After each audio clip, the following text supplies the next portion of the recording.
Hello, everybody. Welcome back to another Vivid Stasis stream. I am so excited. I see Maddie in the chat. I see Stellar. Hello. Hi, Extreme. Hi, Ari Boy. Good morning. Hi, Just Ones and Zeros. It's time for post-game. And, I am so excited. I have never had a game so thoroughly, map out the darkest recesses of my soul. Just everything about this game, I absolutely adore it. I hope everyone else has been doing wonderful today. If you've liked the stream, if you've enjoyed the stream before, remember to put a like on it so it helps the algorithm. It helps me out a bunch. It helps get this out to more folks who this might relate to. And anyway, I hope you all are having a wonderful start, middle, or end of your day. Good morning, afternoon. Let me catch up on chat real quick. Let's see. Oh my gosh, the amount of streams I want to be in for this weekend is a mess. I had 2 yesterday, this one today, and then I have someone's birthday stream 2 hours after this one starts. Oh my gosh, it looks like you have a full schedule. Oh my gosh. Well, whichever streams you end up joining, Stellar, I hope you have it tons of fun.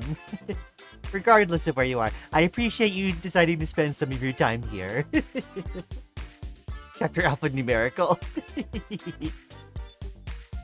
Let's see. Hajimeli's account posted a clue about Mysticade's website. Oh boy, more ARG stuff. Ooh. I can't participate yet, but that sounds so exciting. No, you're wrong, Ones and Zeros. No. I'm not. Hi, everybody. Hi. Welcome to what feels like 100 layers of postgame. Honestly, when I realized there was postgame, when I realized there was other entries in the series, last night when folks were talking about it, each time I'm just like, yes, more Vivid Stasis to enjoy. Yes. The rabbit warren known as Vivid Stasis postgame content. I am 100% here for it. We pretty good. It was a bit hot and tired today, but other than that, we good. Yeah, no. I may have to get like, I don't know. I have an air conditioning unit, but it seems to barely keep up with my needs. It definitely makes the room a lot more livable than outside is, but it's like, oh boy, I'm not a fan of this whole heat dome thing. I can't imagine many people are, to be honest. There's chapter alpha and then there's barcode. Oh boy. I think I am far too excited. We are gonna go ahead and get started. Just watching anime all day? Yo, Maddie, I hope, like, you saw some anime that, like, provided some, like, you know, ways to look about things, or a new perspective on stuff, or even just entertains you for a bit. Like, all of that is absolutely fine, and I hope it treated you well. Alright, without further ado, though, let's get started. I may need to go back in and change the volume as soon as we get back in. Did you read the supplementary lore material yet? Oh, you were saying that about, like, Shrine Report. Eris. I still have no idea what Tafui means. So, let's see here. What are we talking about?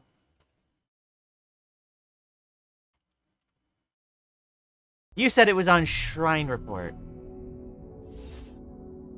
That's not it.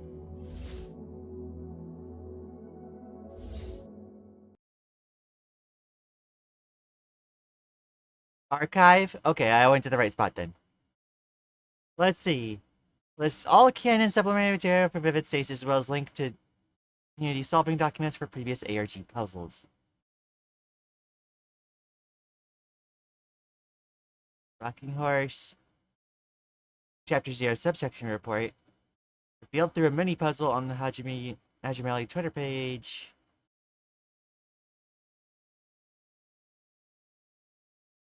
What is this?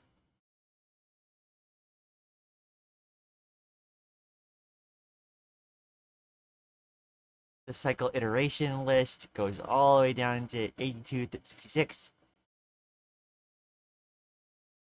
Okay. Announcement teaser. Splitting of worlds lore logs.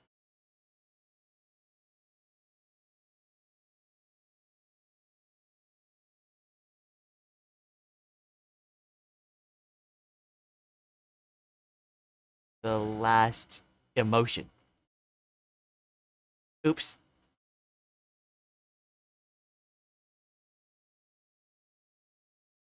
But any old text editor. Okay. Sorry, this is a lot all at once. I'm trying to keep up.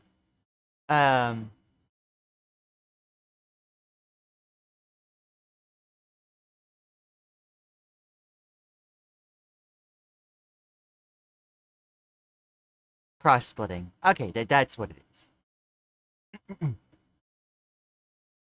So, cross-splitting revealed through the ARG December of 24. Recommended story progression completed chapter 5. Okay. Alright. Alright. Let's see. Mail message. Creation date. May 7th of 99. Use inspect to find it. Oh boy. I haven't done this much. Let's see. May 14th, this works perfectly fine for me. I'll be there at the allotted time.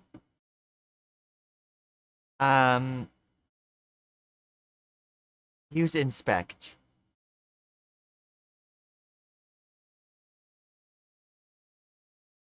I apologize. I might need a. Also, I'm gonna have to like change the content warning again. There we go.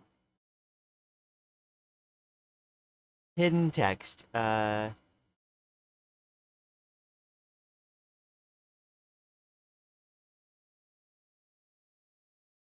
How do I inspect again? If there's no text, use inspect. If there is text, no, don't. Okay. Okay.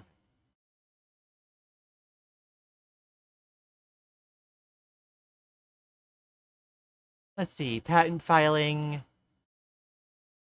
June 4th, I'm guessing. Polymorphic void transistor. Large circular machine with 4 internal particle colliders. Center orbit is used to project a molecular translator. 8 large mechanical arms can protrude into the portal during operation to extract material from the site affected by the molecular transistors. Device is stored in a large enclosure by the Kamagawa fishery warehouses. Only designated members of the Diet are allowed entry. The Diet has no idea what's going on. I have no idea what's going on either, to be honest.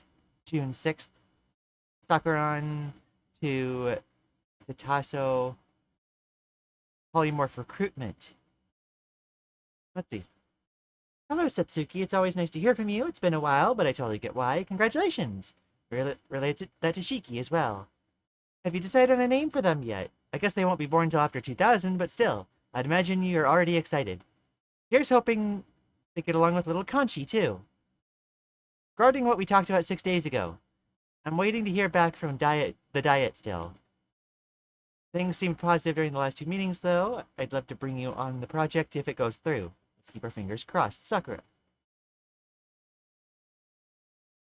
You know, it feels rather disconnected at the moment.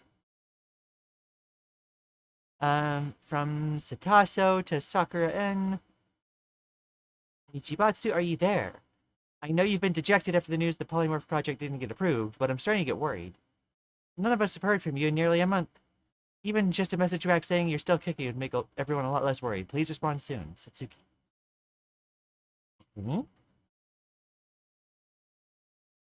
So this is before this whole thing started. Before even Saturday was born. Okay. From unknown sender to Sakura N. Hello, Sakura. Thank you for your patience. I'm unfortunately here to report some bad news. Your fears weren't unfounded. It seems like there was a patent filing and the development approval for the device matches your description. You can attempt to bring this to court, but I would not advise it. You're going up against a secret branch of the government if you do. Do not feel the need to pay me back immediately. This must be hard to hear. Kitaro Chibakichi Private Eye. Okay. Void transistor. Estimated creation date sometime in September. From Yoko Etai to Kachi Shito. Yeah, hello. Thank you. Thanks for the quick response. Yes, I'd like to secure New Year's Eve for void transistor's activation. Due to the classification of this operation, we've designed designated relevant documentation to a passcode. The code deceased. Please remember this when necessary. Yoko Etai.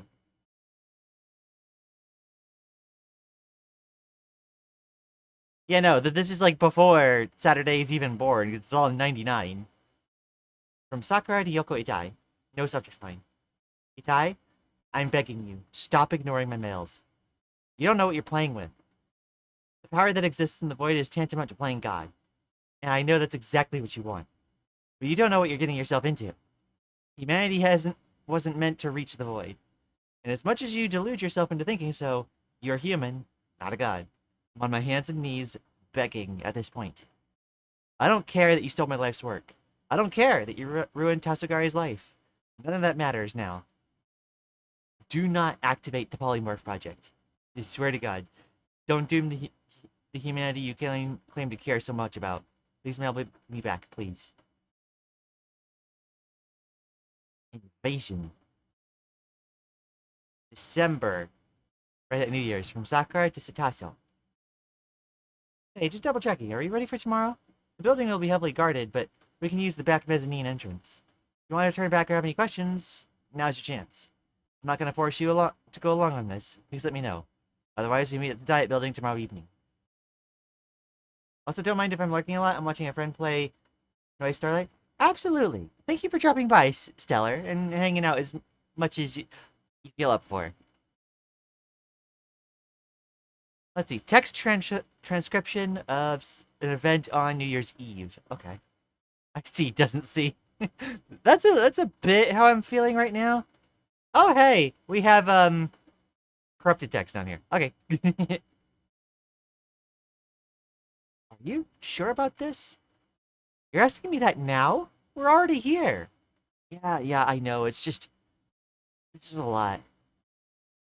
In that warehouse is my creation. It's massive. I know you said it would be, but this is a whole other level. The void transistor. I can't believe it actually exists. Hey, someone's coming. We really need to... Data lost. Ever want to see your face again? What the heck do you think you're doing? I'm taking matters into my own hands. I won't allow you to turn this thing on. You're going to destroy humanity. You don't know what you're talking about. Leave this warehouse at once, Nichibotsu, or we'll make you leave by force. Sakura, there's a lot of bodyguards. I'm not scared of them. I don't care if I die. It's better than the entire world being jeopardized. I suppose we'll have to do this the hard way that... Data lost. And stop, Itai, please, please.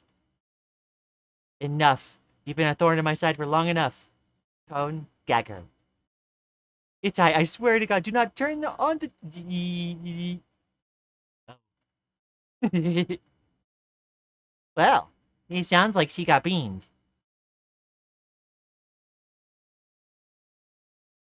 Data lost. So... Aha, here we go. I figured I'd find you here. What do you mean? You pretty much spend all your time in the lounge nowadays. Can you blame me? It's not like there's much else to do. I guess so. I'm gonna guess 6 takes a seat on the couch next to 5. 6. Why did we design this place the way we did? How do you mean? We're confined to this place for, likely, the rest of eternity. And we made a small convention center-sized base. Why not an entire world? We only had so much of the void to work with. We worked with the limitations we had. There, I guess. Illuminated in the large screen that surrounded the lounge were the live feed of millions, billions, infinite possible worlds. I guess it just hasn't fully set in yet. Yeah? I can't blame you. I don't even know why you're here. Thought you'd never want to see my face again. I don't really have a choice, do I? The 6 of us are the only people on this plane of existence. Better just get used to it. Look, Sakura, I don't want to hear it. Maybe you've gotten used to all this, but I haven't. As far as I'm concerned, you ruined my life. This whole downfall was your fault. I don't want to ever hear my name come from your mouth again. I'm the 5th observer now. That's all I need to be to you. Right. I'll give you some space then. Appreciated. 6 gets up solemnly and leaves the room. Yeah, no. I'm gonna be looking at all of this eventually, so if it's explained diegetically in the story, I'd rather see it there, and then it could be explained then if I'm still confused. Inspect element.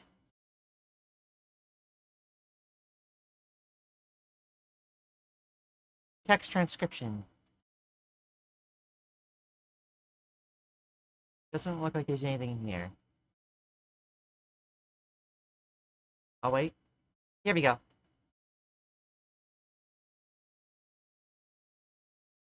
This is a bad idea. We don't know what it is until we try. Some ideas are just bad ideas. You don't need a trial by fire to realize that they're bad ideas. I'm sorry, Itai. I've made up my mind. Satsuki, you're driving me insane. Are you trying to save us or doom them? Oh, like you have a better idea. So far, Itai, your ideas are what got us in this mess to begin with. Itai stayed silent, gripping her fist. Look, look. I know that intervening with a counterpart of myself within the world axis is dangerous. I know that. We have no other options. We can't escape this whole world axis setup without the help of someone actually inside the world axis itself. What's your plan again? I'm going to try to cause an enlightenment of sorts with a Satsuki inside a world axis dimension. If we can set up some kind of link between our outpost and the actual worlds inside the axis itself, we might be able to learn how this whole thing works. And I can't stop you, right? You can't. Please stay safe. I promise I'll be okay. There are already only 6 of us. Losing one wouldn't exactly be good. Of course, you already know what happened. Because the Satsuki that achieved enlightenment as a result of Three's intervention went on to get the wrong idea and made the Duskbreaker. Nobody's heard from Three since. Whoa.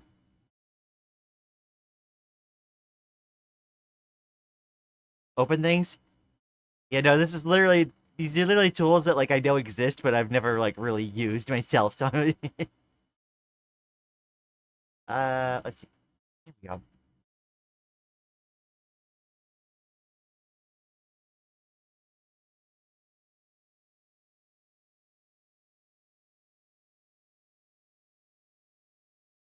Is there anything more? No, okay, good. Huh. I didn't expect you to be in here. Why not? This is usually where I find V. Or 5. Ah, yeah. I guess I felt like paying close attention anyway. To what? Take a look. 6 looked at the world in which 2 was pointing. Ah. My world access counterpart is getting awfully close to discovering the void. What are you going to do if she does? What can I do? We're observers. We can watch. Not much else. It's just entertainment at this point, I guess. In the feed displayed on the monitor, 2's world access counterpart and her 2 sisters had begun working on their own device to access the void. Time had no meaning at the outpost, so there was no reason to keep track of how long it had been since the cross-splitting had occurred. It was simultaneously yesterday and dozens of years ago. It's interesting, though. What is? Everything seems like it's converging, doesn't it? What do you mean? Ever since 3 caused his world access counterpart to start messing with the little Duskbreaker thing, it feels like slowly, things from the other world started to be drawn into this world. Like it's the prime world or something. I guess I can kind of see that. Maybe it'll be what finally frees us from this place. Doubt it. Same.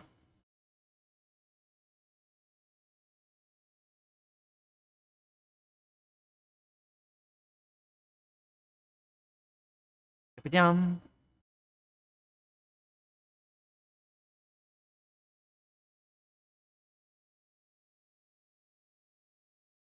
Convergence? Stasis reference? It sounds like, Eri is there. We got mention of Kanshi and Itai. Let's see. Alrighty. Ah, I finally caught you. I've been meaning to ask you something. Information redacted. Are things almost ready on your end? Information redacted.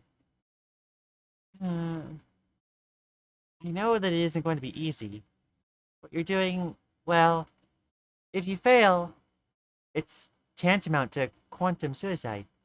Information redacted. Willingly put yourself in that state. If you don't make it out, that's it. Information redacted. I know, but I can't help it. We already lost Setsuki. Ivy's been gone for God knows how long. It's just you, me, Conchi, and Sakura at this point. Information redacted. Yeah, you're right. If anyone's capable of it, it's you. Just come to see me before you go. Yeah, I want to see you off proper. Information redacted. You too. I'm gonna guess that one is Conchi.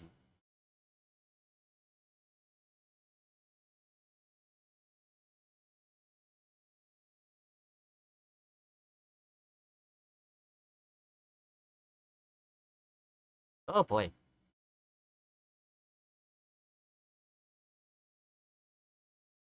In every one of these entries? Oh, okay.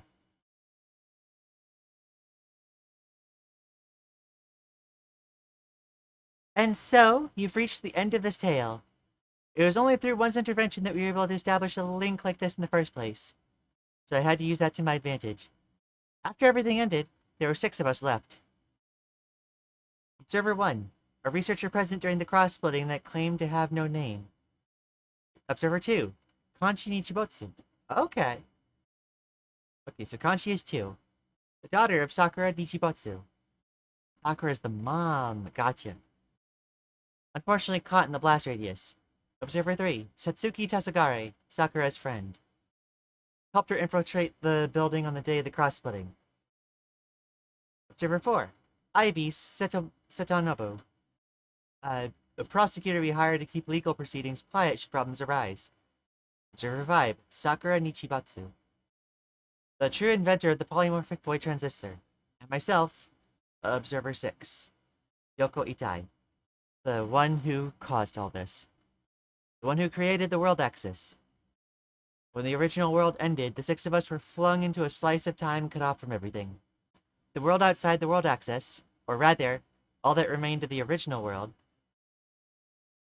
The world axis is ever expansive. It is, quite literally, every world that will ever exist. The universal tapestry of humanity and life. The reason I wrote all this is because of you who have helped, who have helped.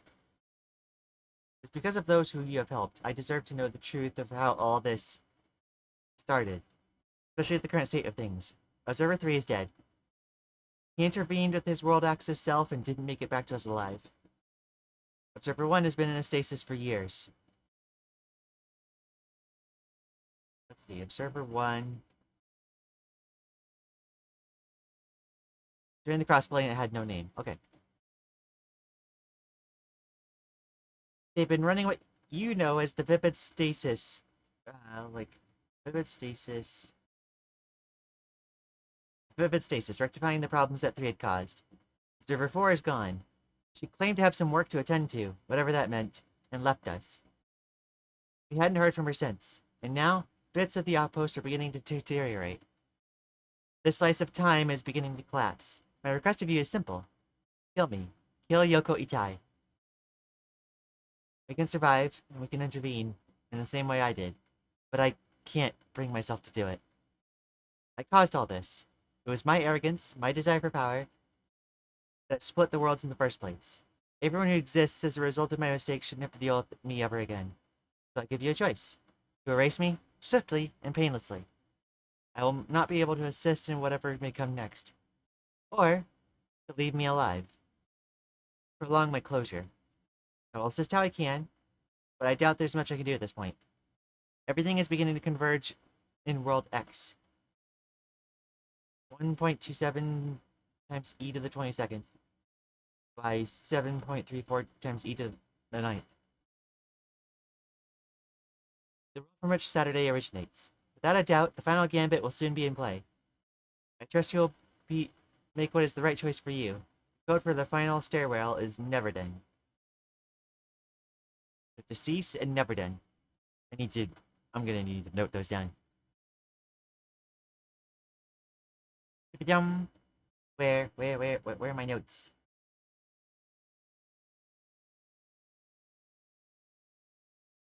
Here we go.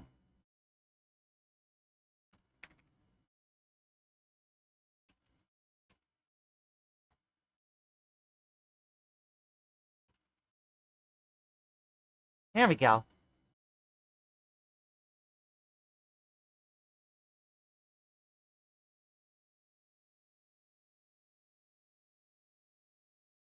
Okay, so there's stuff in the logs here. When everything broke, I found myself in the second dimension. In the second dimension, nature surrounded me. And I spotted a gate between two fences that was there. That was where the path to answers began.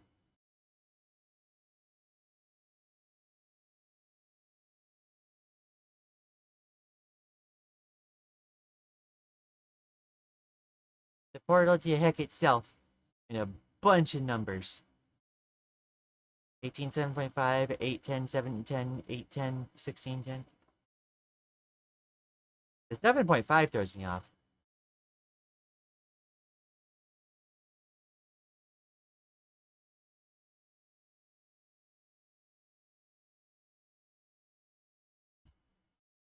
Alright. It hurts to remember moments like this, when things were so much simpler, when none of this had been set in motion.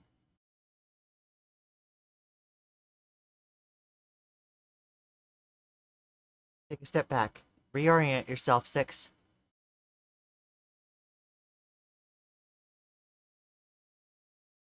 End of chapter 1. Procedure? Heretic.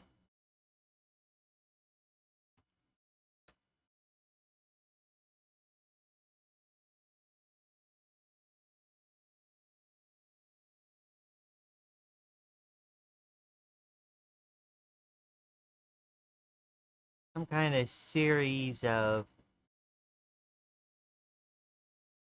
maybe quantum bits?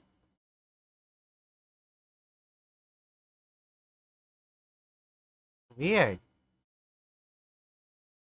Some of these hints are hints for the way more ARG puzzle stuff. I see, I see.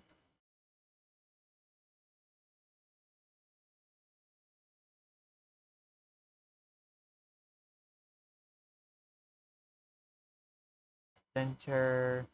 Doesn't look like there's anything in here. For Chompsibly.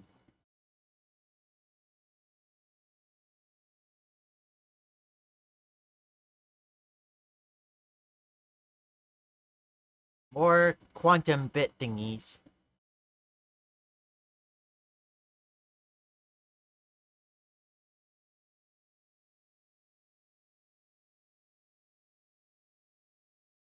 More quantum bit thingies. Okay.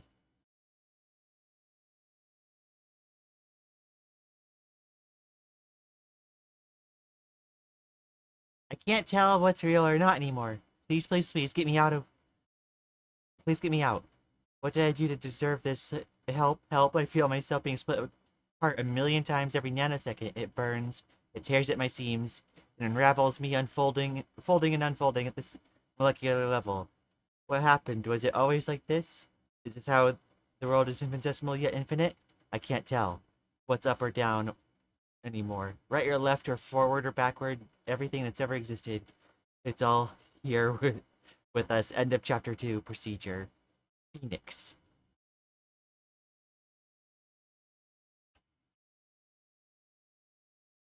What in the world? Okay. So we see some things about the conflict that started all this. All right. So this is an entirely other thing besides the Dustbreaker.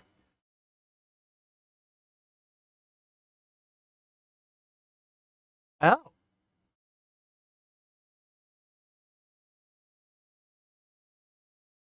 EX episode Visiting Hours. Bonus canon episode screenplay about a girl and her troubled relationship with her father. Right, okay.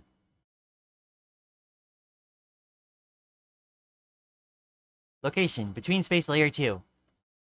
I took some time today to self-indulge a little. Diverted some of the TVO data into sending something to layer 3 instead. Felt like there was something I needed to get off my chest and put behind me. I talked to my dad, one last time. Even if it was as difficult as it was, both mentally and literally, to reach him. First, I needed to contact in the third dimension. I never set up anything like that, but luckily, it was somehow easier than contacting layer 4. Because I actually knew people in layer 3. I managed to send a message to an old friend of mine, Mitsuko. So much text in this text there is. Sorry, Mitzi. Sorry it's been so long. I guess you thought I was dead. I know how they've labeled it in the news up there. Freak accident kills scientist's daughter. I'm alive, technically. It's hard to explain, but I don't think you'd believe me if I did. I need your help with something. I've attached some files to this email. You can use those to verify that it's really me. I'm sorry to spring this on you. I need you to act as a messenger between me and my dad. Mitsuko replied quickly, and, predictably, was confused, shocked, and concerned.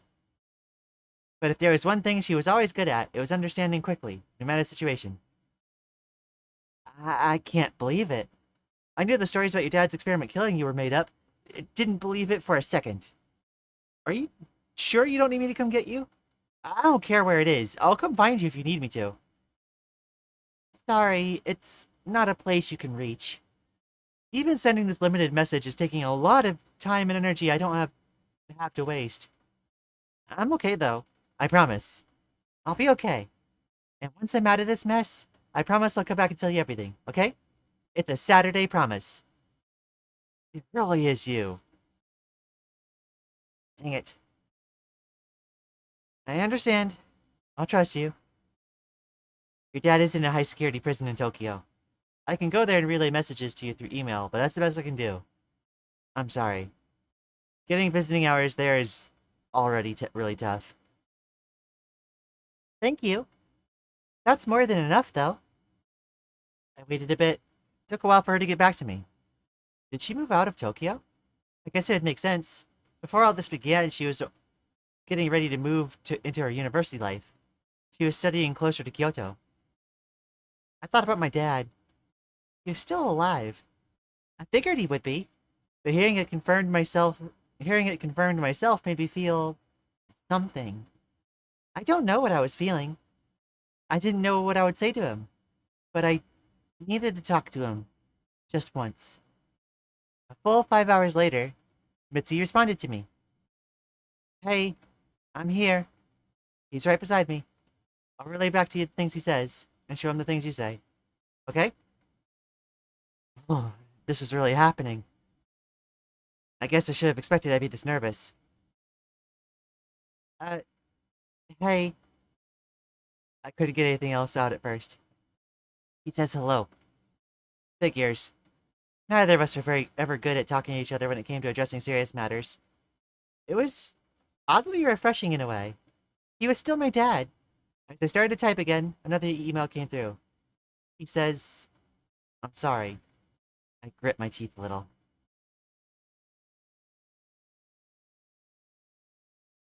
Let me see.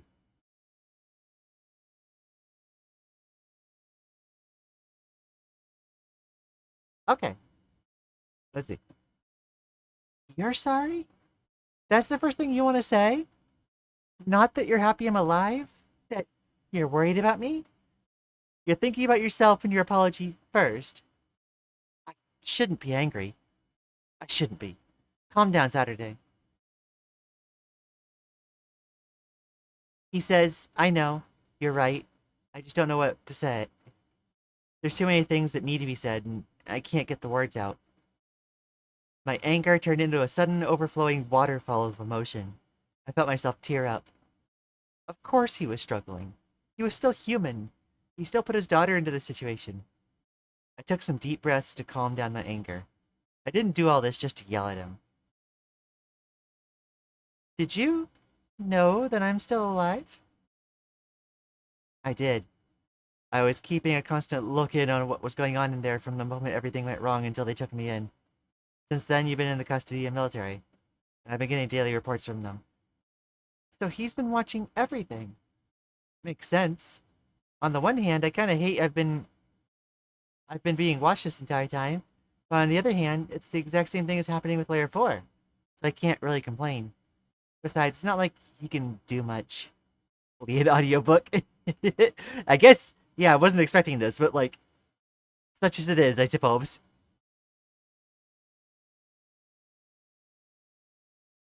Why did you not pull me out immediately?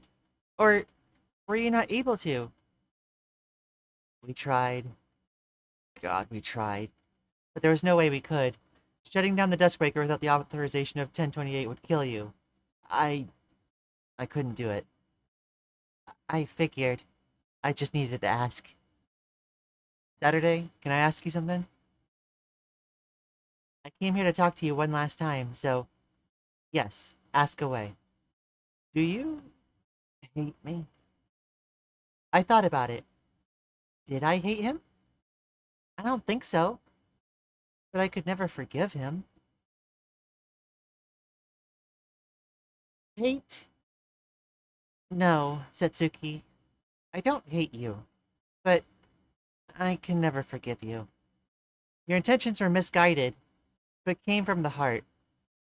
You started the Sunrise Foundation because you wanted to help me. However twisted your idea of helping me may have been. You're not a bad person, but the effects of what you did to me will never go away. I will persist and live on in spite of them, but they will be a part of me forever. And to that end, I cannot ever see you in my future. I do not hate you, but I will never forgive you. And you are part of my yesterday, one I will always remember, but you will not be part of my tomorrow. It was a while before the next message came through. I braced myself, expecting an angry response. That's always what I got from him. Good. I was caught off guard. Good? What did he mean by that? He's crying, but he's smiling. I'm not looking at the messages you're sending. What did you say? Actually, scratch that. That's not my business to know. Heck, Nabbit. Dad, you always make this so much more complicated than it needs to be. I was crying, tears streaming down my face. The only organic matter in a space devoid of nature. Synthesized from thought and pain. Please, don't forgive me. But don't forget me either. I'm satisfied. What was he thinking? I just didn't know. I couldn't know. We were different people. I couldn't tell what was going on in his mind just by reading it like I could with the people in layers 1 and 0. But no matter what happens, I want you to remember this. No matter what happens, what I am to you, where I am in your life, I am forever proud of my daughter. I fell to the floor, burying my head in the side of my bed, sobbing. I cried for minutes on end, releasing years of pent-up emotion. You are a crazy, stupid old man. Minutes later, I pulled myself back up to my desk and typed a final message. Right before sending it, I hesitated and changed to the last word. Thank you for everything. Goodbye, Dad. Dad instead of Setsuki. Ah.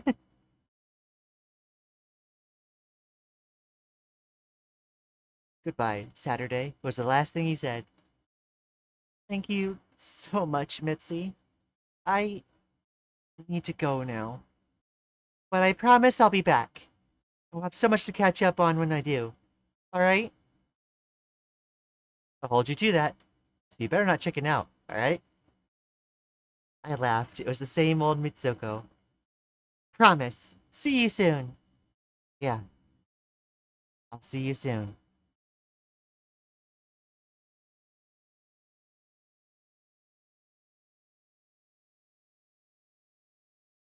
Okay, and then recommended story progression. Alright. Well then, that all sure happened.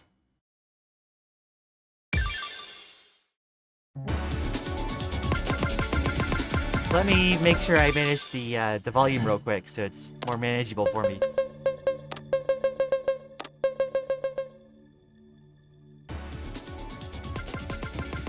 And now it's time for Chapter Alpha.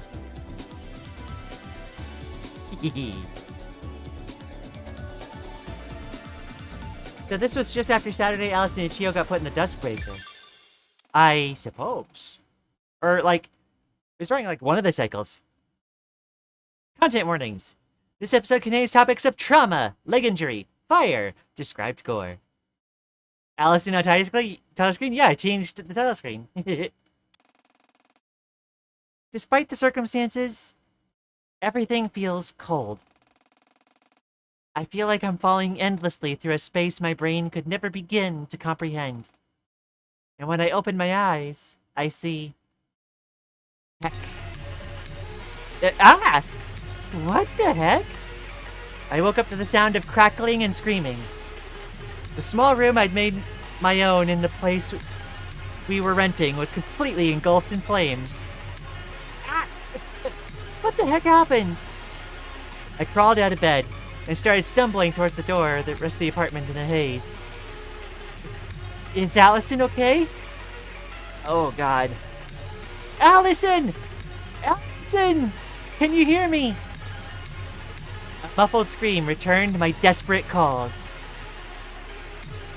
Saturday! Help! I rushed out of the room and in the direction of the noise, and then froze when I saw the end of the hallway. Allison was completely surrounded by a blazing inferno, and standing above her was the strange masked woman who had broken into our hotel room. What the heck? Get away from her!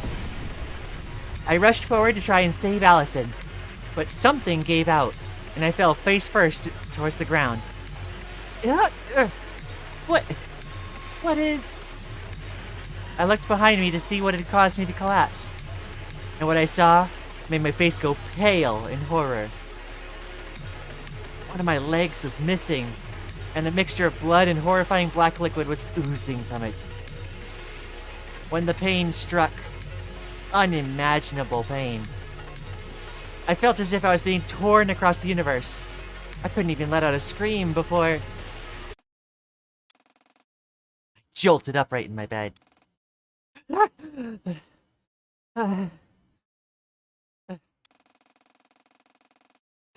The room that had just been on fire a moment ago was back to its original, peaceful, slightly messy self. Hello, lovelies. Hello, Hope. Nice time to join us. Oh my gosh.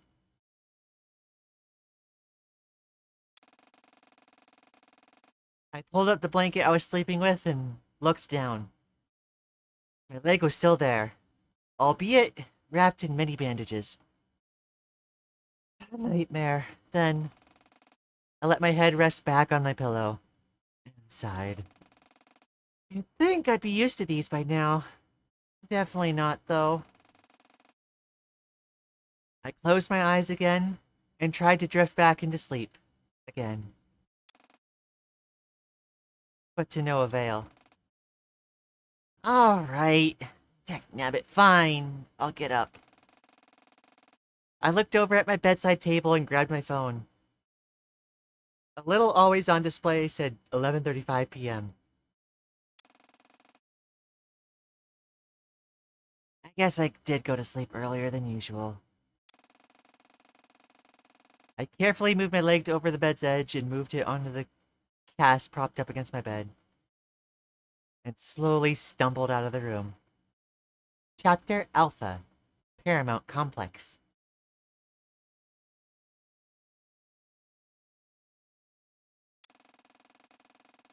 As I went into the living room, I looked over at the eating table and saw Allison sitting with her on her laptop. Morning? Evening? Good. 11:35 p.m. Couldn't sleep. Slept. And then I woke up. Bad dream. Allison looked concerned. Man, I'm sorry to hear. Wanna talk about it? Not really. Understandable. I pulled up one of the seats at the table across from her and sat down. Isn't it pretty late for your standards? I've been sleeping later and waking up later lately. Not too sure why. Well, I guess that's fair. Welcome to my world. I'd have to pull, like, 3 all-nighters in a row to get to your world, Sat. I gave her a jokingly angry glare, and she chuckled. So, what are you doing awake? Making sure plans are finalized for tomorrow? Huh? What's happening tomorrow? Seriously? Sue me. Just tell me. Kotomi and Eri? Moving into the same building? Tomorrow? I sighed. I'm not sure how I forgot about that. I'm making sure everything's sorted at the discounted rent plan they get from us also being here. That makes sense. What time are they getting here again? I think the ferry gets into Minamiyosumi port around 11 a.m. Oh, okay. You don't need to be up too early then. Yeah, not really an issue. We sat in silence for a bit. The only sounds in the apartment being the air conditioner and Allison tapping on her laptop's keyboard. Got a kind of serious one for you if you're okay with talking about it. Eh? Sure. Have you been doing okay? Mentally, I mean. We haven't really talked about it since... Well, since the night I came into your room. I think I am? It's hard to tell sometimes. How so? Well, you know, I'm still kind of struggling to put into words some of the things I'm feeling, but evidently it's still bothering me enough that I'm having nightmares about it. I mean, I'd be more surprised if you weren't struggling to process it. It's all just so scary to think about. It sure is. There's also still this part of me that I can't place what it is about all of this that feels wrong to me. Wouldn't all of it feel wrong? No, yeah, I know. But it's different than that. Like, spiritual? Is spiritual the right word? I don't know. It feels incorrect? Like something about the way everything happened fundamentally contradicts the way the world works? Yeah. Wow. I think you pulled that pretty easily. I guess you've been thinking about it too? Kind of hard not to. But I do get what you mean. It's something I can't figure out, and every time I try, I get an enormous headache and need to take a break. Almost feels like something supernatural is guarding the truth. Didn't take you for the superstitious type. You know I'm very much not, which is what makes it all this so... weird. Yeah. Some more time passed. I focused on the dim lamp in the corner of the apartment, which was flickering ever so slightly. You think all of this is going to be okay? I can't say. But I don't think worrying about if it is or isn't worth the time. Won't change much. I was kind of surprised to hear that, coming from her. You really have changed. Dang. It's not a huge deal. Don't make it weird. I'm not making it weird. Allison, despite her tendency to be as honest as she possibly can, was always very shy about changing. Anytime she became interested in something new, or wanted to change up her look, it would always take her a little bit to work up the courage to talk about it. But she undoubtedly has changed. The fact that we're even staying in the Minamiyosumi with the plan to go to Tokyo in the winter is proof of that. I'm just holding up my promise to you. Huh? What's that? Nothing. I think I'm done for the night. She closed up her laptop and stood up. What about you? Are you gonna try to get more sleep? Yeah, probably. Just had to refresh the brain juices after that nightmare. You know how it is.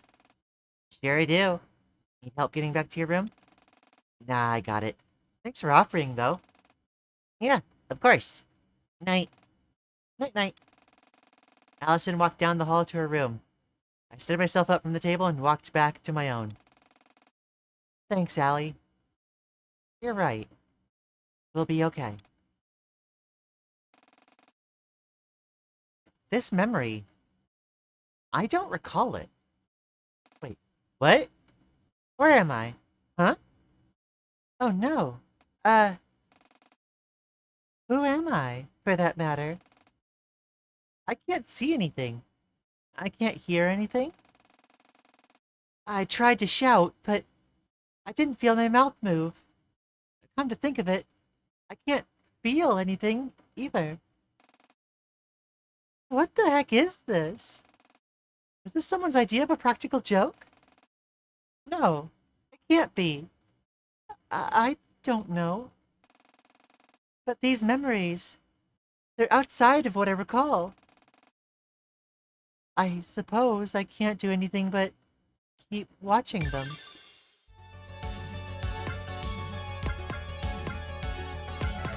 Right, okay. So this is right after the Roadkeeper encounter. Got it, okay. Wow.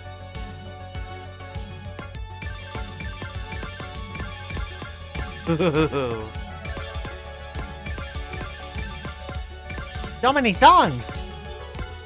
That used up like all my points.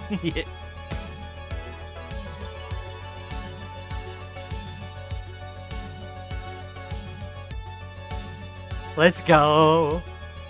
More rhythm gaming.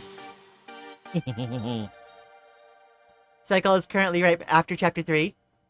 Right before the flight to Tokyo. Yeah! They did mention that.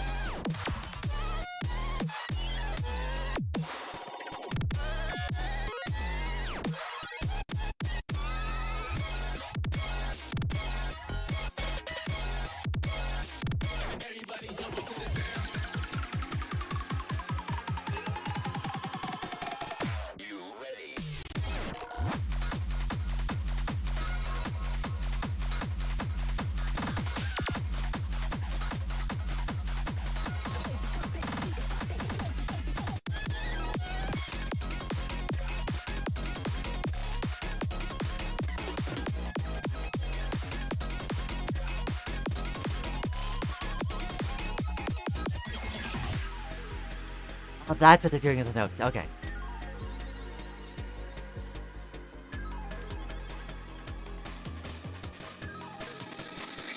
Here's what I really want.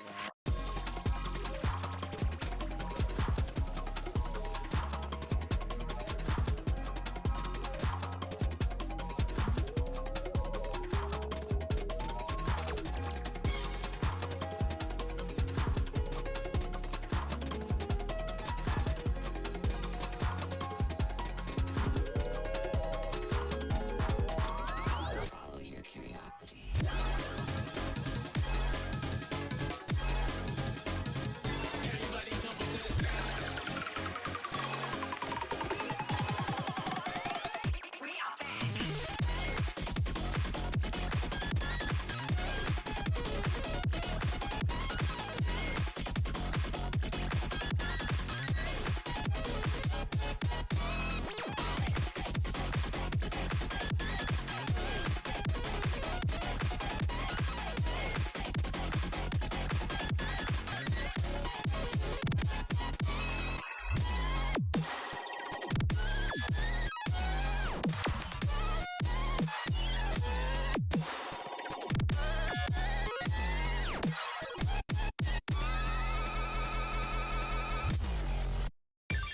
Saturday needs to get caught up on the lore? Yeah, he does. See,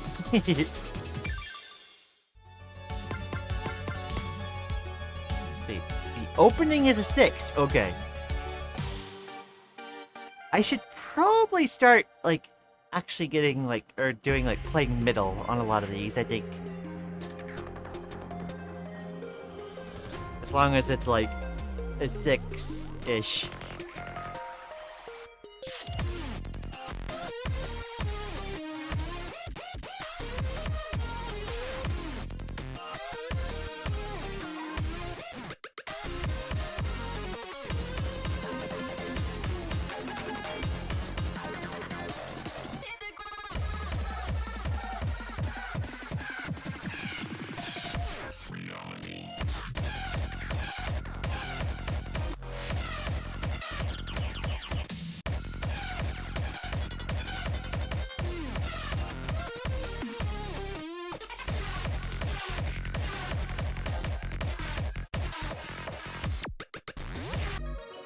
Oh dear. Memory bank is just broken after Plotite? Yeah. There we go. I forgot that I had the charge thing on.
Holy cow.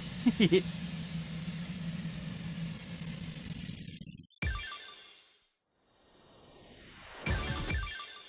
said everything is a simulation, use this as you will. Let's see. The memory bank is just broken after Plotite. Is it?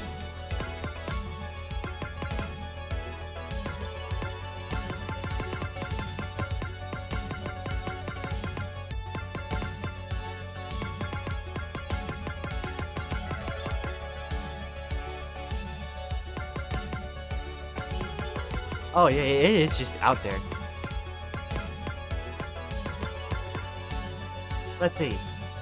Also, I'm missing one of the memory bank episodes, and I can't get it back. So, memory bank is used a surprisingly low amount of times. Oh yeah, memory bank just gets sentenced to lock PVUC at 2 and redacted after Plotite. Ah.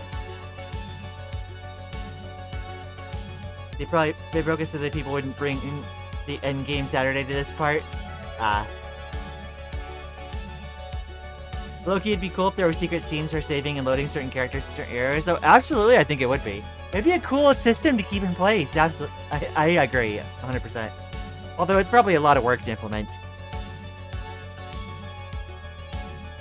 Hey Saturday, everything's a simulation, use this info as you will. Oh my gosh.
Extreme AC, how much trauma do you think will be in polymorph fight? I haven't even gotten that far, and I feel like the answer is also yes. The subject matter, like, they're, like, really to tackle in these games is, like, yeah. It feels like almost a guarantee.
It's time signatures to the extreme. Oh. That is a funky track. Let's see. Watch perspective 1 duo go through heck at the end of chapter 1. Ooh. Okay. Time for chapter Alpha 2. Allison helps Eri and Kotami move to Minamiyosumi. Alrighty. Remember to hydrate. This episode contains topics of personality and anxiety.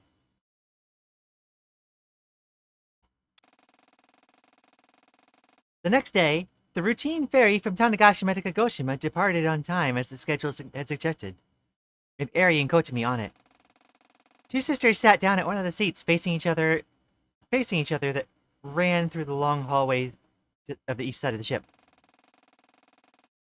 Oh, glad boarding wasn't an issue. I was worried since we'd have the car with us and it'd be lined. Okay, hold on. I was worried since we have the car with us that it'd be lined up. Can't imagine there's plenty of people itching to go from Tanegashima to Kagoshima or vice versa, though. Yeah, fair. Anyway, it's about 100 minutes to Minamiyosumi. What are you gonna do to pass the time? I don't know. I didn't have anything in mind.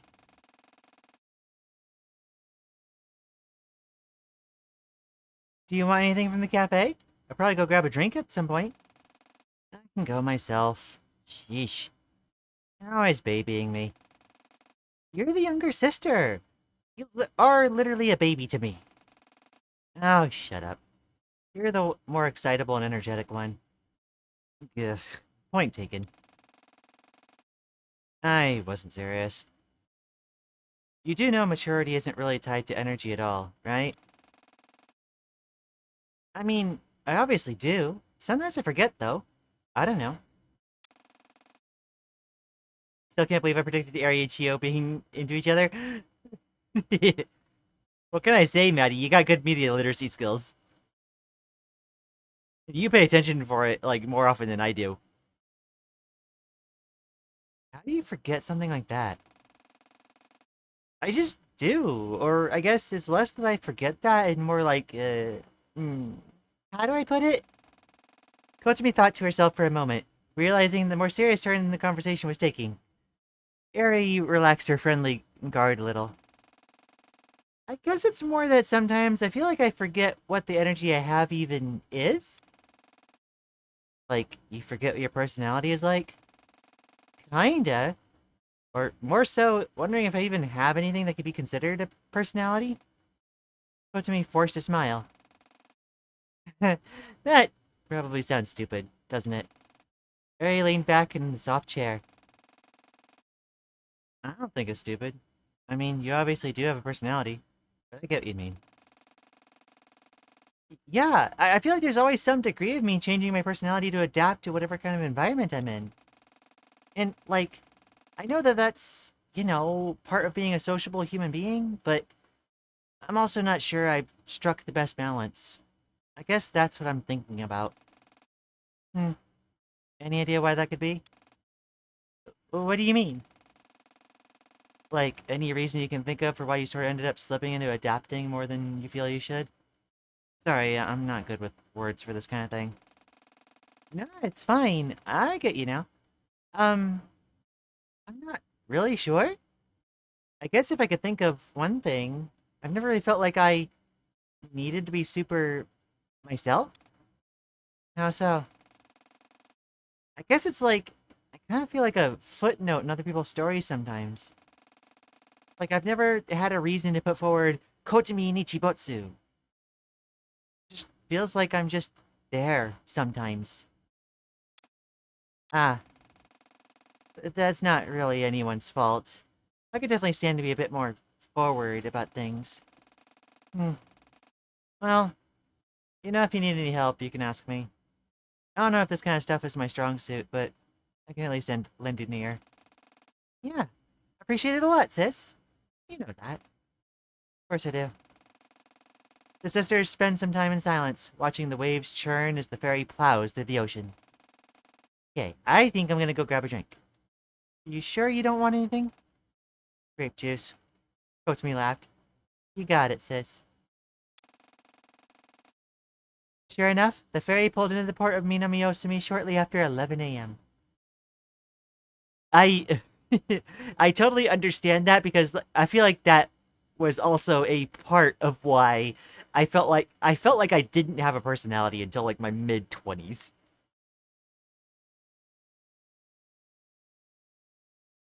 Let's see. I love how they turned Kotomi's lackluster personality into her personality. No, it's authentic. Like that experience she just described, that's what I lived for like a decade. Can't wait for two more lesbian couples in the other two games in the trilogy. Very good gay senses, you do, Maddie. Sounds sarcastic, but it's really not. It's a smart way of acknowledging that Kotomi wasn't super narratively significant. And it also, like, it does take the opportunity to talk about something that really does happen. Like, some folks, like, the instinct to mask is something that isn't conscious, right? It happens, like, without you knowing a lot of the time. Sometimes you, like, intentionally be like, oh, well, I have to, like, moderate myself in order to fit in here. But, like, there is a lot of times where that is not a conscious thing. That just happens automatically. And if you're someone like us, you end up being, like, a people pleaser, right? You adapt to whatever is going to be most agreeable. It's going to have, like, the least friction, right? And a lot of times when you do that, you become a footnote. Like she said, you become somebody who is just there as accessory to everyone else. Yeah.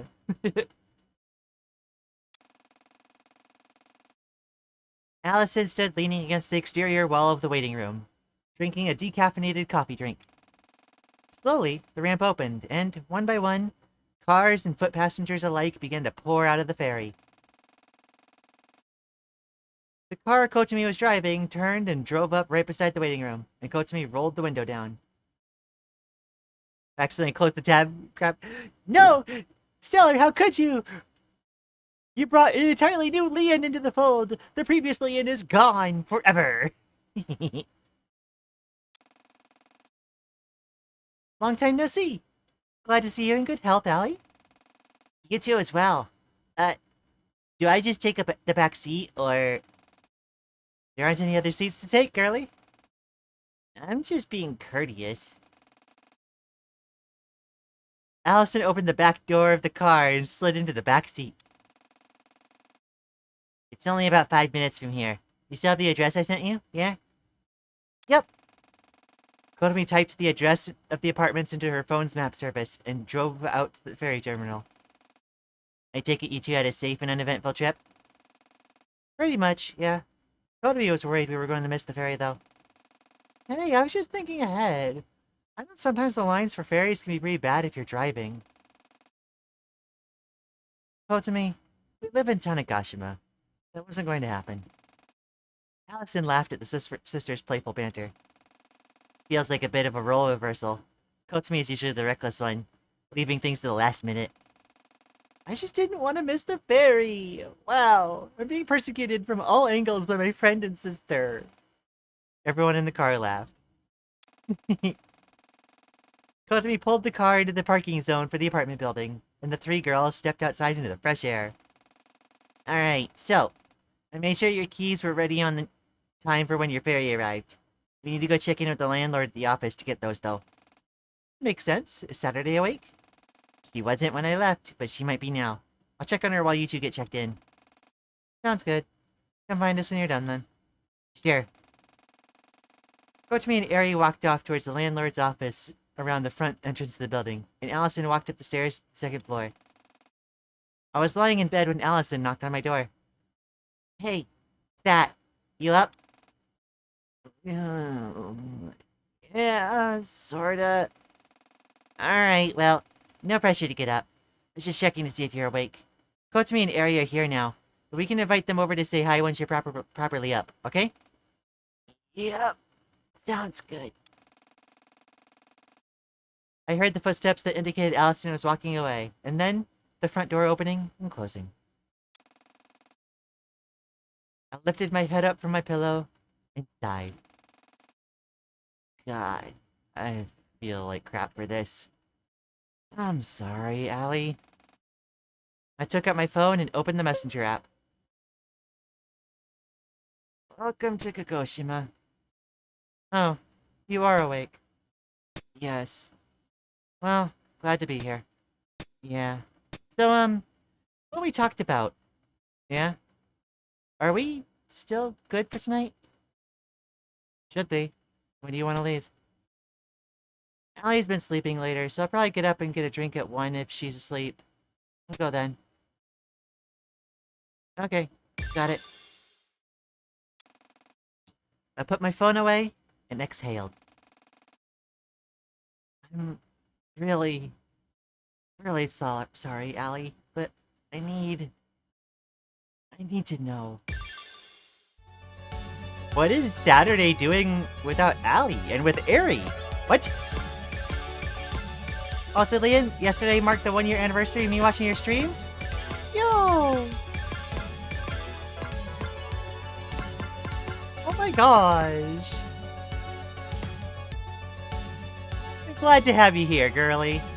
You've changed so much since I first saw just, like, that name.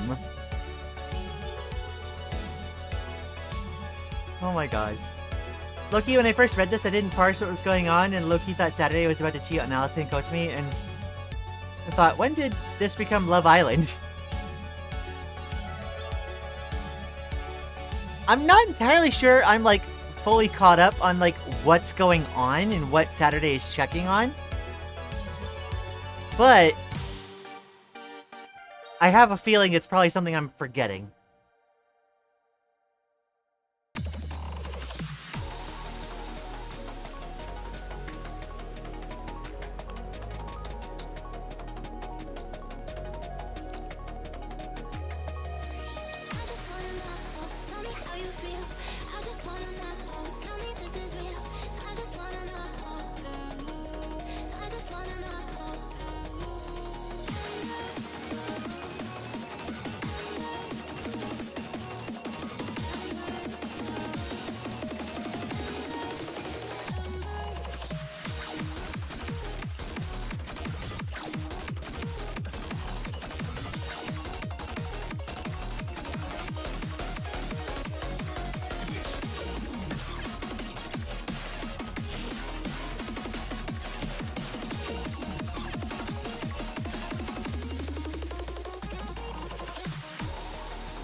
This song be like, we're gonna teach you repeated notes and you're gonna like it.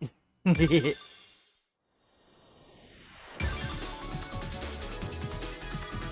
was mentioned very briefly in the story.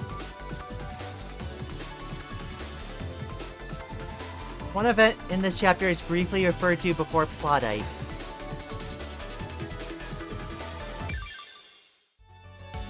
I may need a reminder of what they pointed to. So I know like they referred to the World Keeper like coming in to shoot Saturday incident. The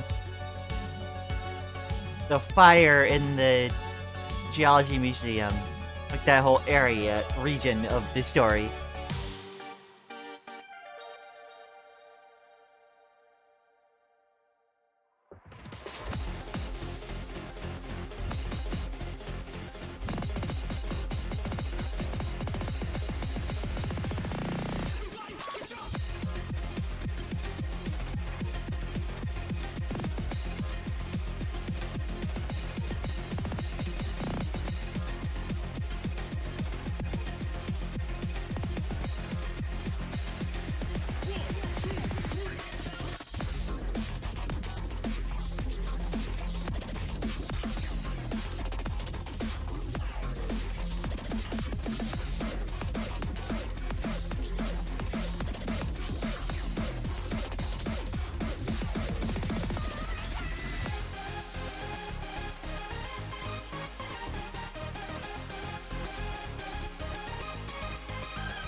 Ooh, I like this vibe.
Okay. Archive data invalid? What in the world? This episode contains topics of arguing, violence, falling. Allison woke up. She checked the time on her phone, saw that it was 1:22 a.m. Why did I wake up? Oh boy. Well, whatever.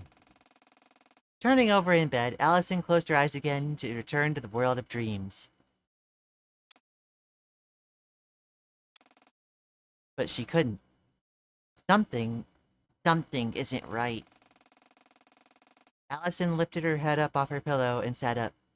Sighing, she took a drink from the glass of water she had on the side. Glass of water on the side of her bed. Fantastic. I hate this thing my body does where it wakes up and refuses to sleep again until it knows what's wrong. Oh, mood. Before I started, actually, respecting my circadian rhythm and going nocturnal, my body would keep doing this, and it's just like, why? Please stop.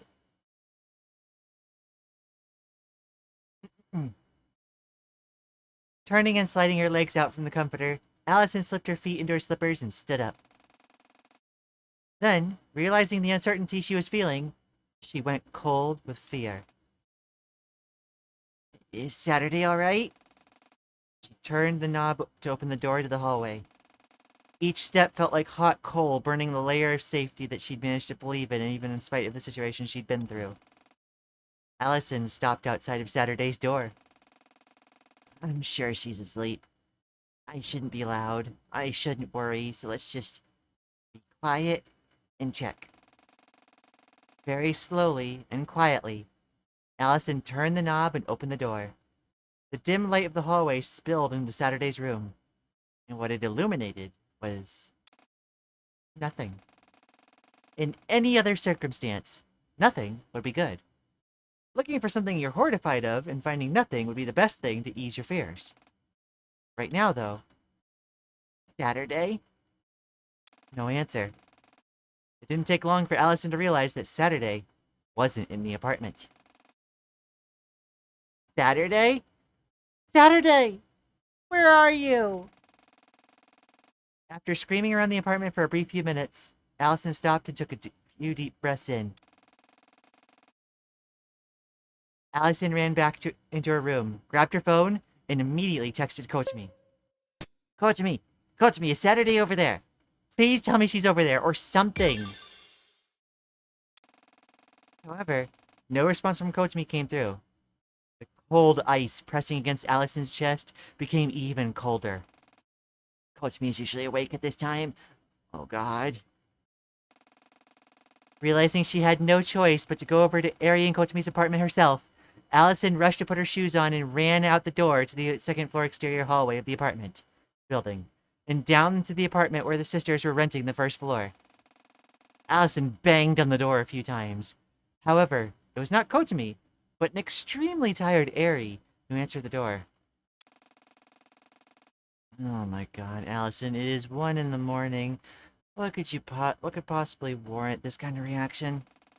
Saturday's gone. I can't find her anywhere. She's not in the apartment. Huh? Realizing that Allison wasn't the type to play some kind of practical joke, Ari pulled Allison inside and helped calm her down. At least as much as she could. Is Kochimi not awake? I tried contacting her, but didn't get anything. I went to bed before her. I assume she's asleep. Let me go check. Ari walked down the hallway to Kochimi's room and opened the door. After a few seconds, she turned back to Allison with a look of fear on her face. We have a bit of a problem on our hands. The barely audible motor of Kochimi's car cut through the crickets and night ambience of the highway to Okwachi Shrine. I sat in the front seat beside Kochimi, who was driving. My eyes drifted out the window to the stars above as we passed through the streets. I know this is an awful idea. Of course I did. How could I not? How could I have convinced myself in any way that this was anything close to a good idea? But something was calling me back. Something otherworldly. When you're dealing with something outside of the natural rules of the world, logic and emotion fall to the wayside. That just makes sense, right? I really hope, more than anything, that Allie is just sleeping soundly, and I'll be back within a couple hours, and she won't have known a thing. It was only about a half-hour drive to the Okawachi Shrine. We'd get there, realize everything was normal, and be back by 2:30. Simple. Finally, I noticed the sign that indicated the turnoff from the highway to get to the shrine, and Kotami pulled the car into the narrow offshoot road. Immediately, it was clear that at the very least, Chio's story she told us back in the hotel room was true. There was indeed a building that had an insignia of a sunrise in a place that I thought the shrine had originally been. Kotami parked the car up by the actual path to the shrine at first. We got out, she helped me up to the stairs to the shrine. This is the shrine then? It's not the same as the one from that video. Now that Kotami said that, I stopped to think about it and realized she was right. Yeah, you're right. The one in the video looked like it was in some kind of residential neighborhood, right? This one is right in the middle of the forest. I wonder what the reason for that was. If whoever made that video was trying to lure us out here, why not include footage of the actual shrine we were being lured to? Ah, I see it. Kotami pointed to the right edge of the shrine, where a small wooden rocking horse sat, gently rocking in the summer night breeze. It's that horse. Yeah, I wasn't able to get a picture of it at least the last time we were here. Should probably do that now. I took out my phone and snapped a picture of the rocking horse, and put my phone back in my pocket. Anyway, yeah, this is the shrine. We entered through a maintenance shed behind the shrine, but I looked over to where the shed was the last time we were here. There was no longer any such structure by that part of the shrine. Yeesh, it really is looking like you guys are dealing with some kind of supernatural world-altering force here. I didn't want to say it, but of course, she was right. It really did feel like that. Anyway, yeah. Nothing out of the ordinary aside from the missing shed. Let's, check the bigger elephant in the room. Forest. Yeah, here. Let me help you down. Kotami helped me down the stairs to where she parked the car. We got in. She pulled it up to the top of the road and parked again. The strange sunrise building was clear in our sights. This thing. We walked up to the building, and Kotami pulled open the rusty metal door and looked inside. Sure enough, it led to that same spiral staircase. Should we go inside? I don't know. Do we need to? I don't think we should tempt fate that much. I shivered a bit.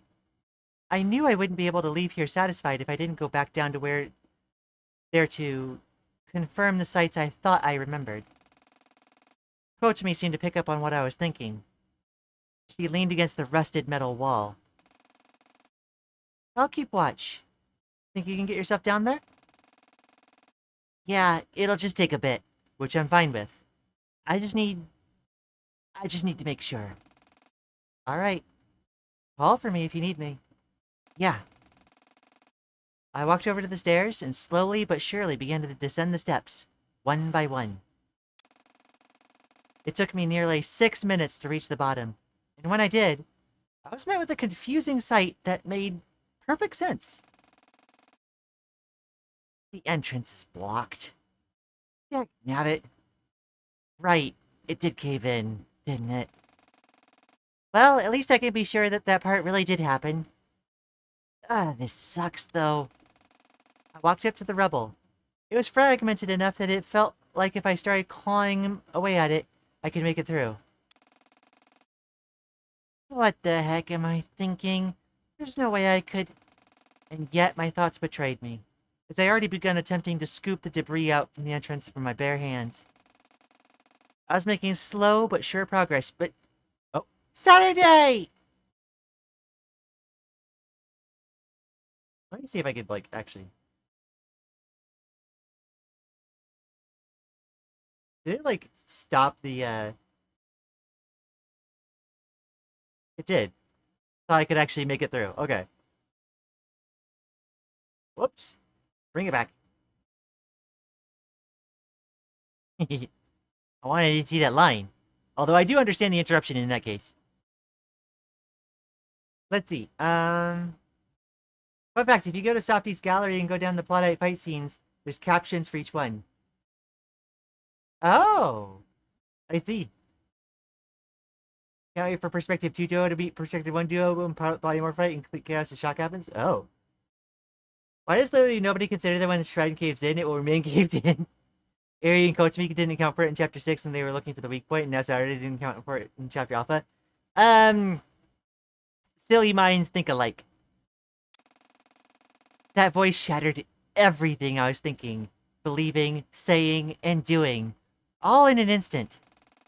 And it was immediately followed by hurried footsteps on metal, and a hand on my back, pulling me back to reality. What the heck are you doing? For a second, I was unable to think, unable to do anything. I felt like I could barely breathe. My mind became a whirlwind of dreams and nightmares, hope and hopelessness. Don't shut up! Tell me! Answer me! Saturday, what the heck are you doing? Allison was out of breath, panting, with an expression of fear on her face I couldn't quite make out. Was it anger? Fear? Sadness? I only got 2 words out before my throat gave in. I felt like I couldn't say anything. Something had pressed against my ability to speak. Mood? What the heck in every possible universe what made you think it was even remotely a good idea to come back here without telling me in the middle of the night with Kotomi? What the heck are you thinking? The grip of my throat released. I didn't tell you because I knew you'd worry. I can't keep getting you involved in this. And of course it's a stupid idea. I know that. But this feels wrong, Allison. You don't understand. You can't understand. I needed to see this with my own eyes again. I've been constantly doubting if I could even trust my own memories of what happened.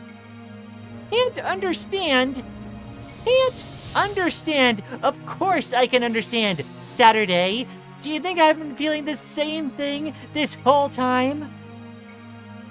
But I know I can't just go out to the shrine in the middle of the night without telling anyone other than the person I needed to drive me here.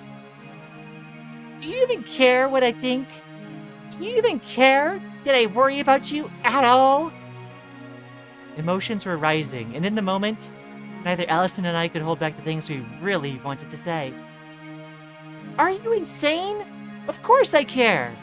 That's why I didn't tell you. Why is that so hard to understand? I did this to keep you safe, Allison. To keep me safe. By putting yourself in danger and leaving me with the chance of losing you and never knowing it until it was too late? You are so lucky. I got a horrifyingly good sense of when something's gone wrong, or who knows what state I would have found you in days later. The shouting continued, and a similar scene was painted hundreds of steps above the depths we stood in. You're stupid. Are you really that stupid, Kotomi? What the heck are you doing out here? Listen, okay? I didn't... This isn't... Speak up. Speak up, Kotomi. Tell me why. In all their years together living on the peaceful island of Tanegashima, Kotomi had never seen her sister this emotional before. She didn't know what to say. What could she say? Look, okay? It didn't feel right. My sister and her friends literally almost died at this place, and none of you can even trust your memories of what happened.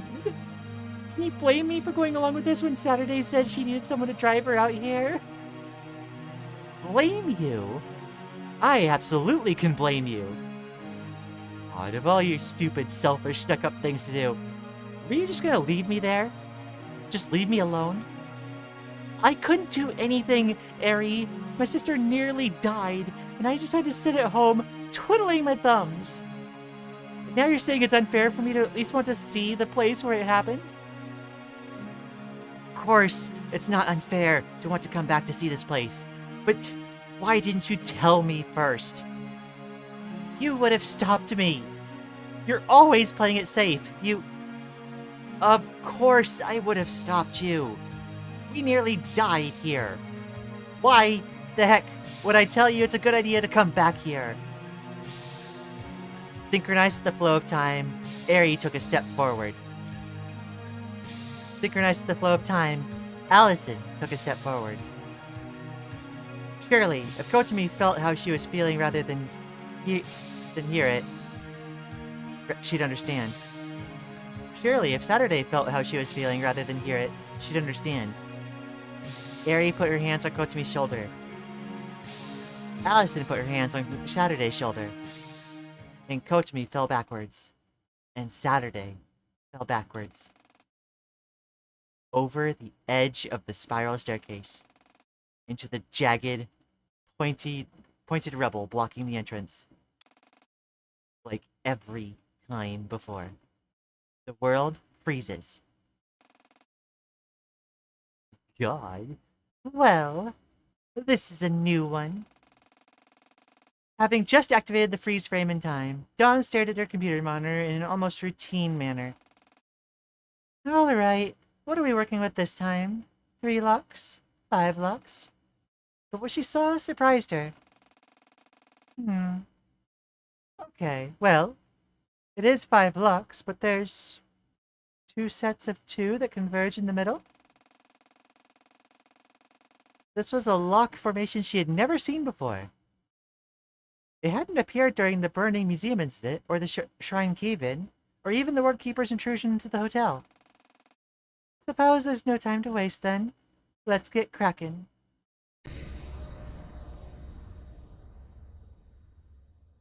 What in the world? Dawn jump scare.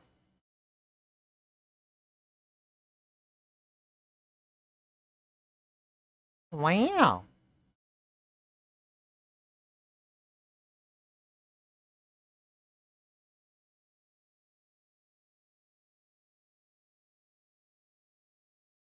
Oh, okay. So, it's time. It's time.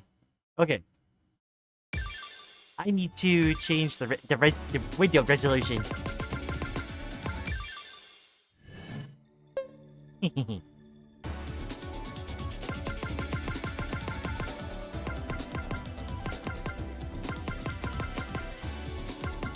Wait, where is... Oh, okay. Yeah.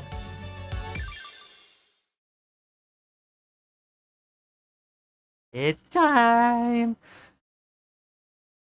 This is a long puzzle? Oh dear. Very long puzzle time? Oh boy. Okay, this looks kind of like the Vivid Stasis, like, logo thingy.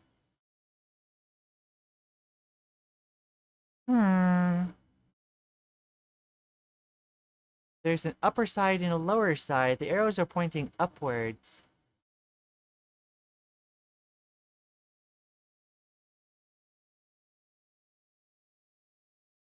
Huh.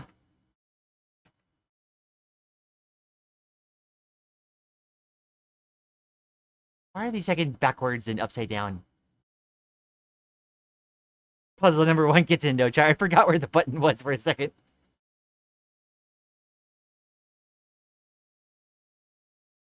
The fact that it's upside down and backwards, like... Oh boy. Okay.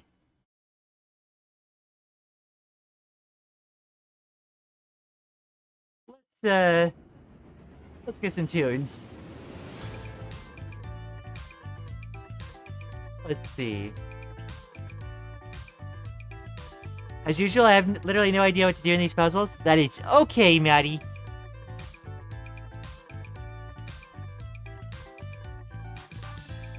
So...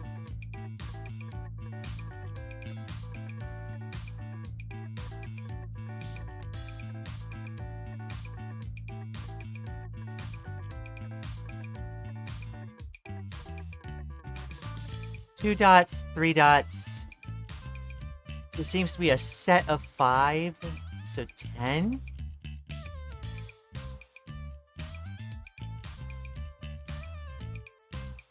And 9. I'm not exactly seeing a correlation between the number of dots and, like, the number of spaces in the squares.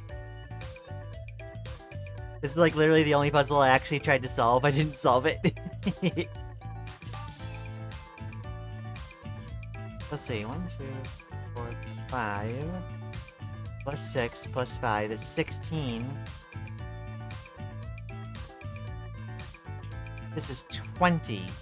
It's the weird, like, Space Invader structure thingy.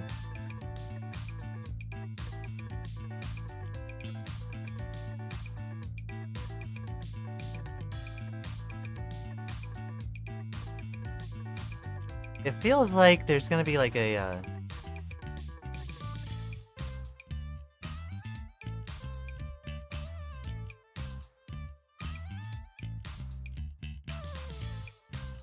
How do you, like... Are we supposed to be able to enter something on the top?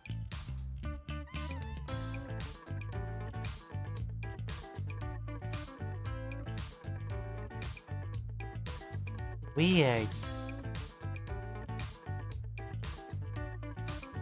And this segment still has, like, a black side segment. Huh.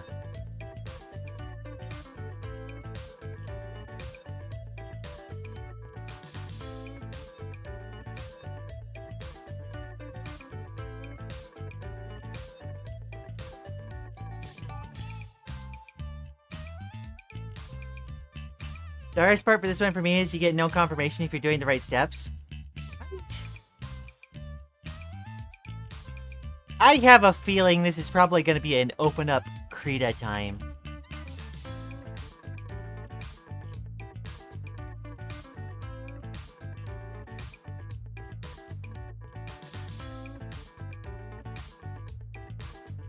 When you get the solution for the bottom one, it'll then let you type in the top segment? Okay.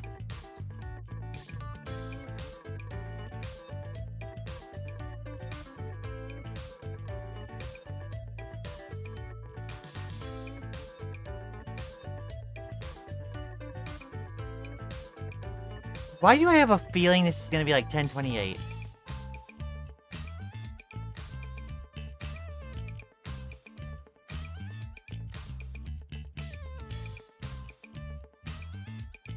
There's only 4 segments to this one's 5.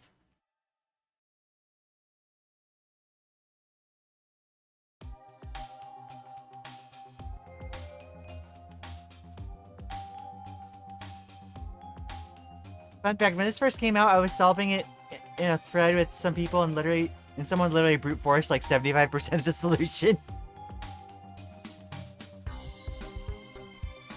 Now, like, I suppose you could do that if the thing you care about is just, like, having it solved, like, as quickly as possible. But, like, I don't know, when it comes to stuff like this, especially since you can, like, turn this off or just look up the answers, it'd be like... It feels like the point is you want to try to stretch the muscles and, like... actually... find the reasoning behind everything. The only reason I didn't have so much trouble in this puzzle is because my friend fully completed the game a month before me, so I got a free answers. Aw. Friend told me how it worked. Okay, okay.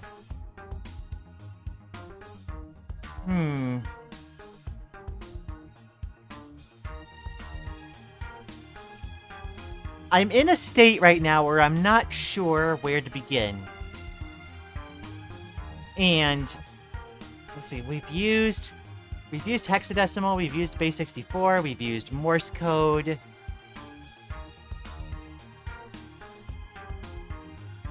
I need to remember these things are all on the table.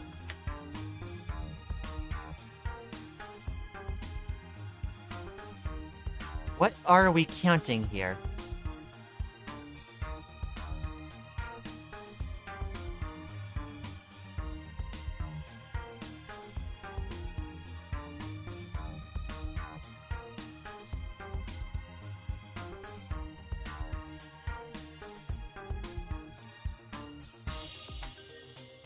could kind of see how that third one is like it's counting 4 lanes going down to the right and 3 lanes going down to the left.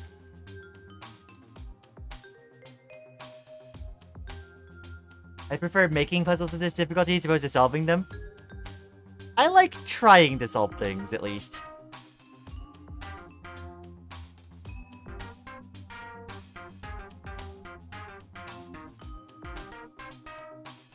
One, two, three, four.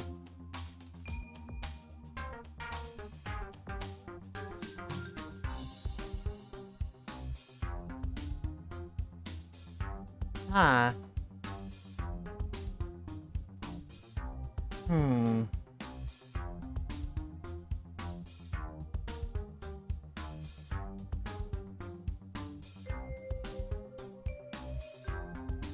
Where in the world?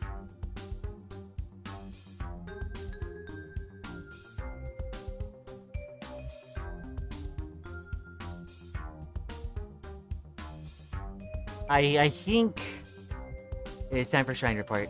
So I'm not seeing anything.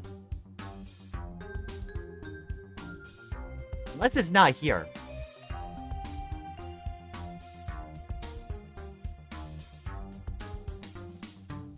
Huh.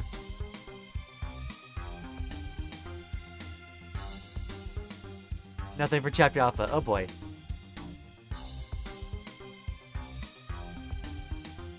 Never mind. Loki, if I had made a modded side story, you bet I'm making a story lock like this.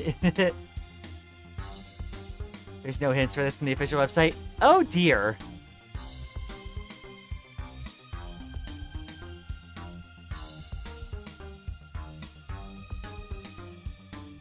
Not allowed to add custom songs that aren't already in the game's files, but thankfully there's plenty of songs in the files. Yeah.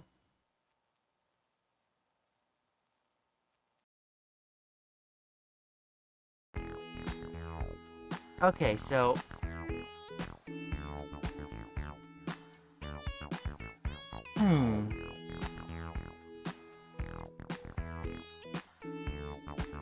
Everything you feel on your foot? Well, stay safe, Stellar. Oh my gosh.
I feel like the idea is that I'm going to be expected to use, like, the numbers to do something with the squares in order to get some kind of output that I can then translate to...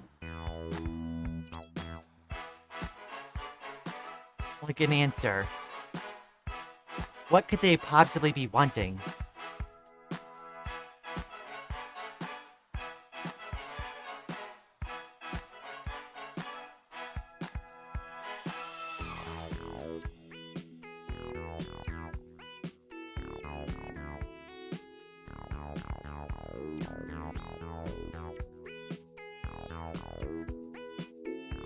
This feels like I'm gonna need to like bring a creative file up, but I'm not sure what I would even do with it yet.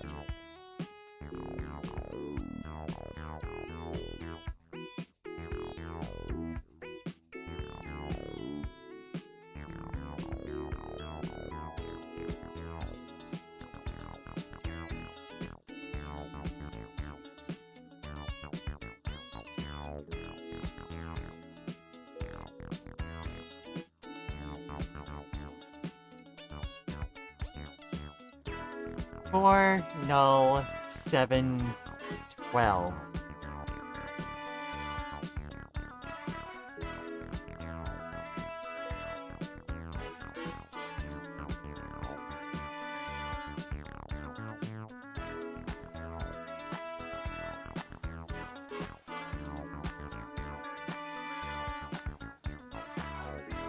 Got the stream card working?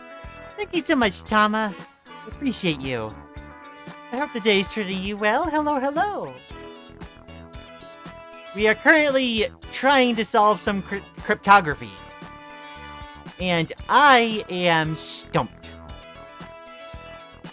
Because this is a new type of iconography that I am kind of at a loss to try to figure out where to even, like, start. Like, what the heck? Wow. Let's see.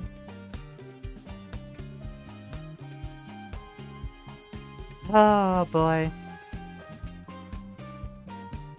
I'm feeling like I may have to... What are we staring at? So, this game does a lot of cryptography stuff. If I could, like... If I go back to a puzzle that I know...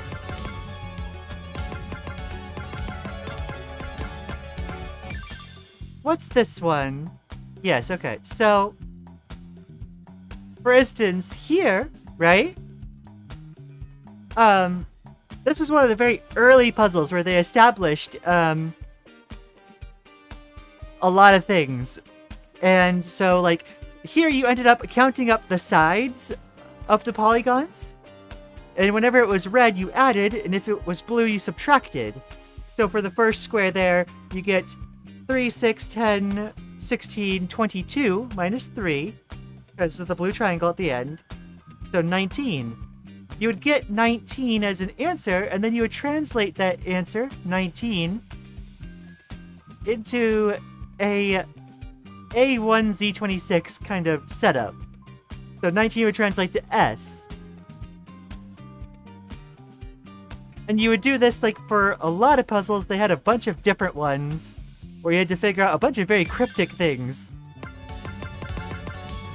And now I'm trying to figure out where in the world do I start with this?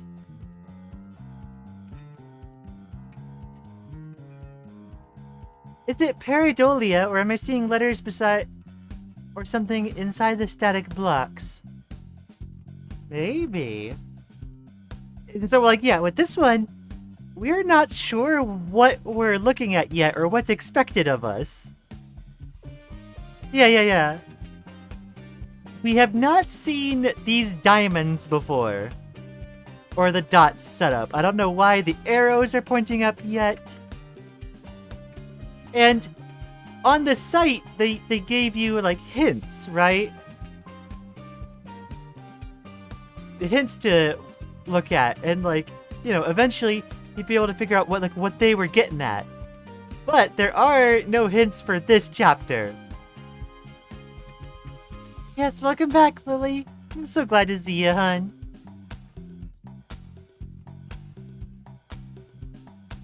Would it match to the other block of static on another page? We don't know. Like, each of the puzzles, as far as I understand, are supposed to give you, like, I don't know, let's say that there's, like, the 4 diamonds here. One presumes that maybe that gives you, like, 4 letters. And then you combine that with, I don't know, there's, like, 6 spaces in the grid here. 6 more letters here. And so, like, total, you would then take a 10-letter answer to put into this space. I think. I'm just kind of throwing out conjecture. These are very, very cryptic. We'll be here for a while, won't we? I think we will be here for a while, unfortunately.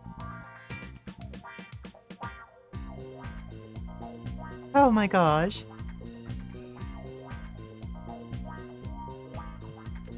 I don't know how to give even small hints for this. Oh, that's okay. Like, all of these have static up above. This one, it feels like there's a value and a key thing here. And this one is like upside down and backwards, comparatively speaking. It's all very odd.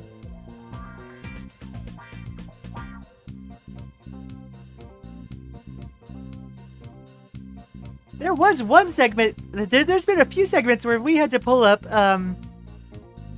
Krita, you know, an image editor, to do, like, blend modes and, like, put, like, pictures on top of each other in order to get, like, the answers. It was so weird and, like, strange.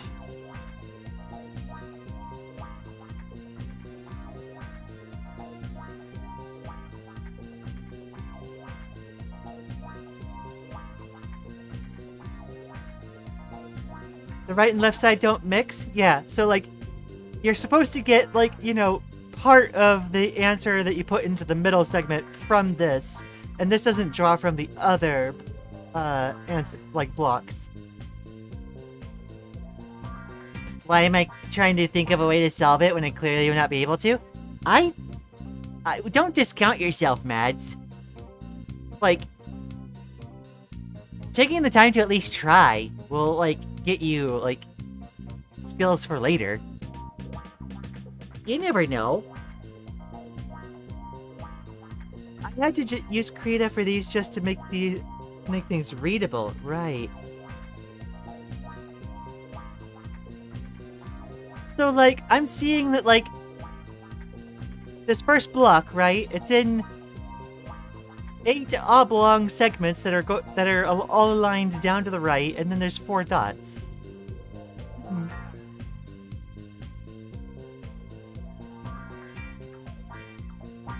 I feel like I'm seeing in this third block that there's like 4 lanes going down to the right and 3 going down to the left, which would sort of line up with these dots, but I'm not sure if that even means anything or is even relevant.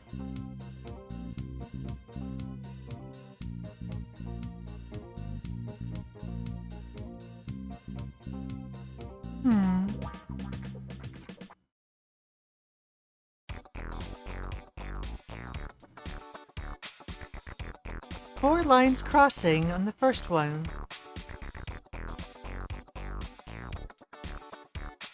True.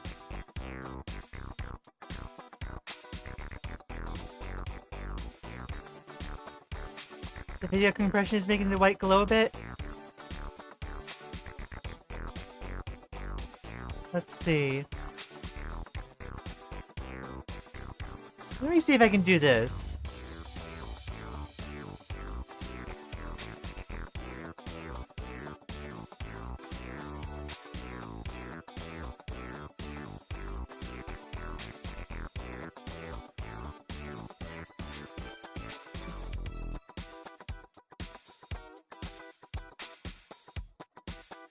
If I can grab this real quick, I can at least scale it up a bit.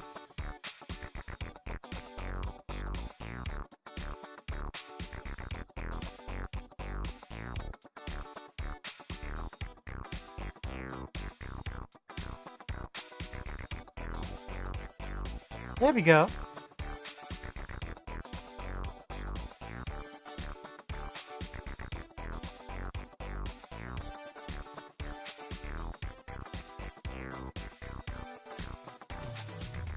It does feel like the lines crossing thing might be at least in the right direction.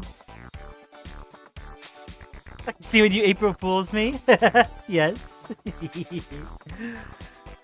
Yeah, we did use Krita to make that happen.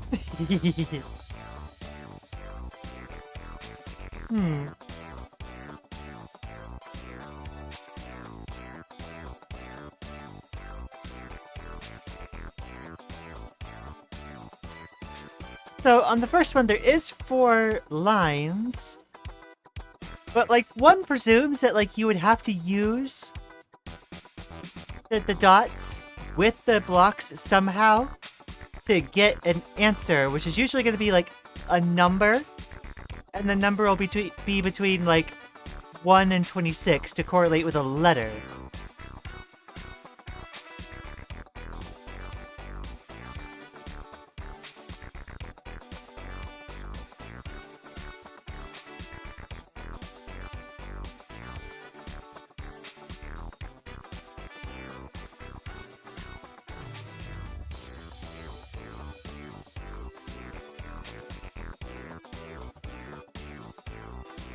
But if that's the case, I have no idea what to do with that second block. Because that is kind of just nothing.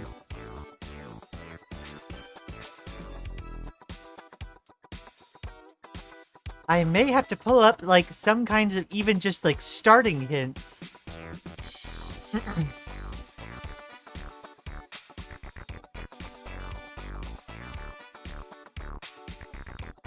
For the third one, there's 5 lines crossing, but a count of 7.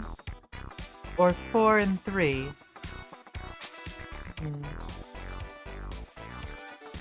Get that other one that looked like a punch card and put it on the canvas with this one? Which one looked like a punch card to you, Lily? This one? As far as we're aware, the puzzles don't interact with each other.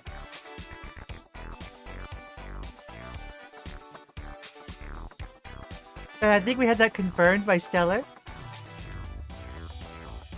So, like, everything that we're supposed to have to figure this out should be, like, within this puzzle, as far as we're aware.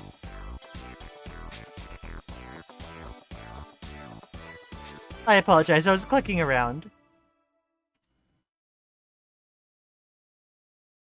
We can at least have it both on screen, sure.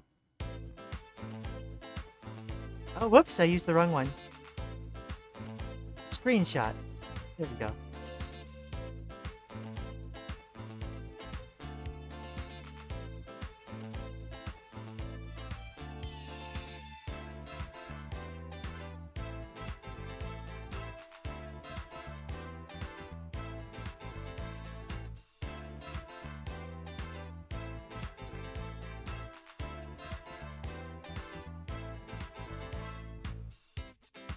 Let's get rid of the static.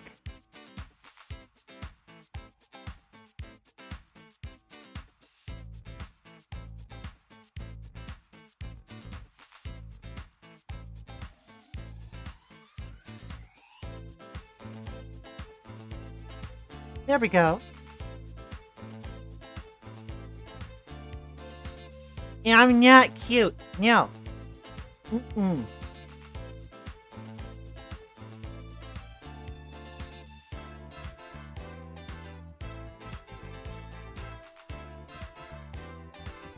But the two right puzzles work together in some sense.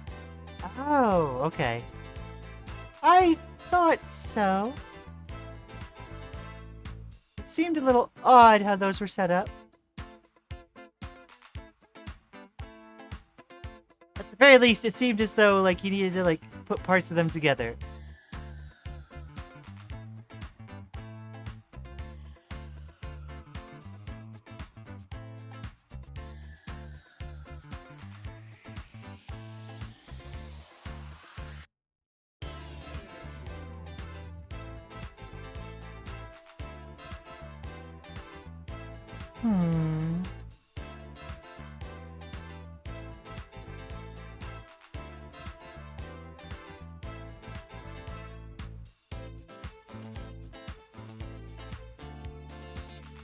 Something with lines.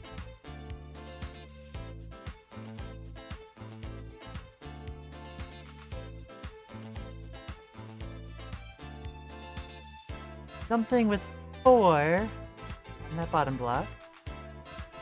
How do I still recall this puzzle? I finished the game 2 months ago. Hey, it was a memorable experience. You still convinced there's something in the static? I don't know. I mean, I kept it. If I change a blend mode on it,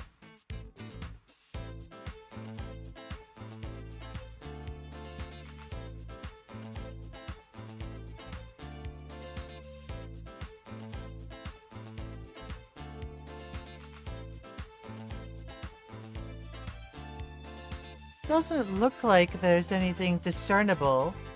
Deep fry it, maybe?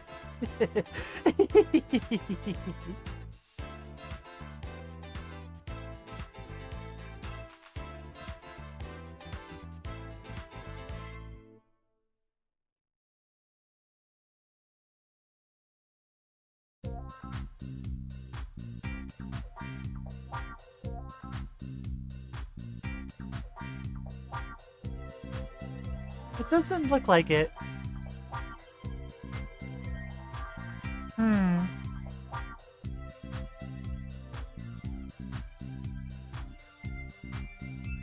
Wah.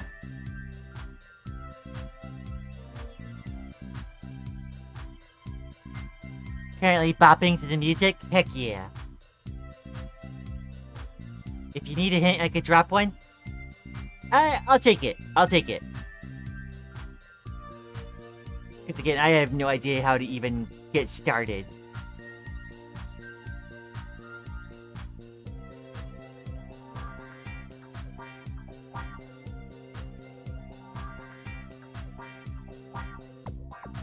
My next guest is count the cells in each square and do something with those and the dots.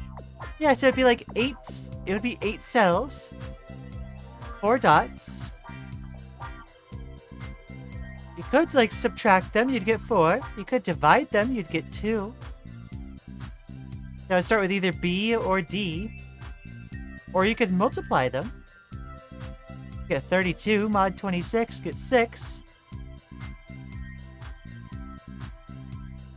Lian, out of all these squares, which one looks the tastiest?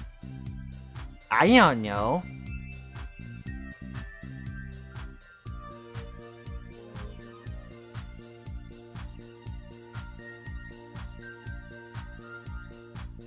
It's so strange. I guess, like, if it's just one space, I guess that would be 1, so A. Well, let's run with that idea for a bit, I suppose. If we run with 8 spaces, 4 dots, 1 space, 0 dots, there is 12 spaces, 7 dots on this segment, and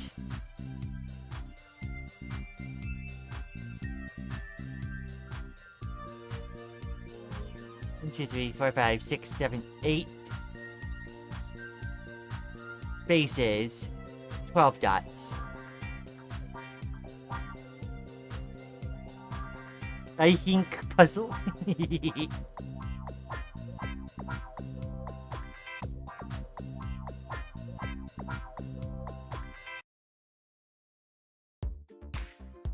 see a rockstar rose at the top of that note. Yes. I wanted to be able to grab it very quickly to copy paste.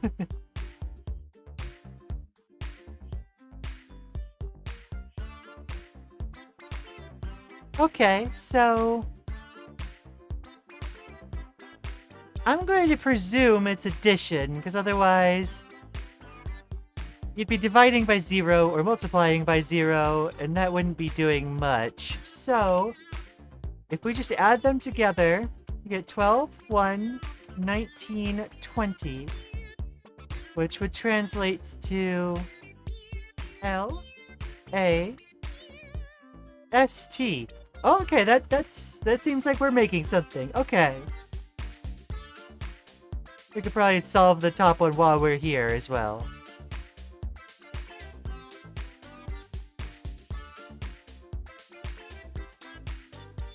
One, 2, 3, 4, 5, 6, 7, 8, 2, 2, 8, 3, and 4, 8, 12. 10. And oh boy, there's a lot there.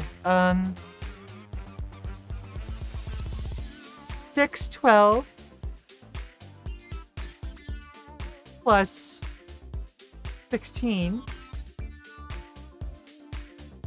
12 plus 16 is 28.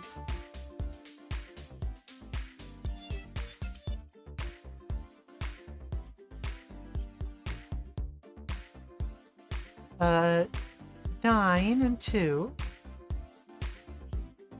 And I believe we saw that one was 20. 1, 2, 3, 4, 5. 1, 2, 3, 4, 5 plus 6. That's 16, 17, 18, 19, 20. 20.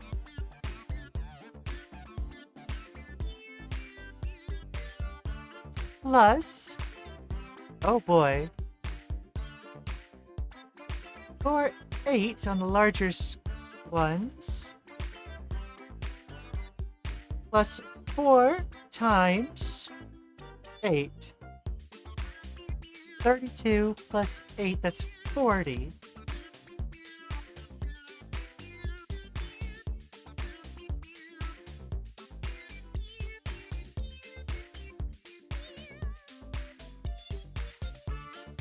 So, subtracting the dots would give, if we just do the same thing we did before and we perhaps mod 26 it,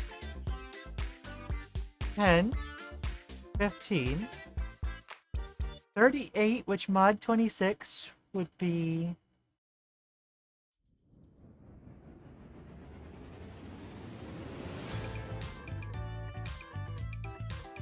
12? 38, yeah, 12. 11. And 60 mod 26 is 8. Which would translate to J O L K. That doesn't seem like that's it. Okay, so not addition.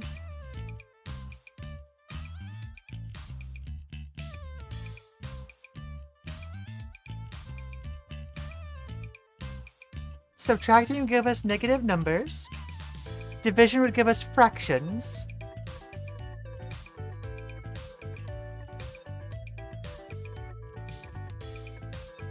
Multiplication, maybe?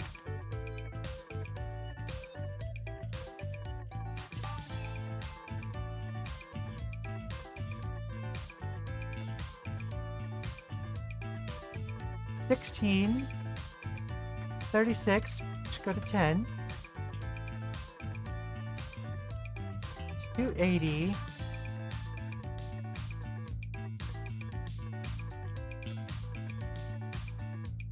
You said what to do? I was conjecturing a lot of things. I'm sorry.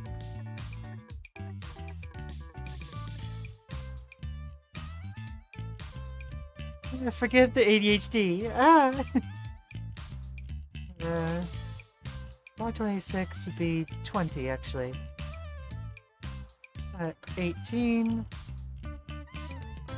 800.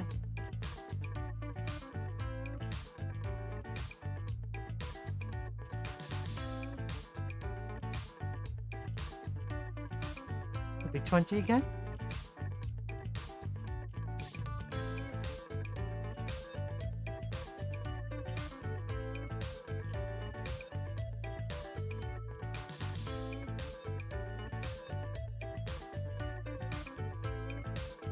That's not it either.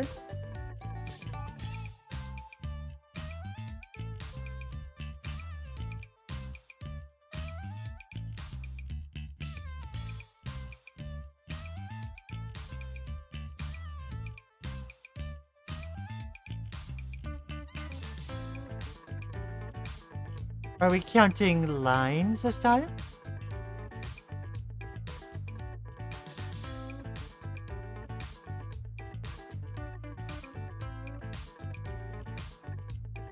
Mod 26 also deals with negatives? True. True. They have used these in puzzles in the past. So, if we kind of just treat it as it's wheeling back around, I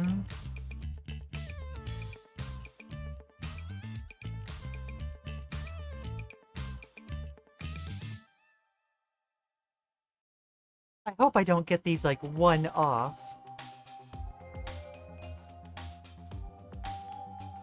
20.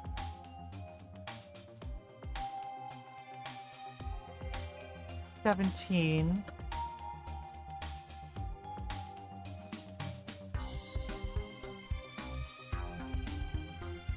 26 minus 18 is 8. 7. 6.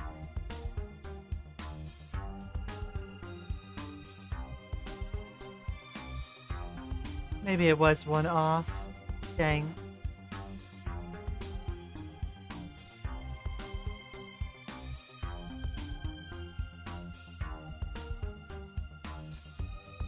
Yeah, that doesn't make much sense.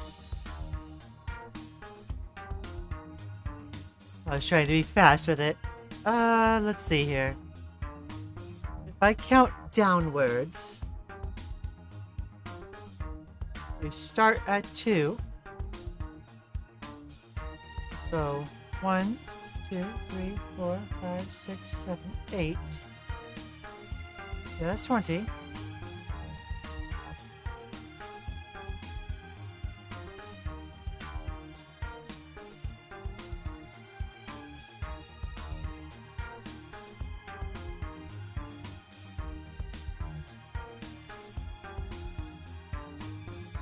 Big diamonds minus small? Huh?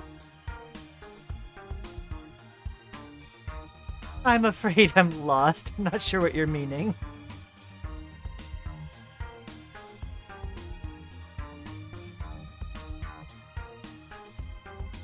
Oh, that might make more sense, actually. I think maybe I got it. If I rearrange it slightly.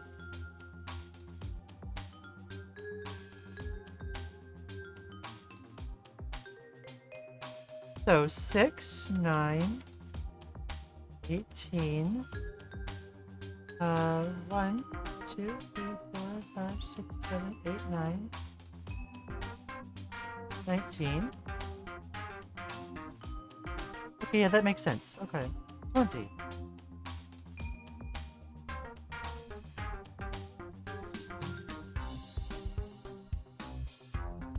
First, okay. Hi, Cold. Yeah, you'll have to forgive me, Stellar. There is, like, a rather significant amount of stream delay between when I see a comment and after I say something. So, it can be hard sometimes to associate, like, if you just, like, say, like, oh, you said it earlier, it'd be like, oh, I said a lot of things by the time I saw that message. Okay, so... Alright. That makes sense. So, this is saying first. This is saying last. Now I just need to figure out the other parts. Now... Oh, I might need to actually, like, pull Krita back up for this. You know, it's okay. I just wanted to let you know that's where the struggle is coming from. My stream delay is much better on Twitch, but I do most of my, like, actual, like, you know, discoverability stuff here. Twitch is much more of a casual thing for me. Where is the game? There we go.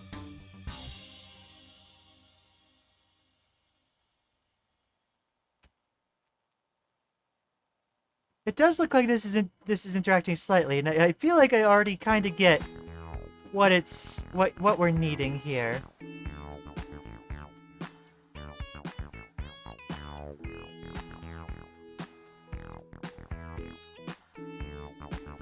So if I put this here, then I go to the other puzzle.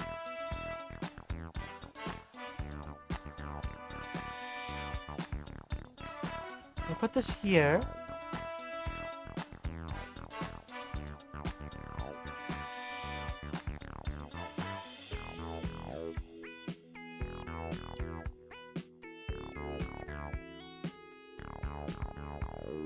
I'll do the same thing where I cut out the static.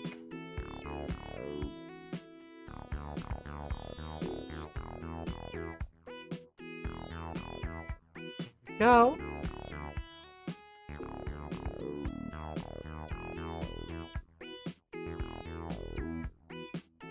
Food cooking? Aw, I hope you have good food, Maddie. Okay. So we have a key at the bottom. Value. If we take this segment up at top here,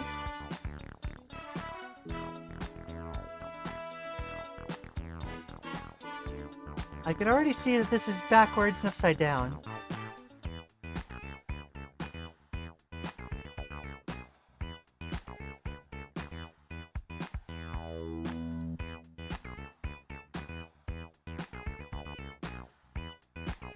That's what I want.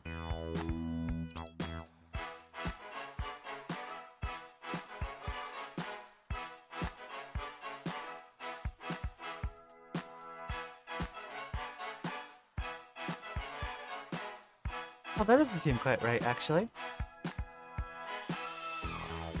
This lets me see the numbers properly.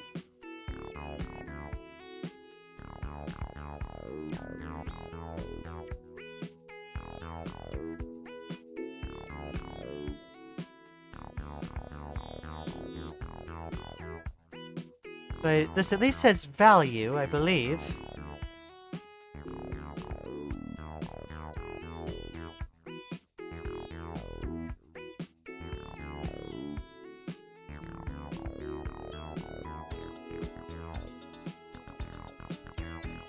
Alrighty, let's see.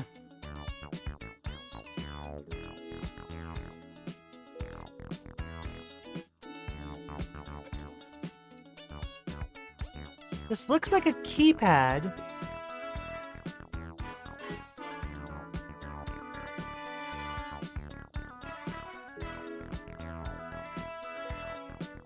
We have a series of 4 numbers above, 3 numbers on the second line for both sets.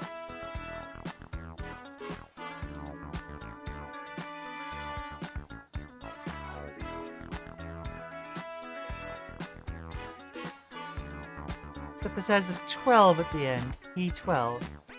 There's no line break, so maybe the 12 is added onto the 83. It is a keypad? Okay.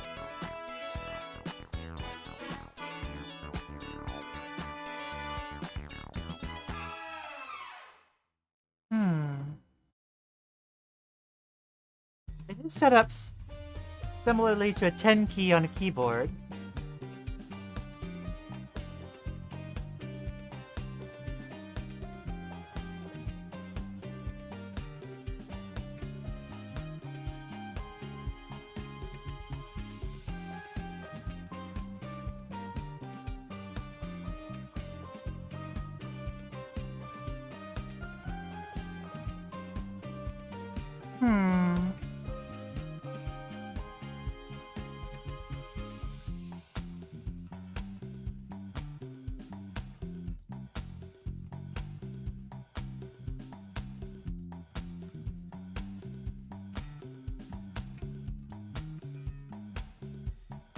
Okay, so new line implies a number break. Okay.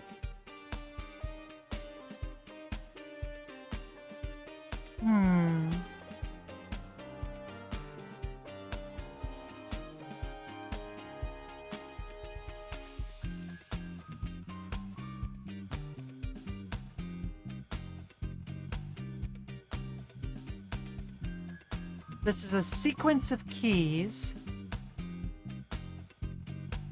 that I suppose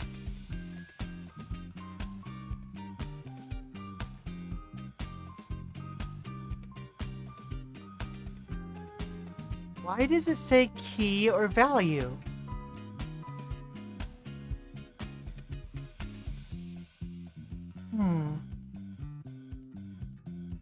Let's try using the number sequences as inputs.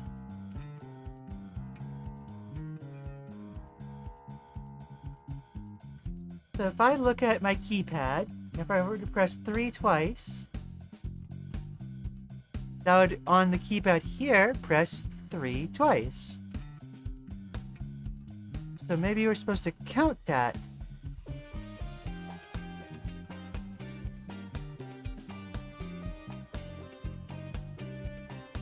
They should absolutely check the art in the server. We have a lot of folks posting a lot of art. I post my own stuff in there too. So if we count up, 3 and 3 is 6. If we press the 0 key, that's 1. If we press 6, 7, 3 on the keypad, that hits 8, 7, 3.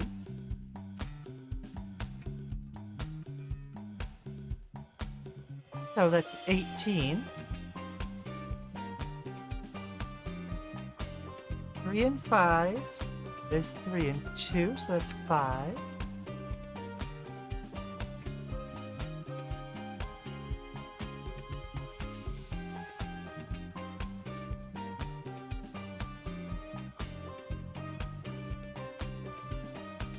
Don't count them up, convert them to digits themselves.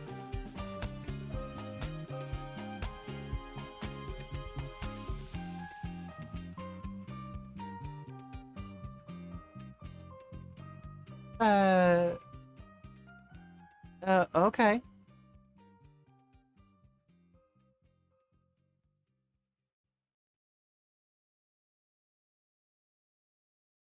Well, I need to try things, you know?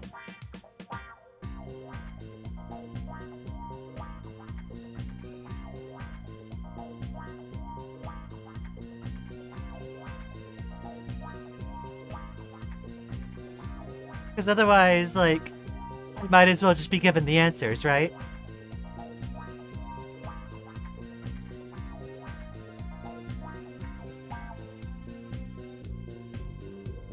I'm just gonna finish this line of thought.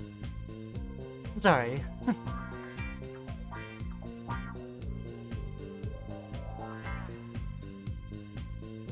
It's okay.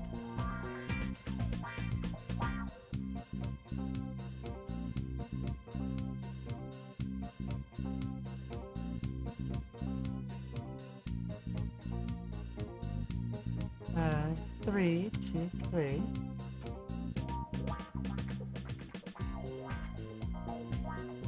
Uh, 3, 6, 10, 15, 18, 23. Strangely, this one seems to be working.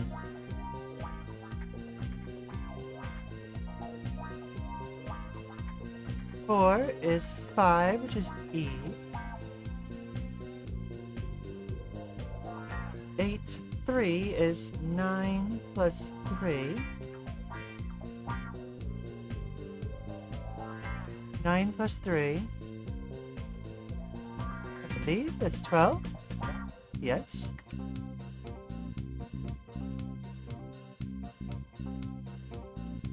What? 1 and 2, 6 and 6. That's also 12. Yeah. Farewell. Okay. Is that why it said key there?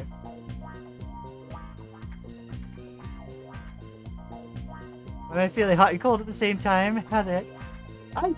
We always hated that when we were using blankets and it's like, oh, you know, you put a blanket on, you're too warm. You put a blanket off, you're too cold.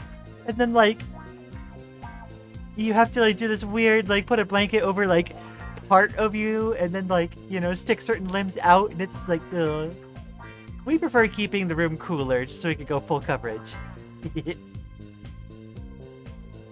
Alright, so that's farewell on the bottom. So I'm gonna guess the password for the bottom side is last farewell.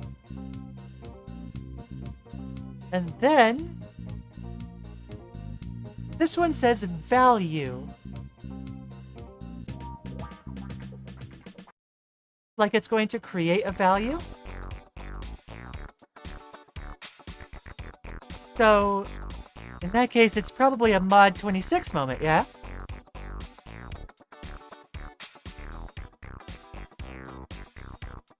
If we hit the 3 button, we get 3. If we hit the 4 and 8 buttons, that's 59. If we simplify that down, that's 7 for mod 26. 7, 5, 3 is 7, 2, 3. Which 723 mod 26 is 21.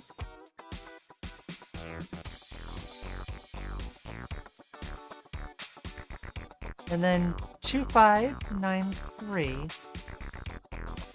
is 6, 2, 4,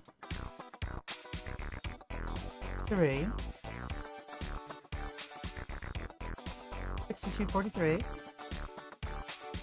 which is 3.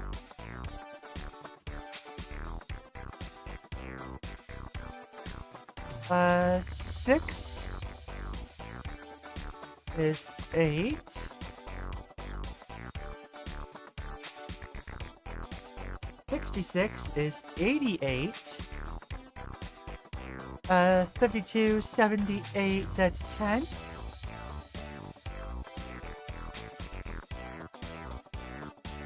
And 446, that's 558. 558.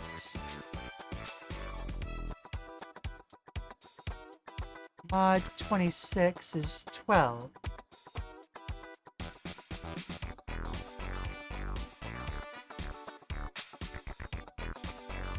Alright, so that would translate to C. D.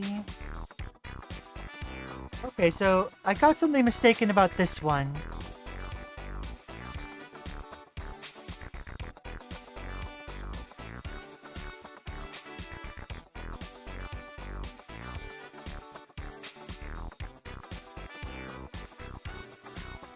Okay, that doesn't seem quite right.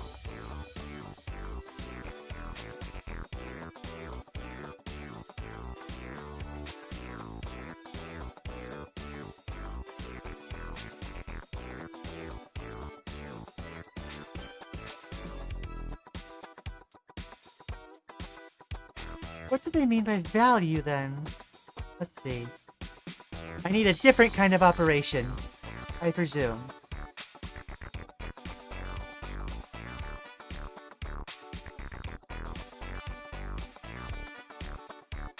Maybe it's multiply.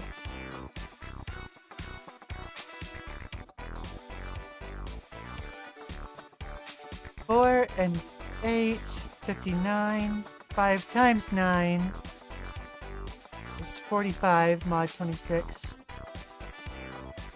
19 is R, or no, S. No, CS doesn't make much sense. 753 is 723. Or no, 753. 7 times 2 times 3. 14. 42. Minus 26 is 16. CSP, yeah, that doesn't make much sense. It just streamed for an hour? Hey, Peeper-chan! I hope the stream treated you well. Thank you for dropping by as always. How was things? I hope you're doing alright. 4-hour dungeon crawl? Whoa.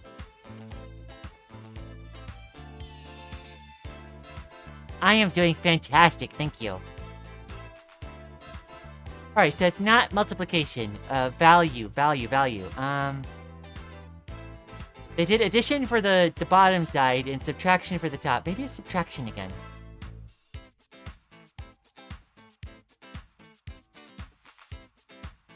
Four, 8,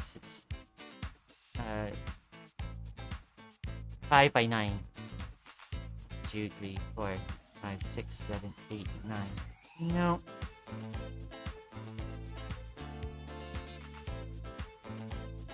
You're right about adding the digits.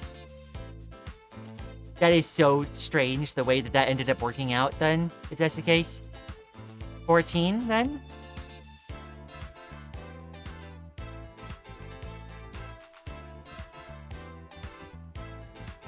But 14 translates to N.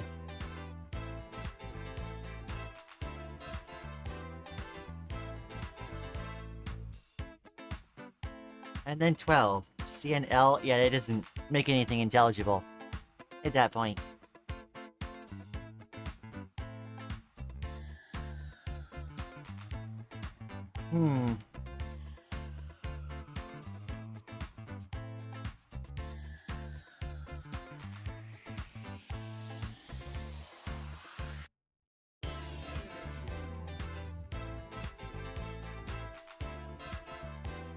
What in the world do I do at this part?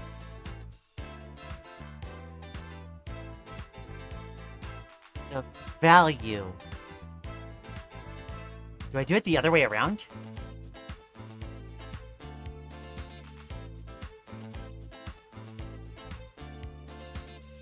I translate the value into keystrokes?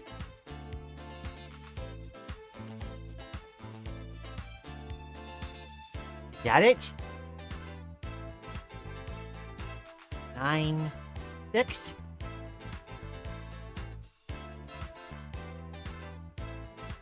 $15, which should be O.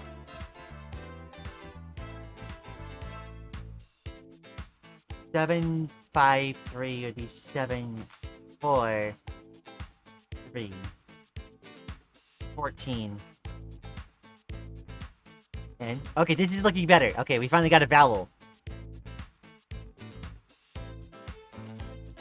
2593 would be 5. Whoops. 5. Hit the 5 huge. 4. 9. 2. 9, 17, 20 is T. Hit the 6 key. This could be 2 of them.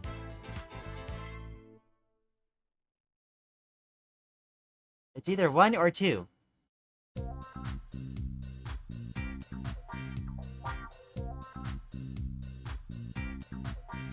Weird.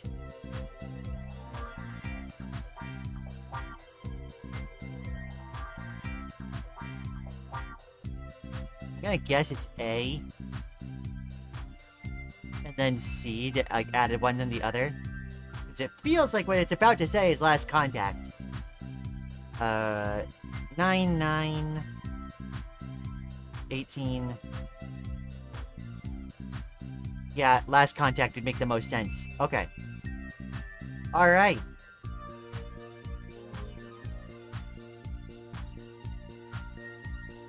Holy cow, that was hard. My brain is squished. Okay, so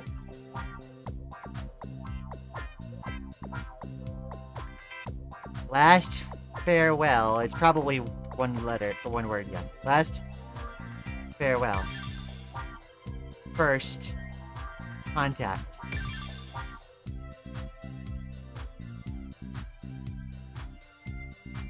Okay. All right.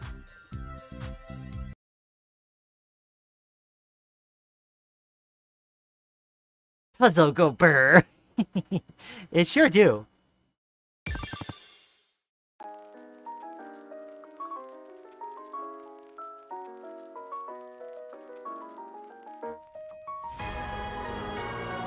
What in the world?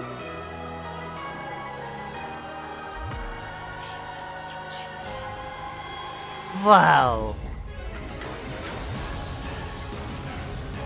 Evanescentia? What? You did excellent, thank you. Aw. This is gonna be hard, what the heck? I love the visuals on this. Oh my gosh.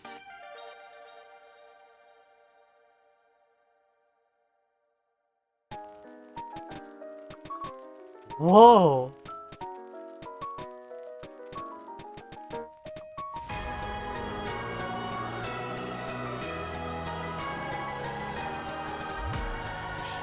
This is kind of my jam.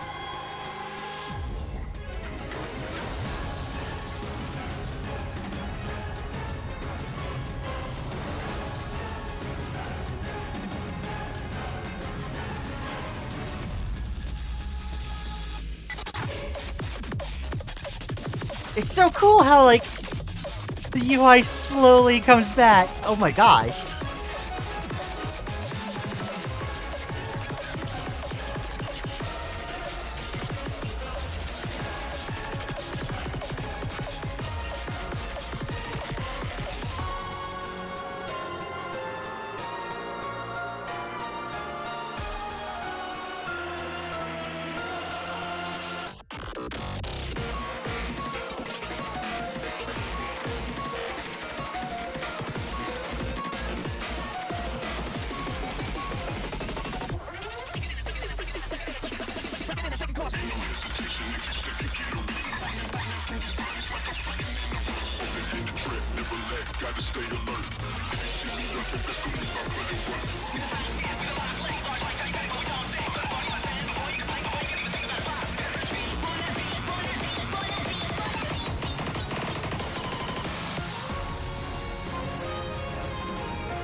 Whoa.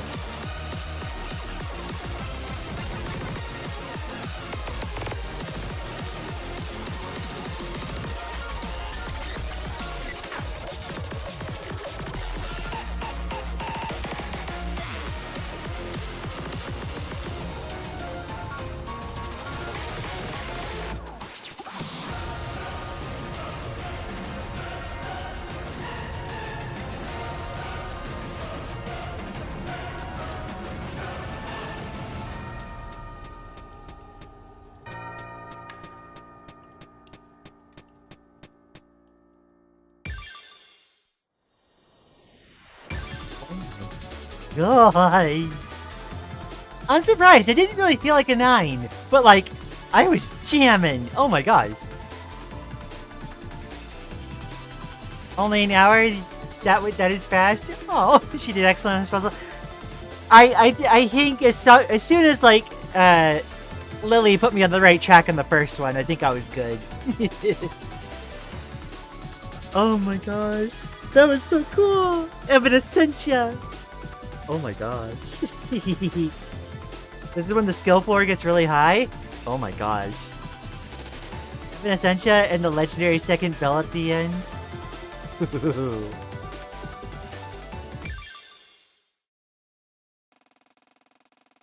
The locks resolved and the puzzles solved.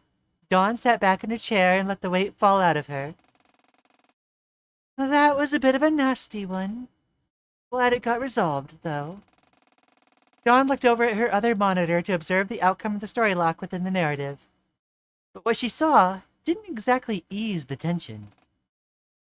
What the heck? On her screen was Eri pushing Saturday and Allison pushing Kotami. Wait. What? What? Saturday fell backwards just as Kotami had prior to the freeze frame's activation. She stumbled over the edge of the spiral staircase and... Huh? Why did they swap? Saturday fell. She fell all the way down the spiral staircase, and she kept falling. Until she reached the ground, where she kept falling. What? She kept falling. What the heck do you mean she kept falling? She hit the ground, right? She kept falling. What the heck do you mean she kept falling? She kept falling. She fell through the floor? She kept falling. Immediately, geometry and objects around the world, including in Dawn's hangout, began to twitch and tear apart. The world began to break apart at the seams. She kept falling. And then, before Dawn could consider what was happening, the ground beneath her gave way. She, too, fell. She fell. She kept falling. She kept falling. She kept falling. She kept falling. She kept falling. She kept falling. She kept falling. What? Excuse me? What? She kept falling. Now listen here, game. Open back up. She kept falling. Why is it in... Yeah, I know. I'm relaunching it. She kept falling. It was in the loading screen text, too. Oh my gosh. The surprise is waiting to be... Oh, I'm sure.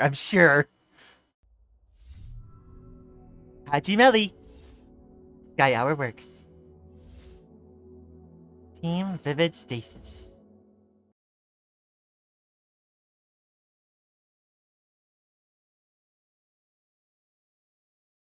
Time to relaunch the completely normal game. She kept falling.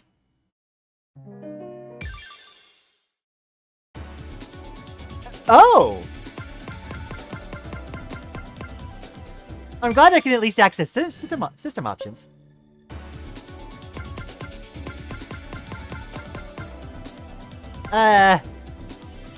Internet connection is required for the best falling experience. Let's see, it was usually rhythm play, something node flowchart? Oh, I can't actually access any of these.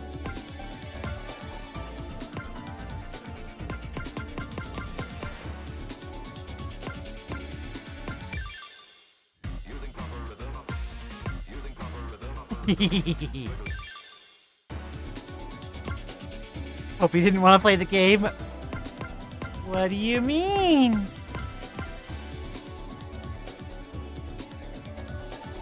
You can't access any of the broken options.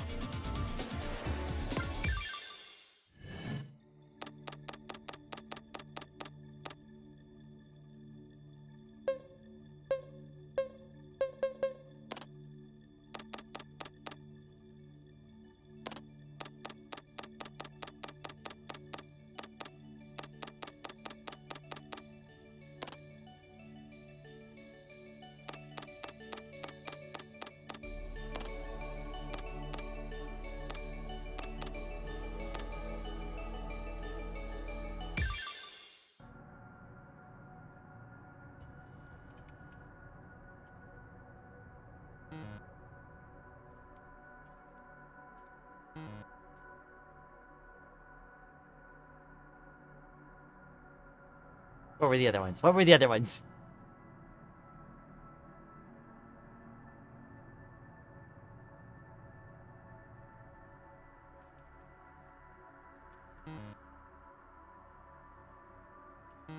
Okay, that isn't it. Okay.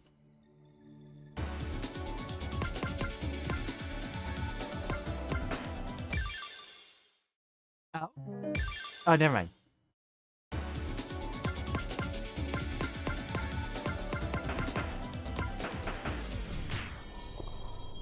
Apparently it's triangle on keyboard on controller. Boundary shatter.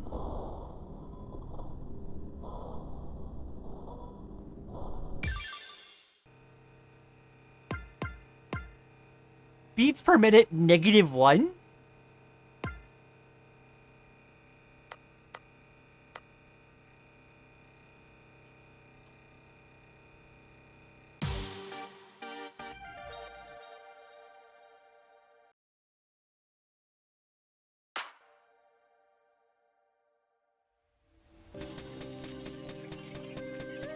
Okay, hold on. I need to make sure I'm like set up properly. There we go.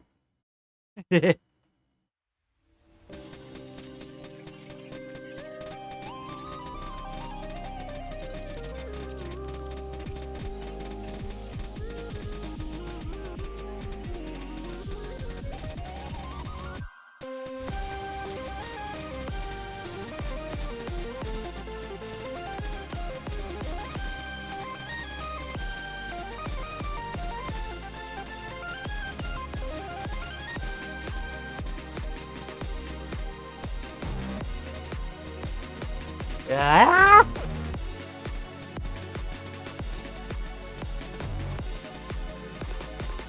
I have no idea what's going on here.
She kept falling!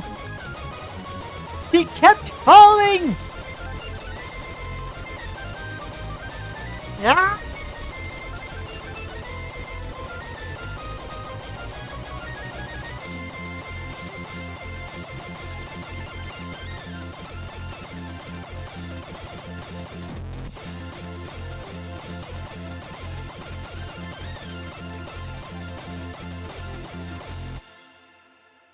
Hey.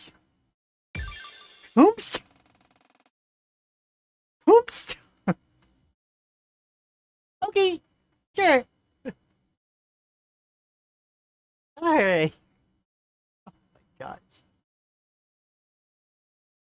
You know, I think I just needed that.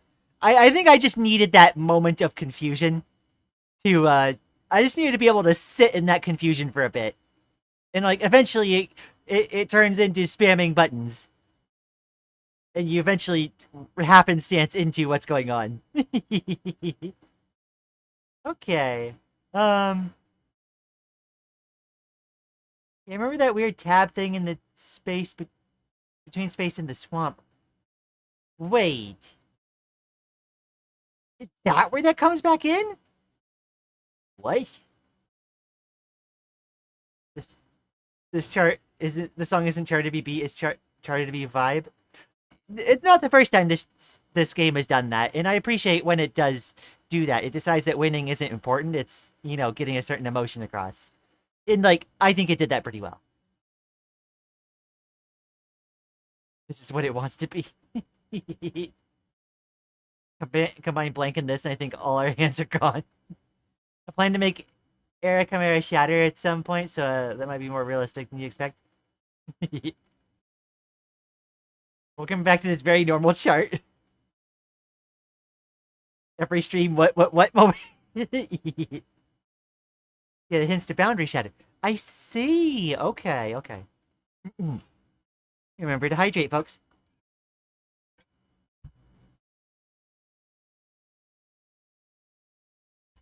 All right. In nothingness, we witness that which comes after absolute zero. In nothingness, we see that girl floating. In nothingness, we ask ourselves the question of what brings her to this place of no places, this world of the end. And yet, the girl is waking. Where am I? Where are you? Everywhere. That is, nowhere. I don't think that answers the question. It is the only answer that can be provided. Right. I suppose it's an equally stupid question, but who are you? It is a fair question to ask, and yet I cannot tell you. Why not? Because it would break the story. Right. It's admittedly fascinating to an observer such as myself that you could bring yourself to awaken within this nothingness. Do you know the circumstance that brought you here? I think I do. There was that story lock situation at the shrine. Then I solved the puzzles. But Saturday and Kotami got swapped. And then... I don't know what happened after that. Do you? Naturally. Okay, Miss Yoko Itai. Tell me then. Do you want to know? Of course I do. Just tell me. The entire stability of the Duskbreaker has been thrown into disarray. Bits are getting corrupted left and right. Everything is beginning to dissipate into where it once came from. Tell me, girl. What brings you to awaken within this space? The others in this world sleep soundly, and yet you're here, observing all that has been lost. I don't know. I don't know how any of this works. Surely you don't feel as though there was something left to you? The simulated world is practically forfeit, as are the lives of the inhabitants that you would consider to be from the real world. It would take a miracle for the Duskbreaker to be recoverable from this state. No. It would require the miracle of a miracle.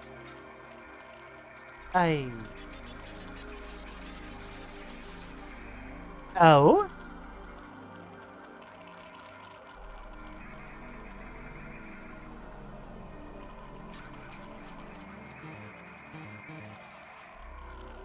I see.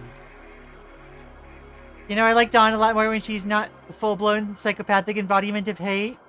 Yeah, no, the thing is, we can see how the depth of someone like Dawn can, like, be driven to that kind of expression. Though, it's like, it is all the same person. It's a complicated thing. I don't know. I don't know why I've been awakened like this. There isn't anything I can do. Interesting. Your existence is determination, yet you choose to return to an endless sleep. Shut up. You told me there was nothing to be done. It'd be tantamount to self-harm to try to fight when I'm told by what I can only assume to be the closest thing to the voice of God that it's hopeless. The voice of God. I would prefer not to be called that. I don't know what to call you then. It doesn't matter what you call me, Yoko Itai. You have made your choice, and will sleep forevermore. Liberator. Representative of fight. You had a good run. I hope this eternal sleep sets you free from the story of affinity you've been bound to. Should you have had the ultimate determination to fight for the miracle of a miracle, The path forward may have changed, but none could fault you for this decision. Rest well, Don Hisameru.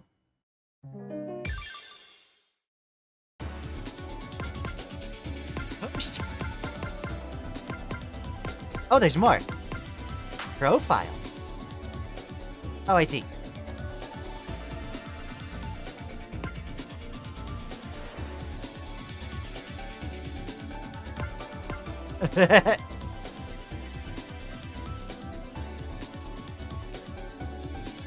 I see, okay.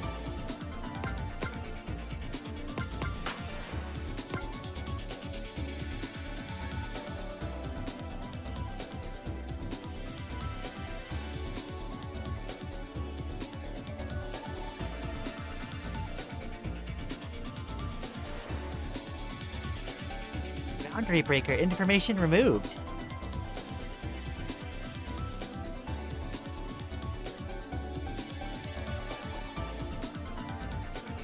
Reface.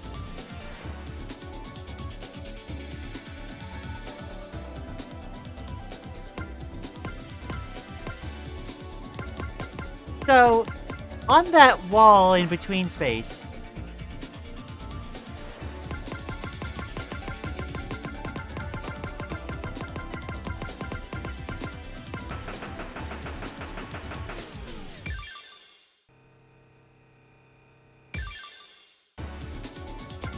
there was another input. Dawn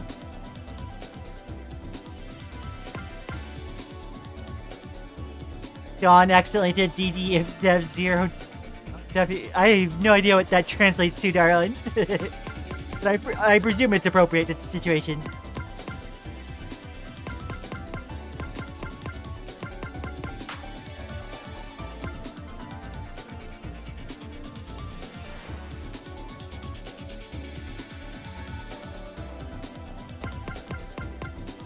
Do I have to play the track again?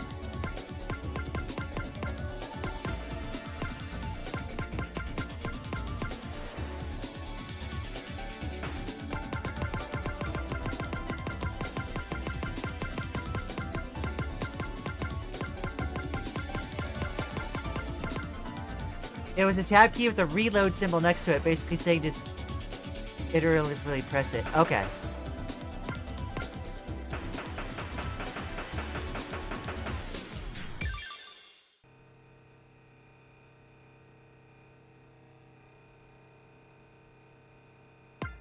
You have to play a track again, but not that one? A track.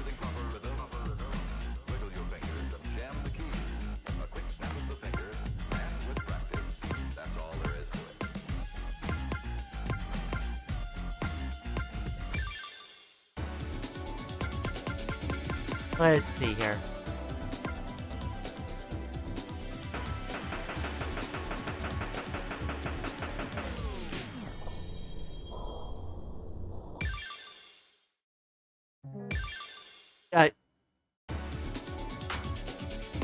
Hold on.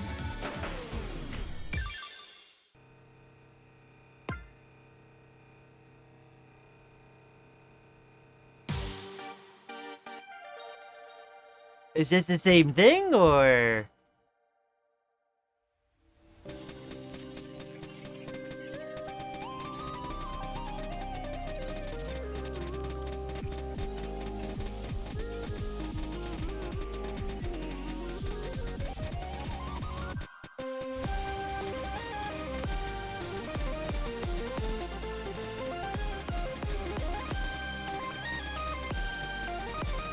It is the same thing? Okay.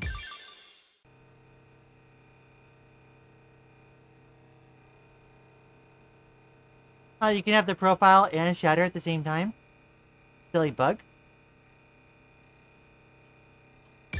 What in the world? The title will guide you.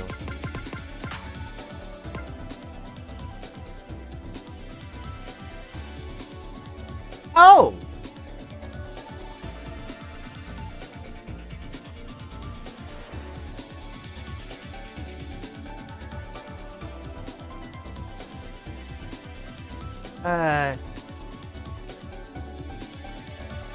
Ultimation.will?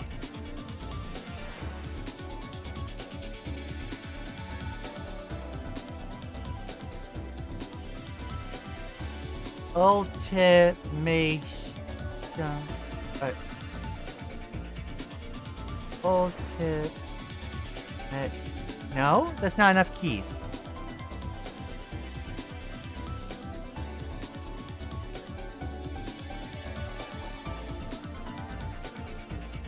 He did the exact same thing I did. Wait. It's referring to a track? Is it? Oh.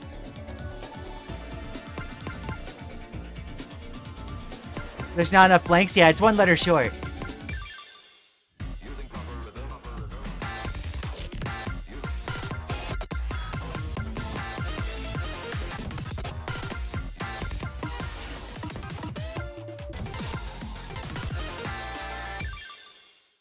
Hold on. How do I do this again?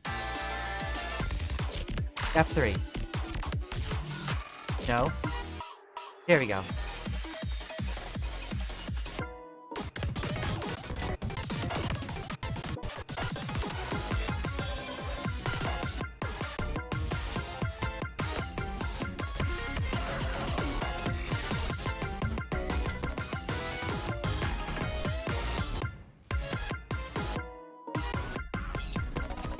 Where is this thing?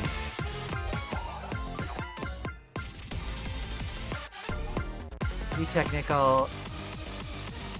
Ultimatum. Oh!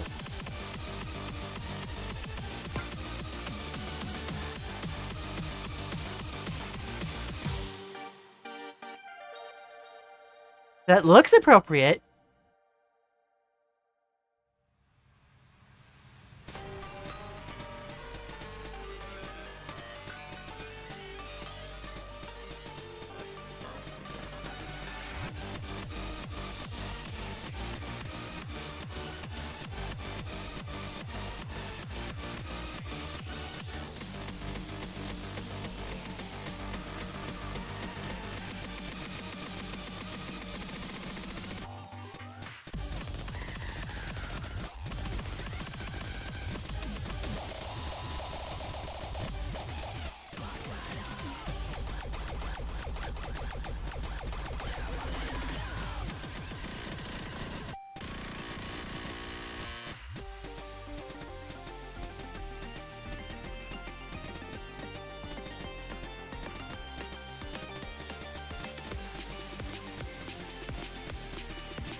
Okay. We played Ultimatum.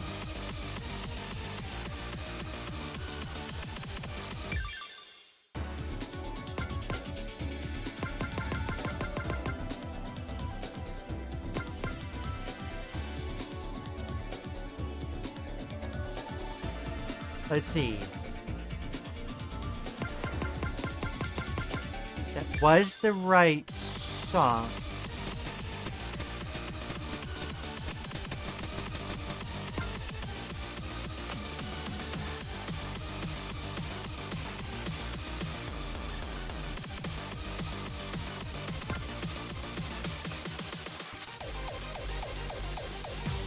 And look at the title.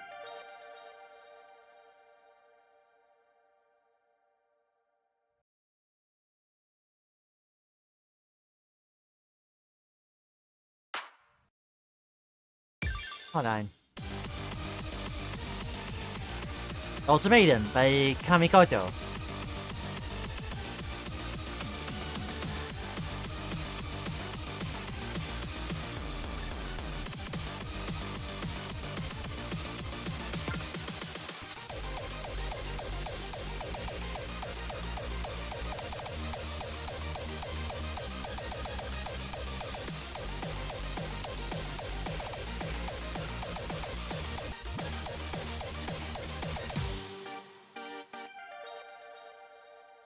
Your title?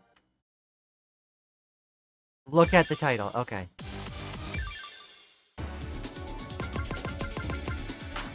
I'm sorry. Ultimatum will. Vote from a time not yet passed. Okay, so the title is changed.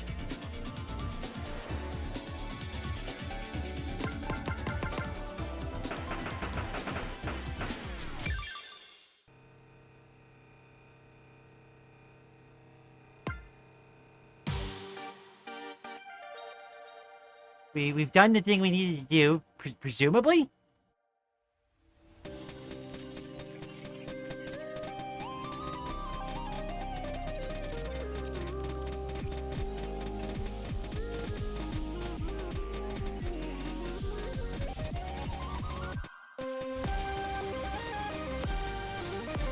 Because, yeah, we didn't have an option available before. Okay.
My brain didn't feel well. My brain don't feel well watching this song. I hated playing this. Yeah, there is a certain part of my, like, kind of neurodivergent brain where it's like, no, I have to be able to play it. Wah.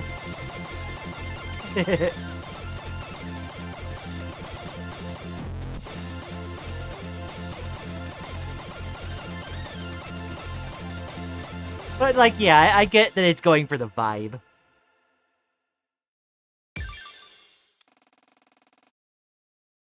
Alright, so we have to get back to the point where we have the choice. Ah, I see. Okay.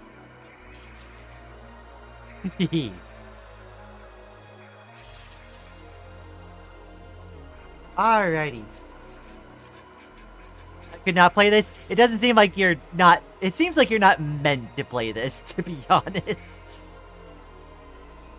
Proud of you for persisting. Thank you, Tama. Oh my gosh. Alright, so... Dawn's response to the voice. I won't give up. I won't give up.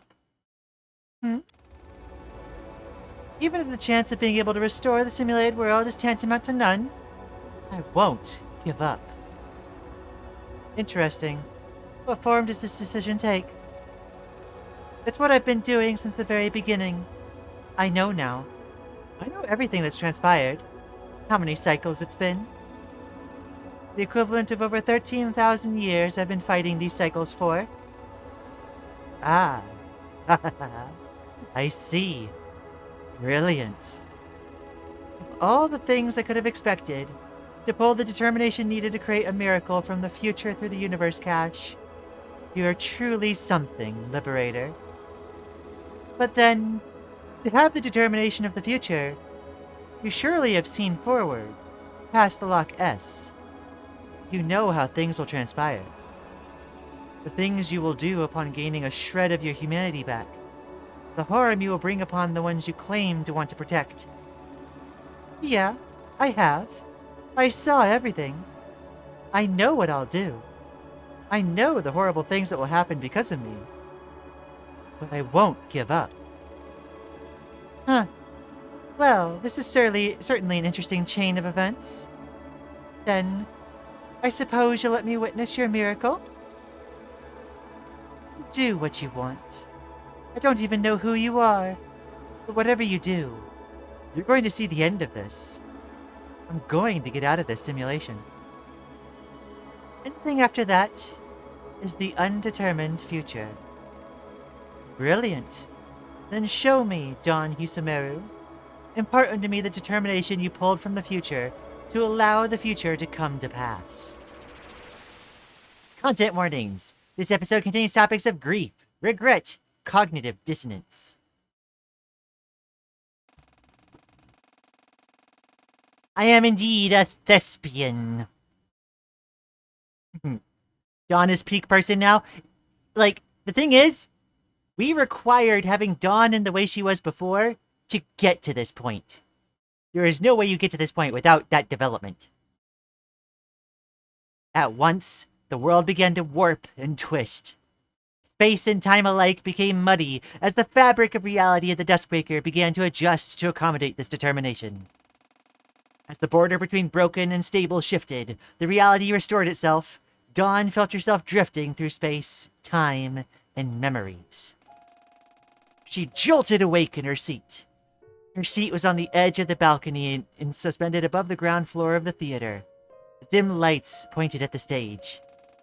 From the stage, a girl sat, playing a piano.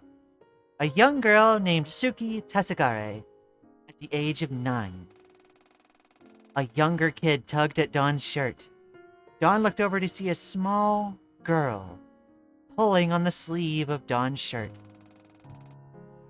You're, Sis's friend, right? Dawn, he's so something? Dawn looked down, unsure of what to say. The girl turned back around and sat back down in her seat. She's really good, right? Dawn looked back down at the stage. Suki's hands effortlessly slid across the keys. Dawn realized where she'd heard this song before. Claire de Lune. Fitting for her. Huh. Of course, Dawn had already seen everything that was about to transpire. She knew full well that there were still over 6,000 cycles to go, and all the awful ways she'd act out on the final cycle. As if to signal that Dawn that this world, this space, was listening to her memories of events that had not yet come to pass. The scenery on the stage warped and shifted. Dawn looked at herself, alone. Her ultimation destroyed everything. The Dawn on the stage sat on her knees. Her hair drooped over the front of her face. Dawn couldn't see it, but she knew from her memories. She knew she was crying.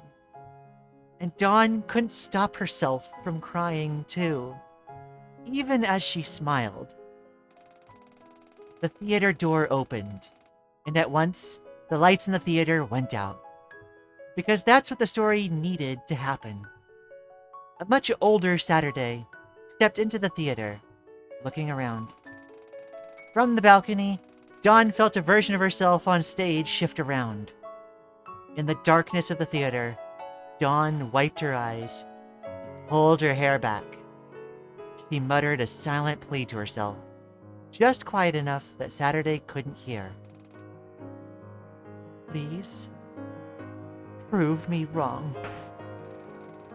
Then, the lights above the stage flashed on. Dawn, no signs of having been crying, stood on the stage, looking down at Saturday. Welcome to the end. Indeed. She laughed, and then she was back to the way she had always been. Really, Saturday? Trapping a girl in a theater? Surely you're above such dirty tactics. Oh, this is the scene during their conflict. That little bit of context of Dawn being like, please prove me wrong.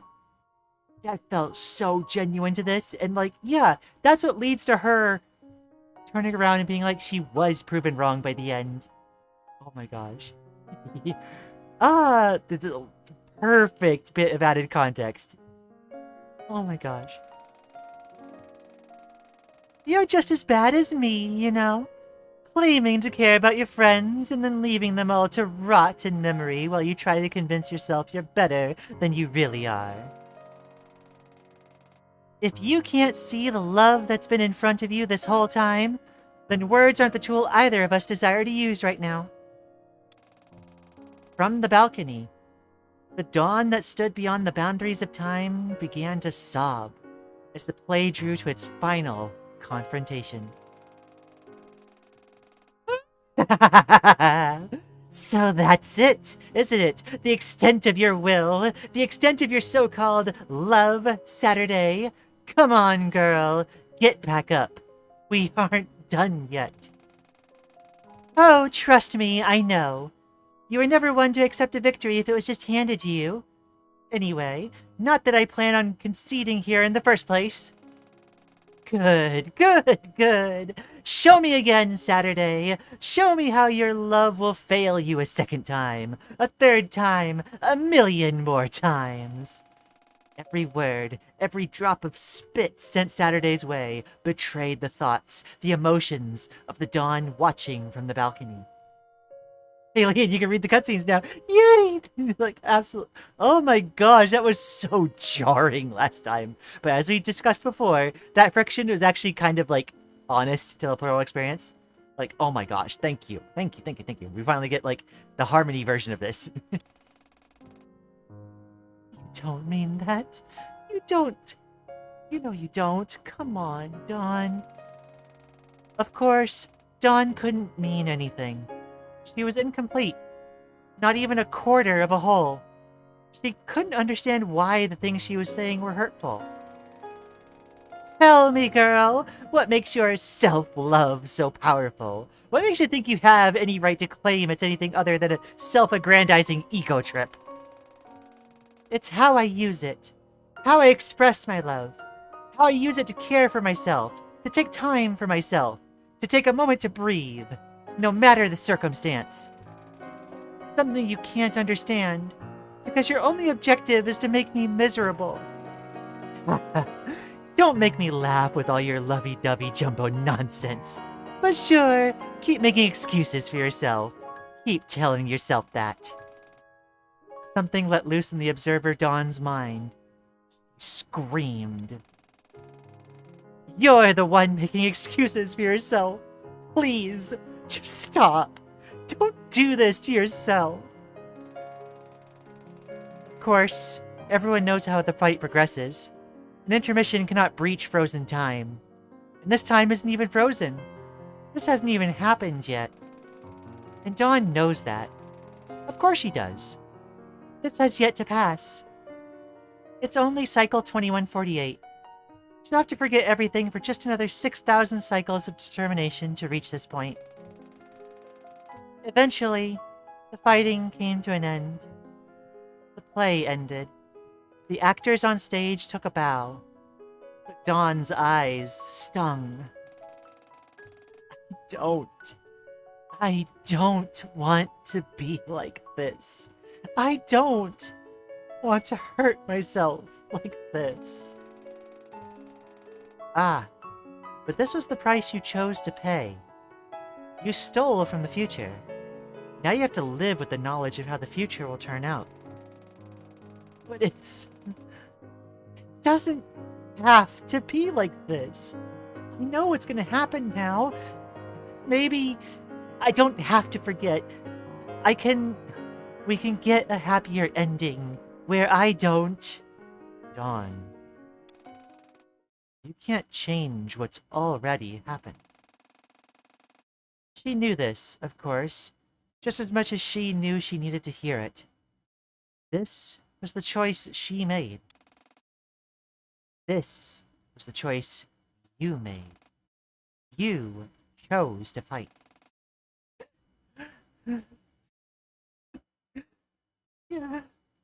Yeah, I know. As the seats around Dawn emptied and the viewers left the theater, Dawn remained stationary. She dried her eyes. I take it then, you're ready? I am. You've acknowledged the fact that you will have to process the guilt of what you know you will do? I have. You acknowledge that following this, you will fight once more, for over 6,000 more cycles, forgetting any of this transpired? Yes. I'll lend you a hand then.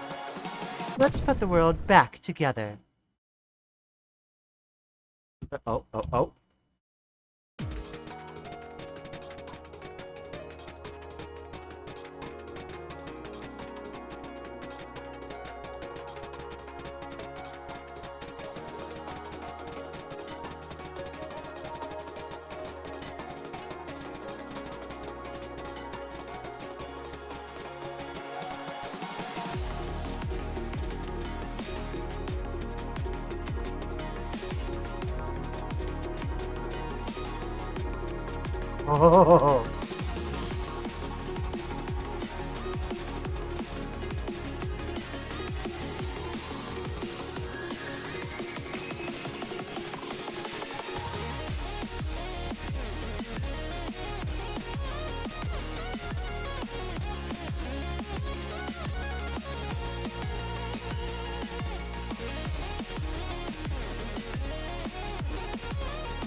Whoa! Yeah!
I love this track so much!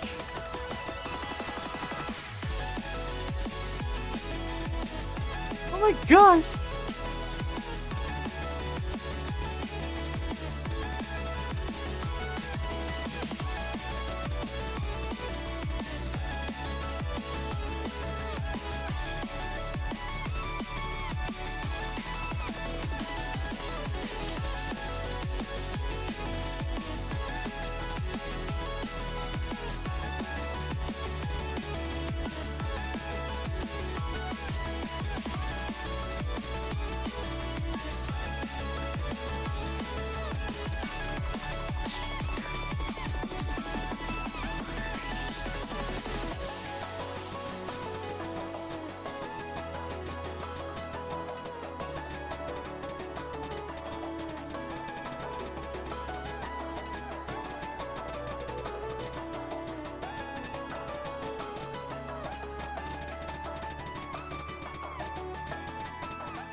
Oh my gosh. Dawn, girl. Oh my gosh. Nope. It came back immediately. She looked over the monitor to her right, set up display at the time. Oh, stop. No. Please stop. Okay. Please stop. Okay. It's back then. Maybe she looked over the monitor that was right. No. Oh my gosh. Saturday, you're right. I've been so stupid. I didn't even consider the danger. Damn it. Watching the feeds, a sad smile made its way to Dawn's lips. Sorry, everyone. You won't remember any of this, and neither will I. In her hand, she materialized her hollow weapon, her signature pistol. Sorry to you too, Dawn.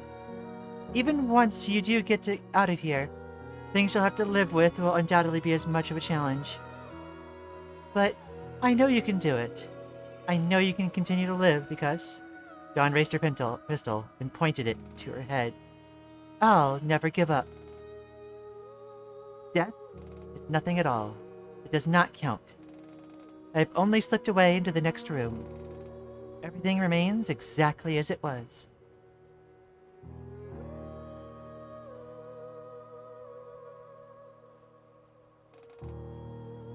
I am I, and you are you. The old life we lived so fondly together is untouched, unchanged. Call me by an old familiar name. Speak of me in an easy way you always used. Let my name be ever the household word that it always was. All is well. Nothing is hurt. Nothing is lost. One brief moment, and all will be as it was before. How we shall laugh at the trouble of parting when we meet again. Oh my gosh.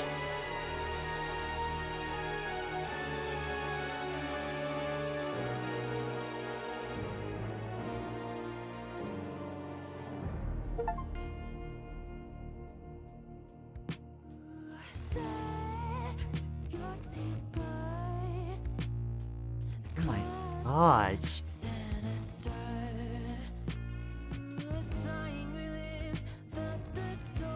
Oh, I wish.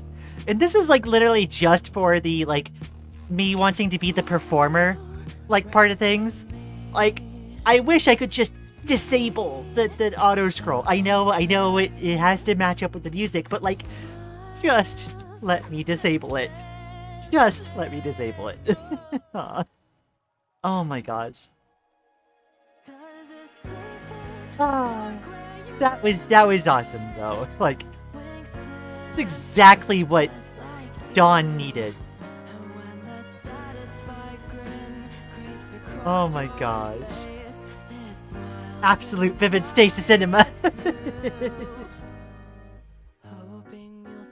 Oh my gosh. I'm gonna have to, like, make a note if I ever, like, actually design a game, like, used to be my dream, then, like, I'm gonna have to, like, never do auto-scrolling segments.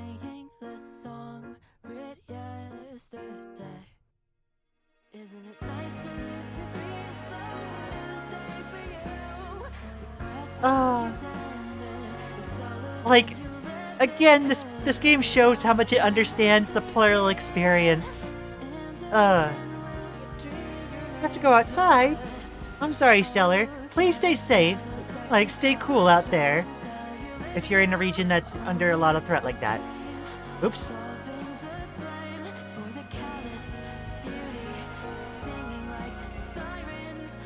Oh my gosh.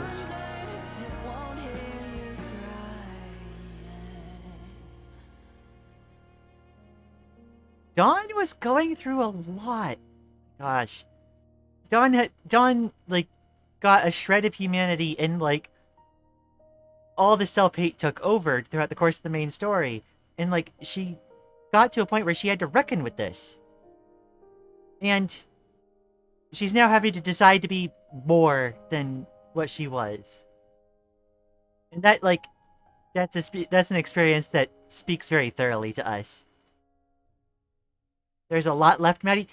Yeah, no, I definitely, like, I saw, like, some names, like, in some resources I was looking up that, like, alluded to quite a bit more. Even in, like, achievements, there was, like, some kind of, like, nexus something or other. So I was like, okay, yeah, there is a lot more to it.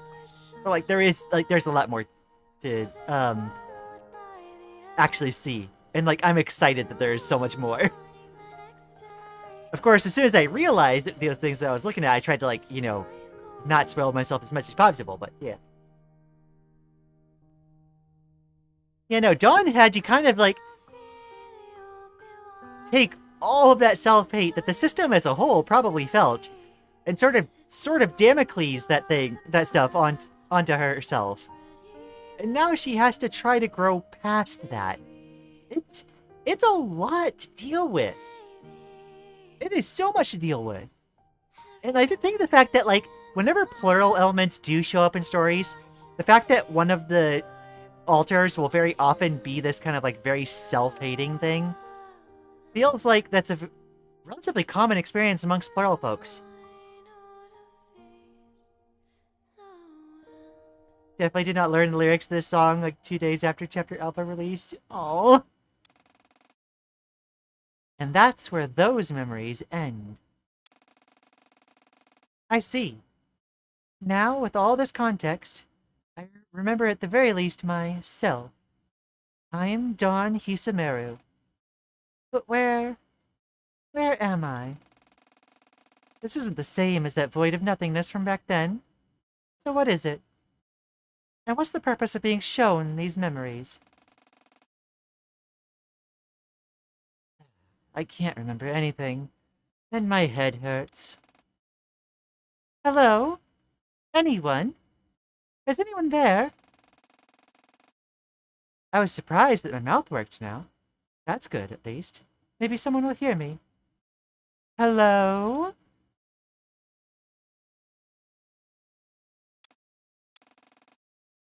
Is there anyone to hear me? Hello? Anyone out there? I screamed and screamed, but nothing returned to me. Not even the sound of my own echo. Resigning, I felt the energy give out from under me, and I collapsed back into sitting down.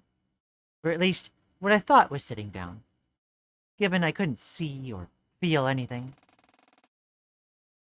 Yeah, I guess that makes sense. Nothing is here. Nobody is here.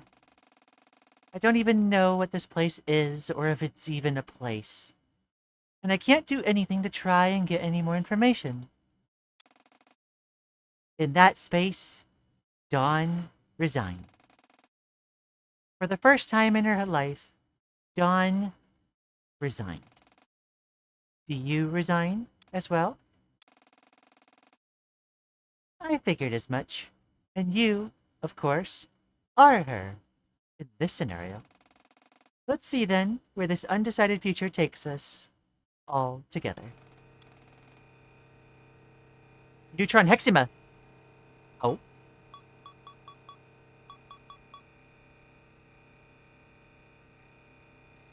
Oh, healing?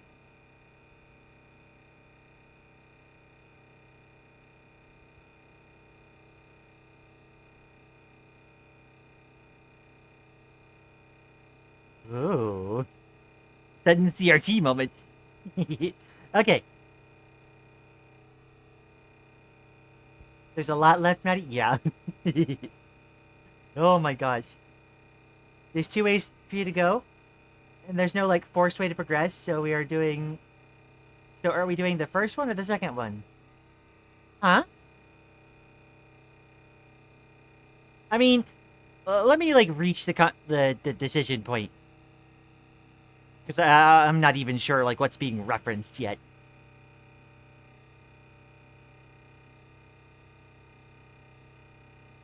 When these first came out, they were locked by a cryptic puzzle for each gate. Once you solved them, it only let you play Encore. Oh. Oh dear.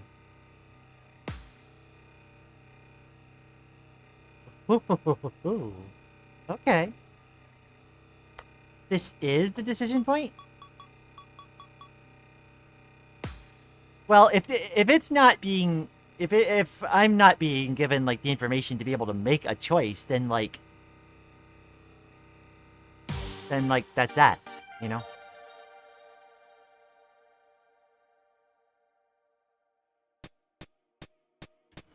Wait, like I'm sorry. Y'all are like this is confusing.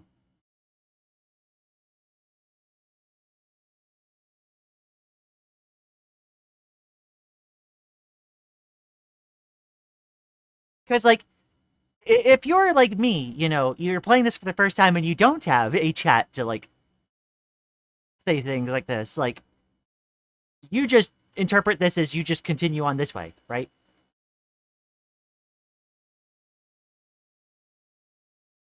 But there's a lot of instruction being given.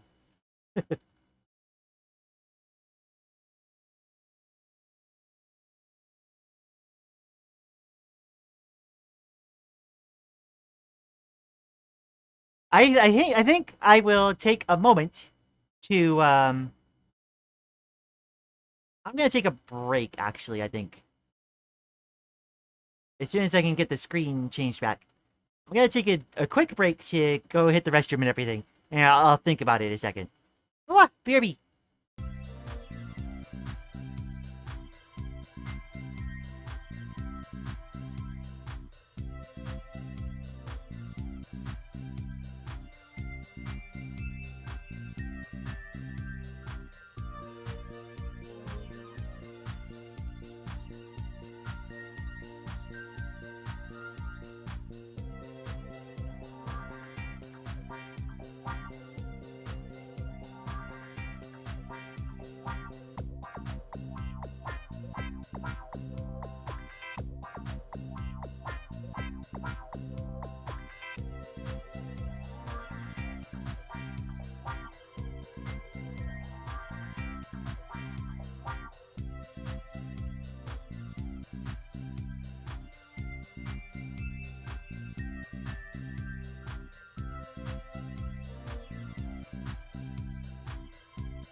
Okay. Alright, so apologies. Trying to read back through everything and, like, think about it a little bit. I had a bit of a moment where, like, it felt like I got, like, tugged on the collar. Like, I had a train of thought and I was getting derailed. But I think the important thing is, like, if I can do things in any order eventually, that's the important thing, right? Welcome back, thank you. But yeah, as long as I'll be able to see everything eventually, like that's fine, I think. I think until then, though, we have a... Actually, I'm gonna go to the Hangout screen for a bit. We have a fun facts with Maddie. Let's see. Hello, ladies, gentlemen, and MBs. Welcome to episode 66 of Fun Facts with Maddie. We dread the next episode. Oh, I see. We dread the next episode. Alright, number 1. Just like humans, radiation hates solving mazes. One of the most commonly used ways to stop radiation in a small particle accelerator is rooms is a maze of corridors with lots of right angles. Yep, I did know that one. Number 2. Light bulb can reach 800 to 1500 C on the inside. They don't burn because it's a vacuum in there. Yes, no oxygen. Of course, they need to use tungsten to withstand that. Yep. And fun fact number 3, the average wind turbine spins at 20 rotations per minute, which means their tips, due to their blade size, move an absurd 180 miles an hour. Heckin' speedy!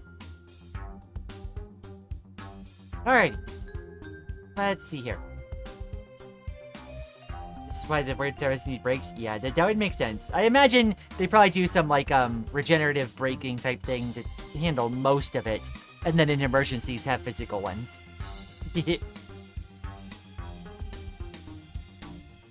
Alrighty, with that though, let's get back to what we were doing. And swap back.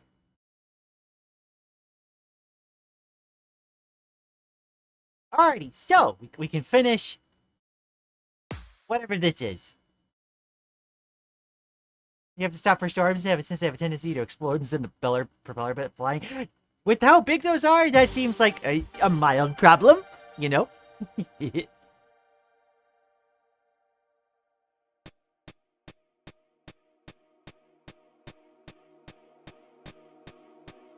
Eczema.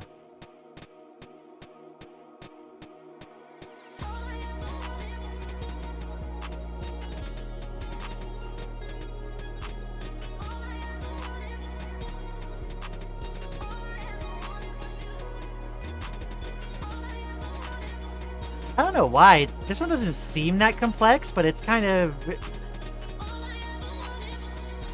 sandpapering my brain a bit.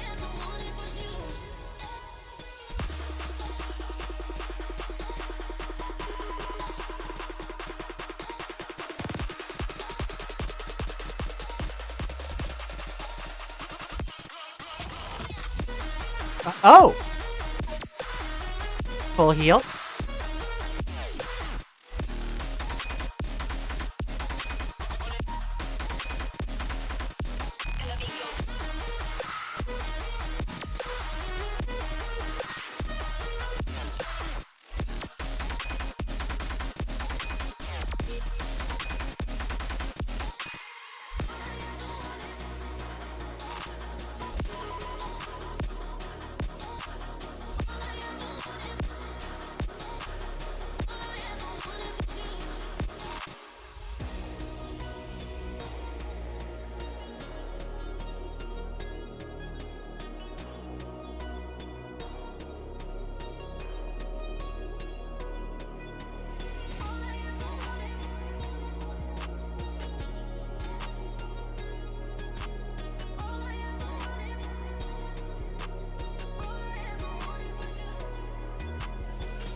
I didn't even realize the UI was gone until now. Oh my gosh.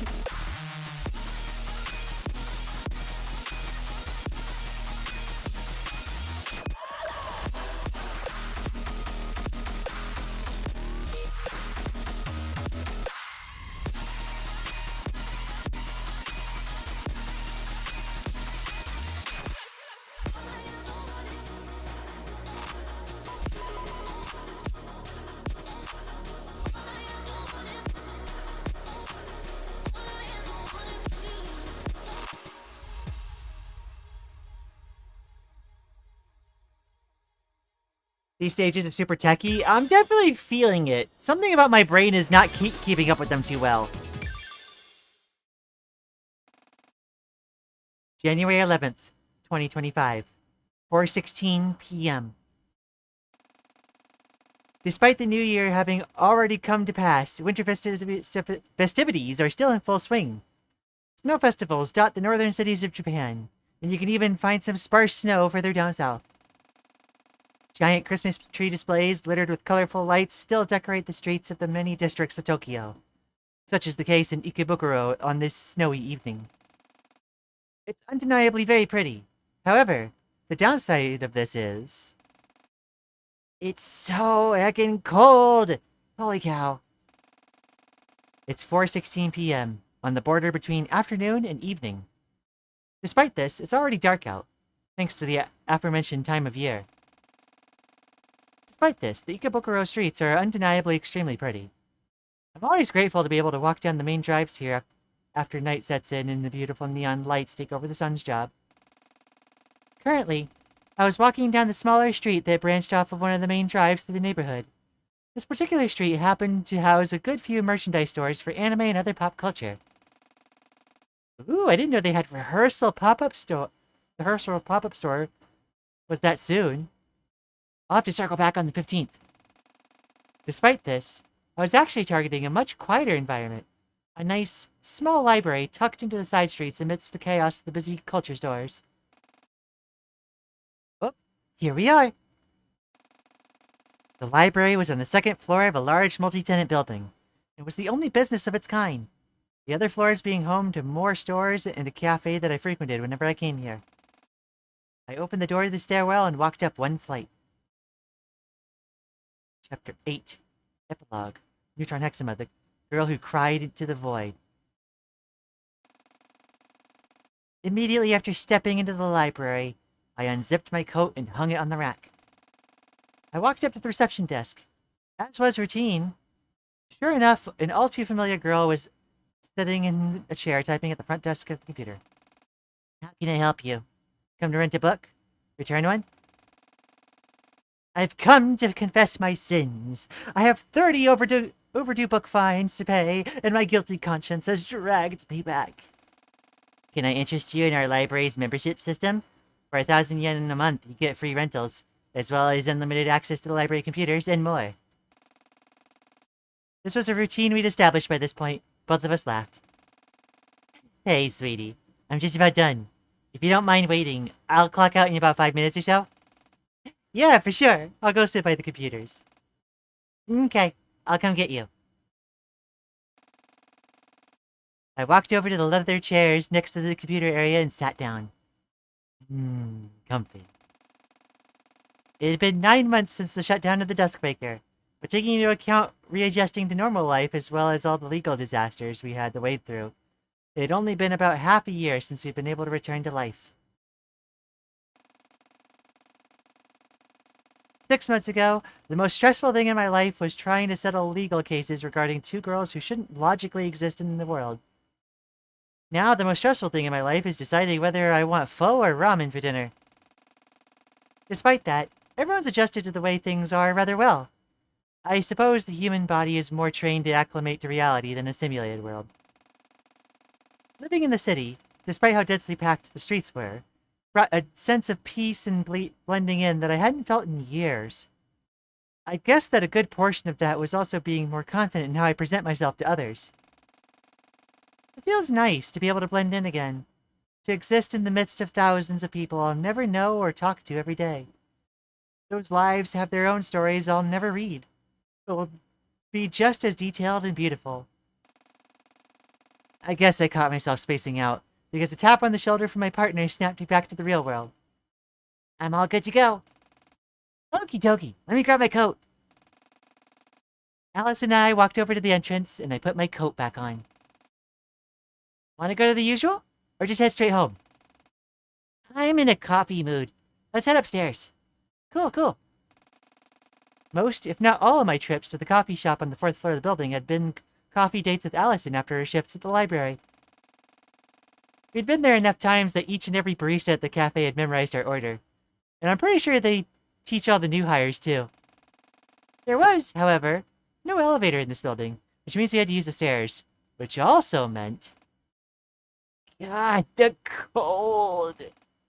Shh! Close the door if you're going to scream. Allison and I stepped into the familiar cafe. We were promptly led to a pair of seats.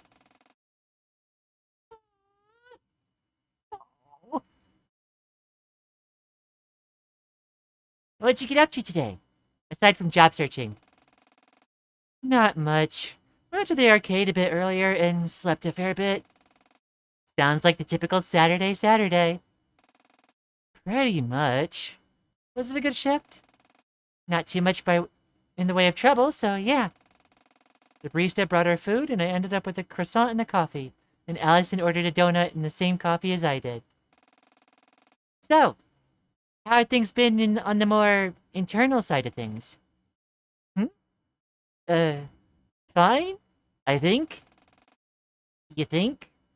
You don't sound very confident. You're so heckin' adorable. Yeah, fair. I'm not a good liar. But I'm not really sure what's going on or how to talk about it. Does it have to do with the others? Yeah, well, it's Dawn. I really don't know why, but I felt somewhat of a weakening presence from her. Weakening presence?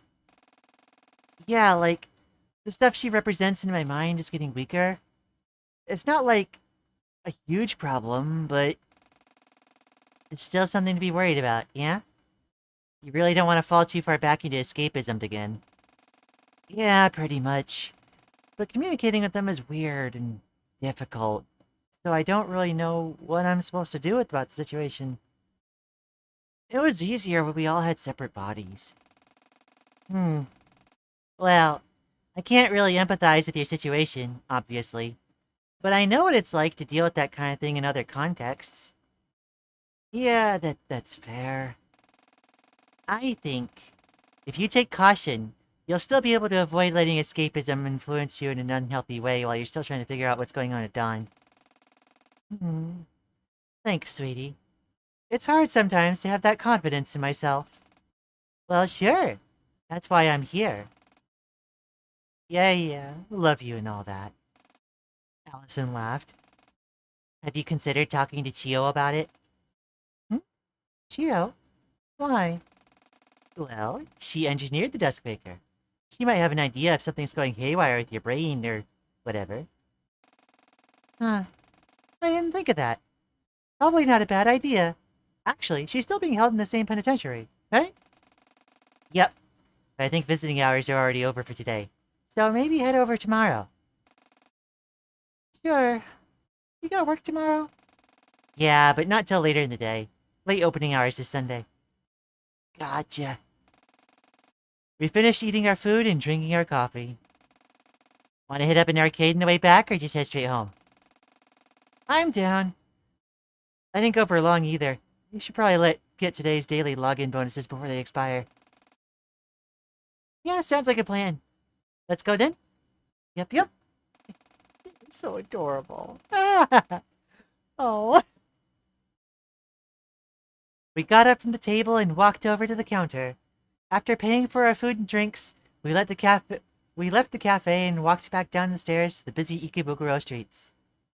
You're so heckin' adorable. Oh. Saturday is unemployed. Mood. I mean, I'm employed, but like, mood.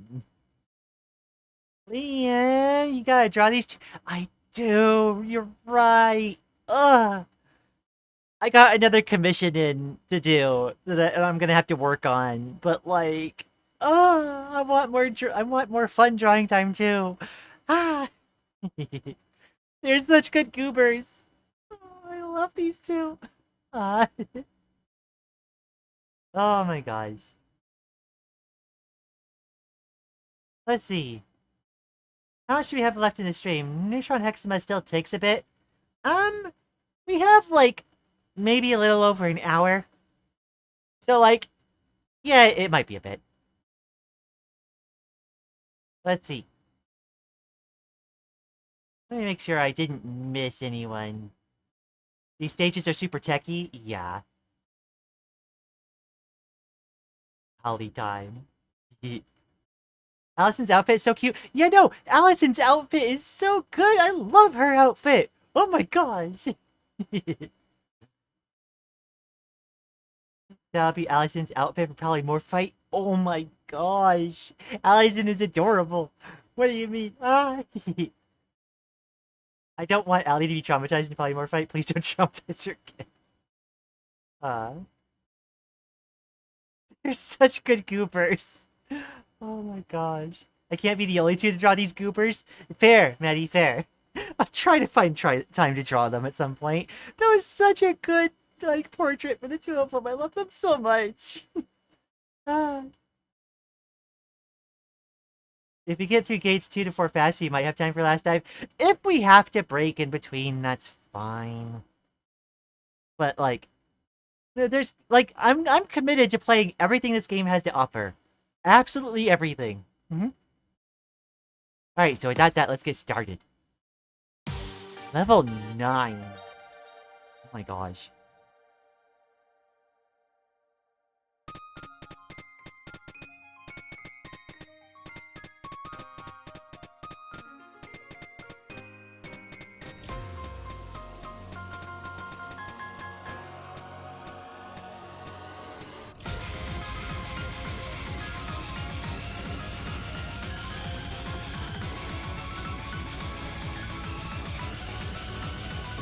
Oh no, triple notes.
Let's see. I'm pretty sure I made that Saturday X Allison art. I got a sudden massive boost in my arting skill as if everything finally made sense. Maddie, you broke through a barrier. Yes, there are times where something just doesn't make sense and then suddenly it does.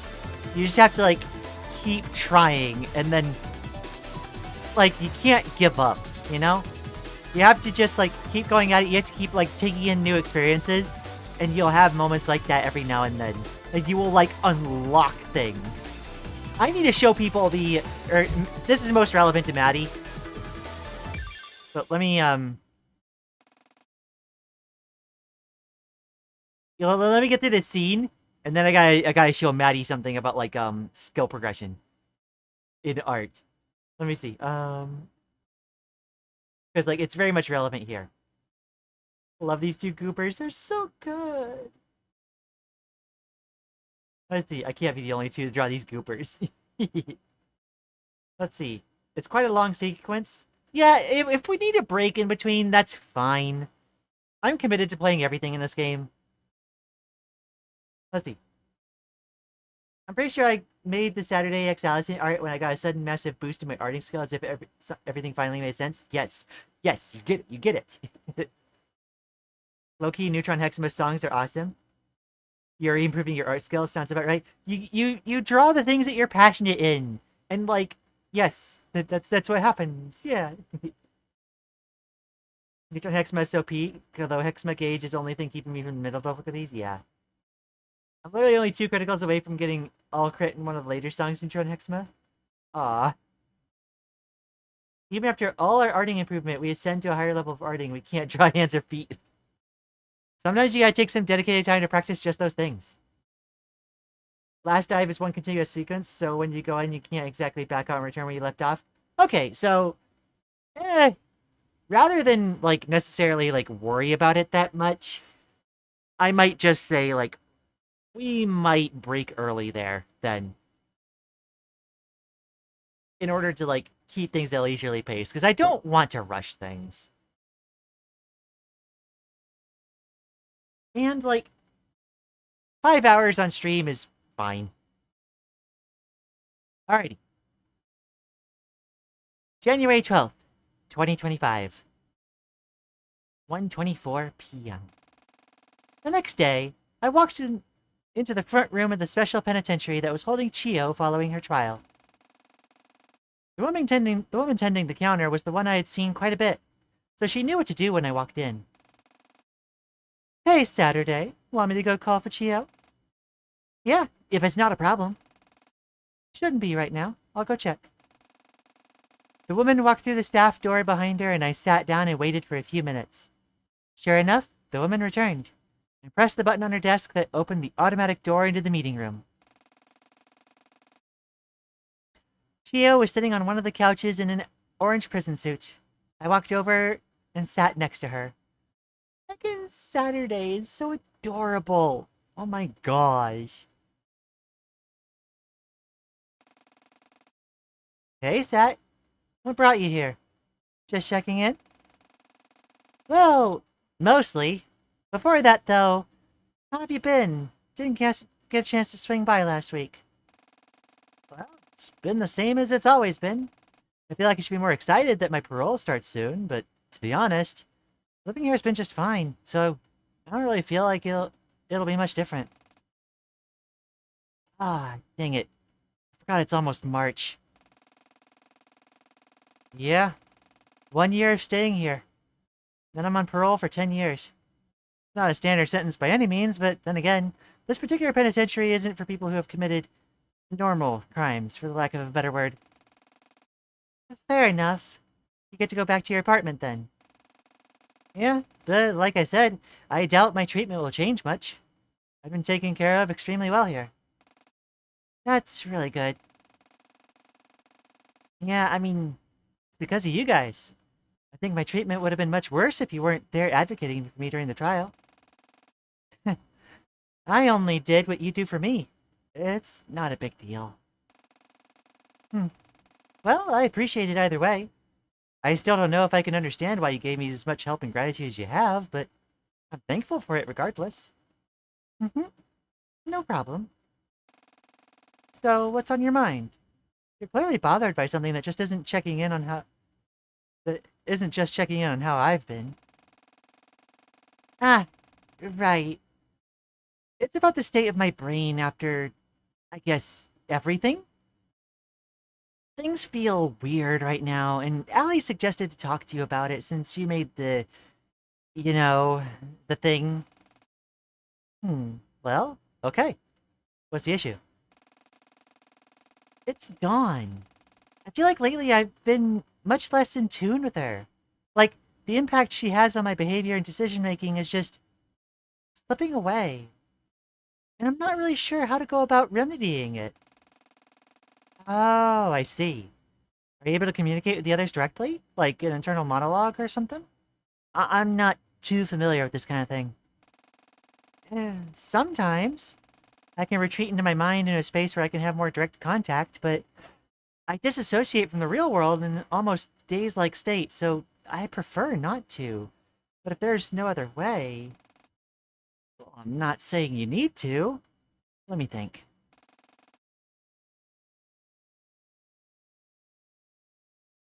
Let's see. Chio thought to herself for some time. You know, I'm not a brain scientist or anything like that, but I wonder if this problem is more psychological than logical. What do you mean? Well, given what you've told me about the World Keeper and the Liberator, before they merged with you, they were sort of, less than human? I mean, the way we saw the World Keeper changed. Going from being willing to shoot you or I to being fully on our side and wanting to escape the Duskbreaker. But Dawn stayed hollow for longer, which led her to act out in a really nasty way. She basically became the villain of the last act of that story. Oh, but then after we joined Minds in the end, she regained that missing humanity, so... Yeah, I wouldn't be surprised if it's the guilt catching up with her. But why now? We've been out of that for almost a year now. I haven't felt this sense of weakness until now. To be honest, I wouldn't be surprised if it was just because of how tired you were coming out of the Dustbreaker. I mean, you, Allie, and I were only able to be awake for like 3 hours each day for almost a month right after everything ended. Yeah, it's possible. Regardless, I'm not too sure if I have any direct advice. I think if you can get into a dialogue with her, it would help. But it's only you that can do that. And only you can decide if that's a good thing to try to do. But I think whatever happens, you should go easy on Dawn. If you can. Yeah, I get you. I don't hold anything against her. It was clear she was more destroying herself than anything. I just want to help her. Huh. You really have changed. You're a lot more timid now, you know? Yeah, well, I think about the ways I acted as a teenager. I had so much more energy. Now I'm just tired. But I don't really think that's a bad thing. Everything feels so much more moderate now. I'd imagine at least a bit of that is the change from your hormones, too. Oh, definitely. I am so glad to not be a walking testosterone machine anymore. Ooh. I think Saturday has had similar experiences as I have now. We spent some more time catching up. I told Chio about the job searching I'd been doing lately, as well as how things were going with Allison and her new job. After some time, our visiting time began to draw to a close. Oh, before you go, can you deliver a message to Riri? Huh? Riri? Eri. Heck of a Freudian slip, but sure. What is it? Chio walked over to the observation window and asked the guard for a piece of paper and a pen. She scribbled down something and walked back over to me. Here. She handed me a piece of paper, which had a random letter scribbled on it. What? She'll understand. Chio, this looks like a key smash. You wrote a key smash with a pencil. She'll understand. Oh my god. Okay, fine. You two are insane. Whatever floats your boat, though. I walked over to the exit. I'll swing by again this week to make up for last week, yeah? Let me know if you need anything when you start the process to move back to your apartment. Sure thing. Thanks, Saturday. Take care. Yep, you too.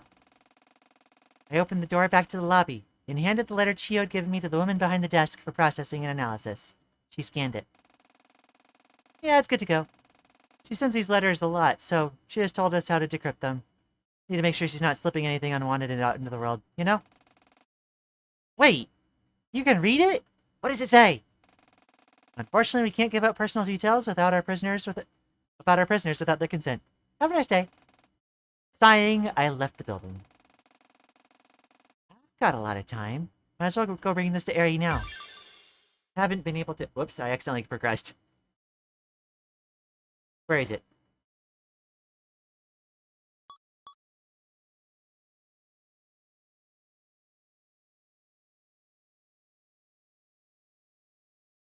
I haven't been able to check with the sisters in a bit either. Okay, got it. Alrighty. Are Chio and Ari a thing? I think they're a thing now.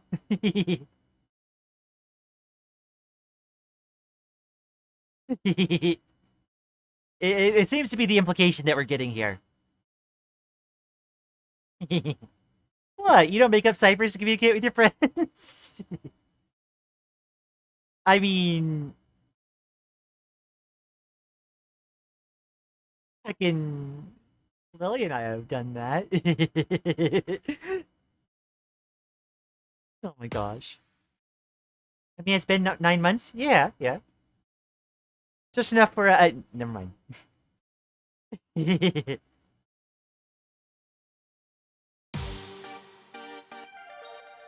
Haven't we done that? We have. We have.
I keep forgetting the UI is not activated immediately.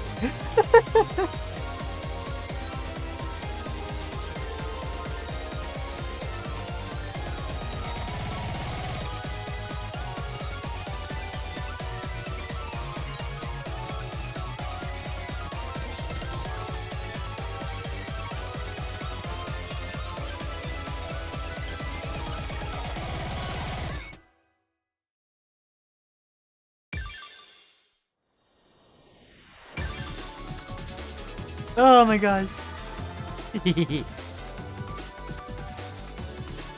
I mean, I spent 9 months.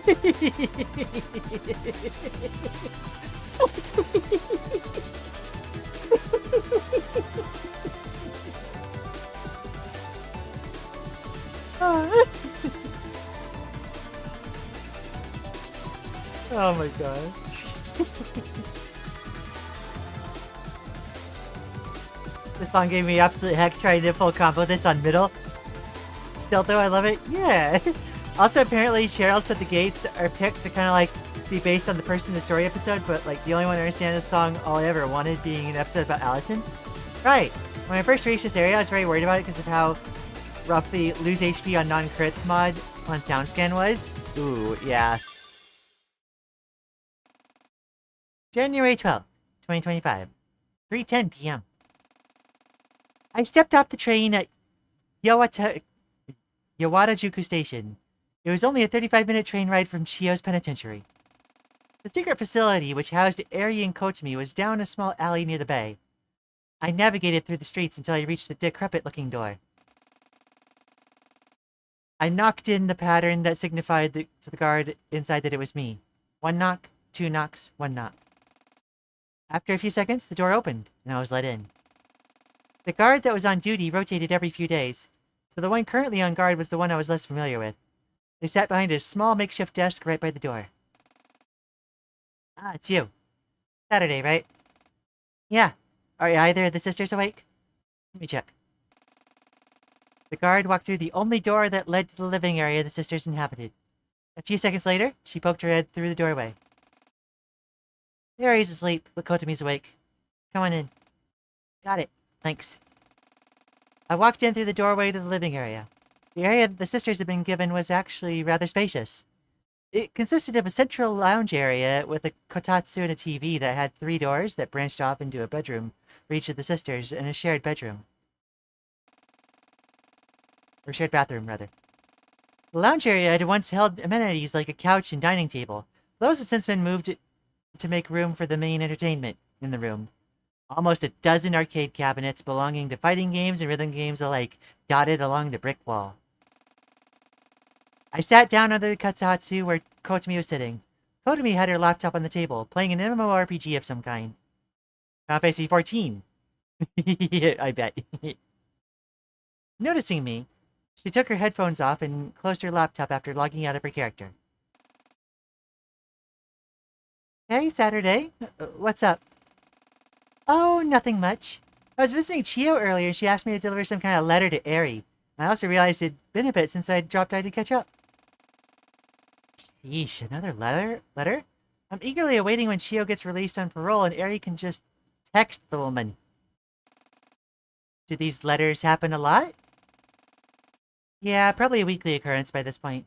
Not that I can decipher what they mean. Is there actually a code to them? Like, do they mean anything? I assume they do. They keep sending them. I guess they invented their own ciphertext to avoid getting embarrassed or something. Huh. That's very fascinating. Honestly, I'm expecting Eri to just ask her out the moment she's released. She doesn't know how I know this. She doesn't know I know this, but the two were getting physical before we even got out of the simulation. What? Oh, really? Yeah. You seriously didn't notice? I guess I don't try to look into these things. Doesn't feel like it's my business. Fair enough. I took a drink from the plastic cup I brought in with me. Did you guys get another cabinet? Yeah, the one right behind you. The circle one.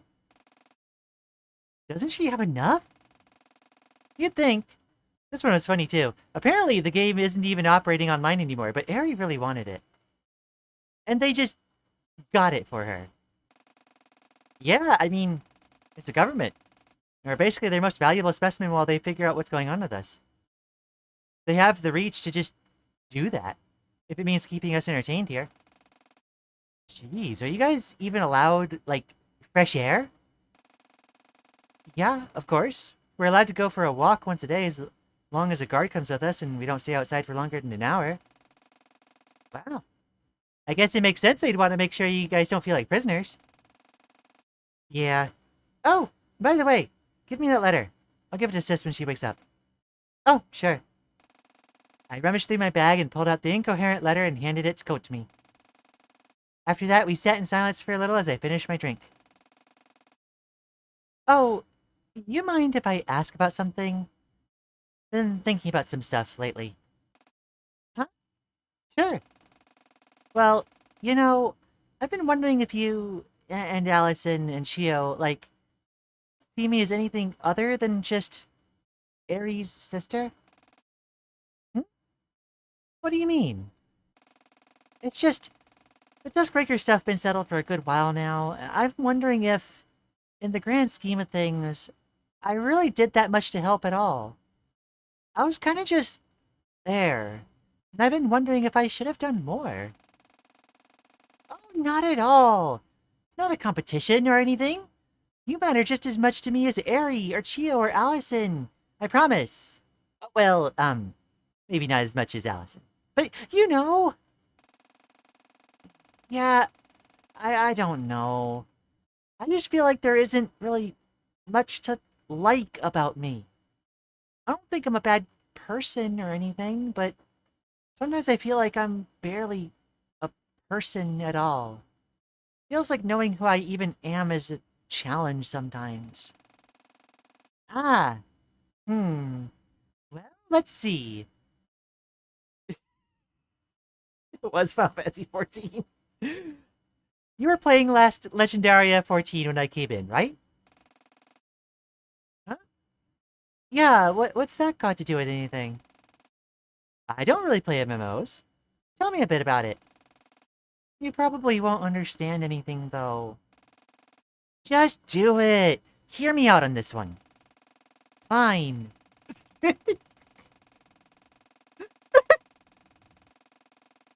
I saw the name.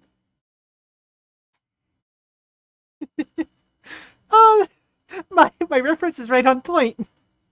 It was Final Fantasy 14. Okay. For reference, folks, me and Lily play Final Fantasy 14. The most recent expansion is Dawn Trail.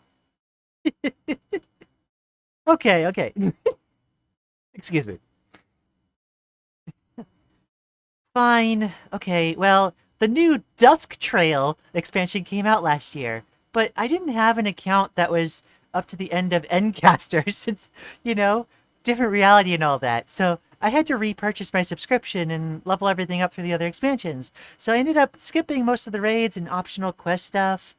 I finally got my Thaumaturgist up to level 90 so I could do new story content, but it took a good few hundred hours. I just started the new story content, but I'm trying to pace myself a bit and not run through it so fast. So I've been going back and doing some of the side content from the previous expansions between main scenario quests. Oh yeah, they lifted that one up, like, entirely. As well as leveling up some of the other jobs. We're pretty limited in our internet usage here, so I can't do much socializing. So raids aren't really an option at the moment, which really sucks, but I can't really do much about it. And then you walked in today, and I was just finishing up a Fever Active time event in one of the areas from Shiftbringers. Okay, so Final Fantasy 14, Dawn Trail, Endwalker, Shadowbringers are all the actual expansions that they're referencing. Oh my gosh. Can't wait for Kotami to be the only Nichibutsu without a partner. Don't worry, she's Arrow Ace. Kotami getting character development. We love to see this. We love to see this. Oh my gosh. Kotami engaging in an ultimate yap session. Me too, girl. Yep. This is, like, folks, this is me, like, 2-3 years ago, 3+ years ago, this was me playing Final Fantasy 14 and, like, not really having, like, I was starting to get a personality, but, like, sort of not really. Like, I had more of a personality than I ever had up to that point, but, like, I was starting to really discover myself. Cool. I don't know what any of that means. See, I told you, it's boring stuff. No, I mean, I don't know what any of that means, and it's cool. Huh? Okay, you've lost me now. You say there isn't really anything to like about you, or that makes you unique, but you literally just described a bunch of stuff that you like that I don't know anything about. Isn't that something unique? Okay, sure, but I don't think knows how to play an MMORPG can act as a substitute for a personality. Okay, no, not what I meant. It's just an example. I'm showing you that even with something that you just happened to be doing when I came in, there's plenty unique about you that's worth celebrating. You enjoyed playing LL14, right? I am a massive, and I mean this, massive Final Fantasy XIV player. For those that aren't aware, I have put something like 25,000 hours into Final Fantasy XIV. So, like, this hits kind of close to home. I'd hope so. Considering the price of my sub and the hundreds of hours it takes to get through the main content. Then that's cool, and I think that it's doing a disservice to yourself to pretend it isn't. It's like, none of us can really say we don't have any kind of personality at all. Our personality is just an accumulation of the behaviors and interests we hold. It's always there, and it changes with time. I think I understand. To be honest, that's all a little hard for me, but I do hear you. I think I'll put some more thought into it. Just being reassured I'm enough as myself as is really... just being reassured that I'm enough as myself is really helpful. Thanks, Saturday. Anytime. Seriously. Oh, but while I'm here, can I talk about my own kind of thing that's going on? Okay, before she gets into that, I need to show you all. Like, I can, Stellar mentioned, like, that's a lot of hours. There we go, Final Fantasy XIV. Okay, yeah. If you see right here, it's in little text right now, so let me grab, Spectacle.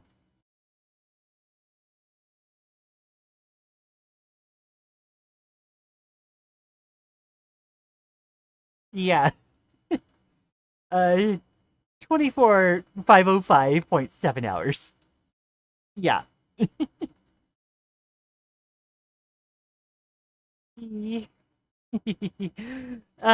Yeah. So, I get it. I get it. Oh my gosh. All right. So Saturday wants to talk about her own thing. Yeah, of course. It's about Dawn. I haven't felt your presence as strongly lately. I talked to Allison and Chio about it already, but Chio thinks it's something more psychological than scientific. I'm trying to figure out what could be going on. I think I agree with Chio. It makes more sense for this to be a personal problem rather than one to do with your brain itself. I wonder, maybe she's trapped in something? Trapped? How? Well, you know, sometimes when we try to think about things, they get pushed into the back of our minds. And then they can come back and attack later. I wonder if she's dealing with that. You mean the guilt of what happened in the Duskwaker or something? I think that's probably the most likely thing. Well, I guess that makes sense. But how would I even go about pulling her out of that? I don't know where she is. My mind's been muddled in general lately. It's made it hard to focus on any one specific thing. Well, you'd probably want to go about unmuddling your feelings and thoughts? Is there something going on that could be stressing you out? Besides job hunting, that is? Yeah, I don't think it's job hunting. I've had a lot of time to think about some stuff now that the Duskwaker is over, so it's probably something to do with that. Ah, the Duskwaker. What about it? Did you ever resolve things with your dad? might do it. Oh. Oh? Are these what the songs are called? All I Ever Wanted? Okay, okay, okay. Alrighty. I just did the math, about 2.8 years. Yeah. Yeah. That's my, like, shame? Pride? Frame? Okay.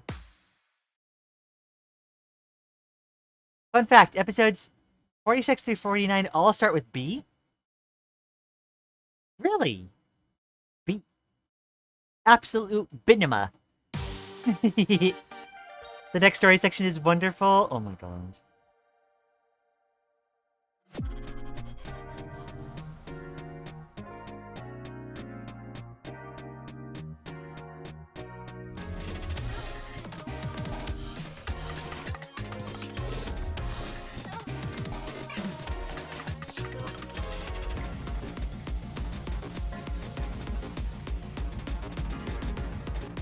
Oh, this is confusing.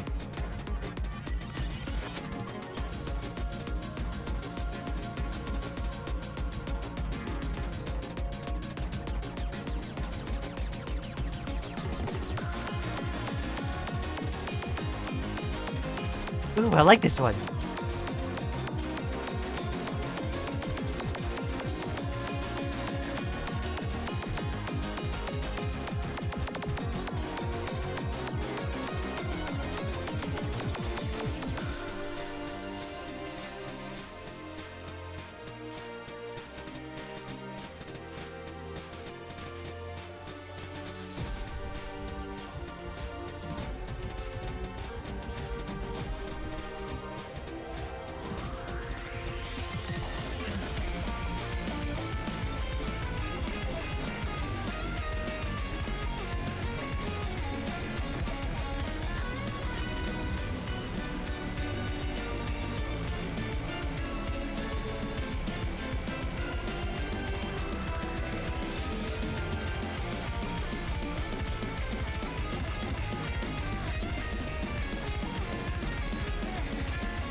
I keep forgetting the UI isn't here. Oh my gosh. Thaumaturgy. Oh my gosh. So, in Final Fantasy XIV, there's base classes and there's jobs. There's a base class called Thaumaturge, who has a job that they advance to later that's Black Mage. That's fitting to put here after the Final Fantasy references in that one. Okay. Content warnings. This episode contains topics of grief, mourning, arguments, parental neglect. January 12th, 2025, 6:44 p.m. Nervously, I stepped off what felt like the longest train ride of my day so far, despite the fact that it had only been a short 20 minutes from Chio's penitentiary. Walking up and into the much more foreboding and cold-looking prison, I went inside. The clerk running the desk raised an eyebrow at me. Obviously, I'd never been there before. I walked up to the counter. Hey, are visiting hours still? Yeah, visiting hours are until 8 p.m. Someone you want to see? Yeah. This is, this is where Setsuki Tasagare is being held, right? The clerk looked up from the report she was writing. Is it? It is. Are you? If you can, tell him that this is his son is here to see him, then that the clerk's eyes went a little wide, which is a reaction I wasn't expecting. But she nodded and sighed. I'll go tell him his daughter is here. The clerk walked off, muttering, "Never thought that this day had come," under her breath. I took a seat in the basic lounge chairs facing the reception desk and sighed. Ooh, I don't know. Ooh, I, I don't know what the, I don't know what is coming over me, but like, my heart is racing. Ugh. I don't know why I'm reacting this way.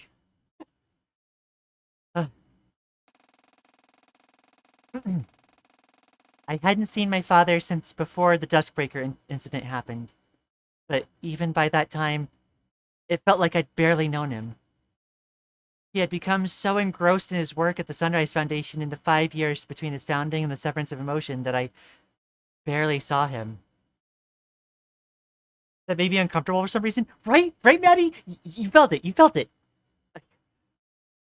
I don't like Saturday referring to herself as male. Yeah, no. It is a very, very uncomfy and like honestly like chilling thing. Especially now that I've like transitioned, like, oh my gosh, that like hit hard. And like there's a very personal thing. Very, very, very personal thing with me. Um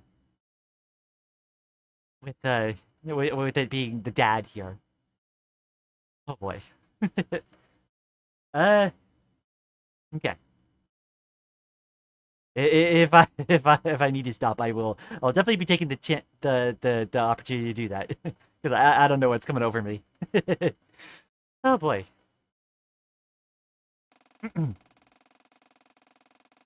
I remember that at least half the nights during that week, I ended up walking down the street to Allison's house and staying over with her. It happened often enough that I could just show up and her adoptive parents would understand immediately and make sure I was fed and taken care of. At some point, my father learned that this was happening, and he started showing up even less, pushing most of the responsibility onto Allison and her family.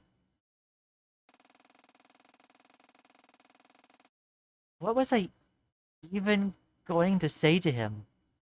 I knew I had to say something. I had to get closure on all this. I never wanted to speak to him again after this if I could help it. During the cycles inside the Duskbreaker, at one point, Storyteller was able to manipulate the Void to get into contact with an old friend of ours from high school and send a message to my father by that way. But I hadn't seen him in person since 2020. What would he think, seeing me like this now? Will he even recognize me? I was already out as transgender when everything went down, and he understood that. But he never seemed to really get it. I don't know what he sees me as. My thoughts were beginning to circle in on themselves by this point, an obvious sign of my incoming anxiety spiral. I managed to calm myself down with the breathing, holding, releasing trick. Finally, the clerk came back out from the employee door. He's in waiting room A. I'm obligated to let you know that all visits between inmates and visitors are recorded and transcribed for the safety of our visitors. Thank you. And that's fine. The door opened, and I walked into the hallway down the door labeled Visiting Room A. And I took one final, large sigh and opened the door. Yeah, I definitely felt it. I can't describe what the feeling was, but it was definitely a bad one. Right?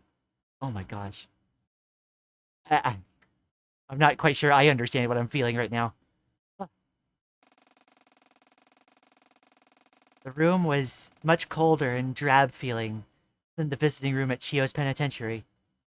Likely a result of the much more severe offenders this prison was meant to house. A large sheet of glass separated the visitor and the visitee, and behind the glass,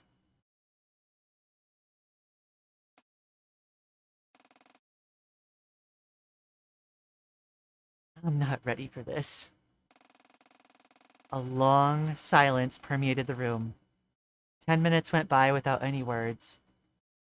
At times, I would look directly at his face, but other times, I couldn't bear to see him and had to turn away. Finally, he was the one to break the silence. It's nice to... He cut himself off. Why? Was he seriously gonna say it's nice to see you again? Seriously? Do you recognize me? It was a stupid question. I knew it was. But I had to ask. Every part of me was screaming. Obviously he recognized me. The clerk literally told him it was me. Stupid. Why did I say that? Satsuki nodded. I don't know why I came here.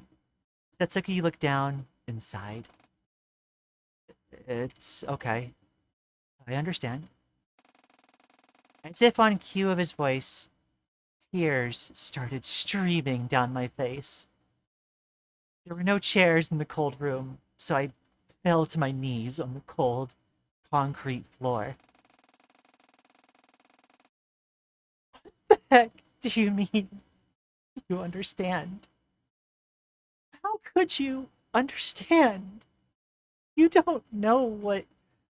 I don't... How can you just sit there and... After all this... It's unfair. I'm sorry. I don't think I'd ever want to imagine you understanding how it feels to sit here. So you think I can't get it. But... My tears were slurring my words into an auditory mess of emotions. You should get everything out. Please don't hold it in. That's why you came here, isn't it? Yes, it is. I'm not gonna hold back. I don't want you to. I don't even know if you deserve to know how I feel. I should just leave you to guess in here while I move on with my life. I think that would be more fair to yourself, too. But you're here. Shut up. Just listen for a bit. Not even in an angry way, just please. Satsuki nodded. I should hate you. I certainly don't like you one bit. You abandoned me. You masqueraded your selfish inability to move on from Sis's death as some care for me when you just couldn't move on yourself. You left the care of me to the adoptive parents of my best friend, adults you barely even knew, while you told the people you were working with that what you were doing was for me. I can't even begin to unwrap how cruel that is. Satsuki sighed, but he didn't open his mouth, thankfully. And in doing all this, you trampled on the memory of the very daughter you claimed you were doing all this to honor. You tried to bring her back, instead of grieving and learning to live and love again, in spite of such a horrible loss. And I get it, you know? Grief is hard. And you had the money to ignore it, and I hate that you did, because maybe if you didn't, maybe if we had grown closer than we ever would have as we grew up, navigating our shared grief for our sis together. But you were rich, and you couldn't solve your grief like a puzzle, but you tried anyway, and destroyed my life in the process. The fact that I'm even standing here today in the real world has nothing to do with you. I had to endure the equivalent of over 13,000 years waiting for my chance to escape from the Duskbreaker to be viable. I got here because of my friends and loved ones. And let me make one thing perfectly clear. I don't love you. I don't think I could ever bring myself to. I never want to see you again. After I walk out of this prison, we are done here. I don't want to even think about you again, let alone talk to you again, but also there's some messed up small part of me that just wishes you were there for me as I try to figure out who the heck I even am. I don't even know how to feel about the man who raised me anymore, and it's eating me from inside out. My tears took over when my mouth got tired. My yelling devolved into sobs, and I couldn't do anything to stop it. That was the only sound in the room for a long time. After some time, Satsuki spoke. Can I tell you how I've been feeling for the past 4 years?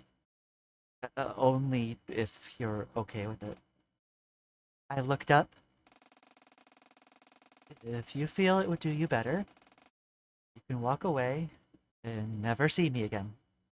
I promise I understand. I don't want to force you to sympathize with me. I don't think I'd know what to do if you did. But I think it might help put your mind to rest. I sighed and wiped my eyes. Go on. Satsuki sighed. Every single day for the past 4 years, I've thought about you. I've picked apart years of memories of raising you, being too self-absorbed to care for you, and everything in between. Every day, I find a new thing I regret. A new thing I wish I said. A night I wish I'd gone home and watched a movie with you instead of staying at work. It's all I think about every night as I try to sleep. Some nights, I wish you'd forgive me. Horrifyingly, some nights, especially early on, I tried to shut out any guilt of what I'd done. But every night for the past years, no matter how I was feeling, I thought about how I'd killed you. I condemned you to this. I had. It was me.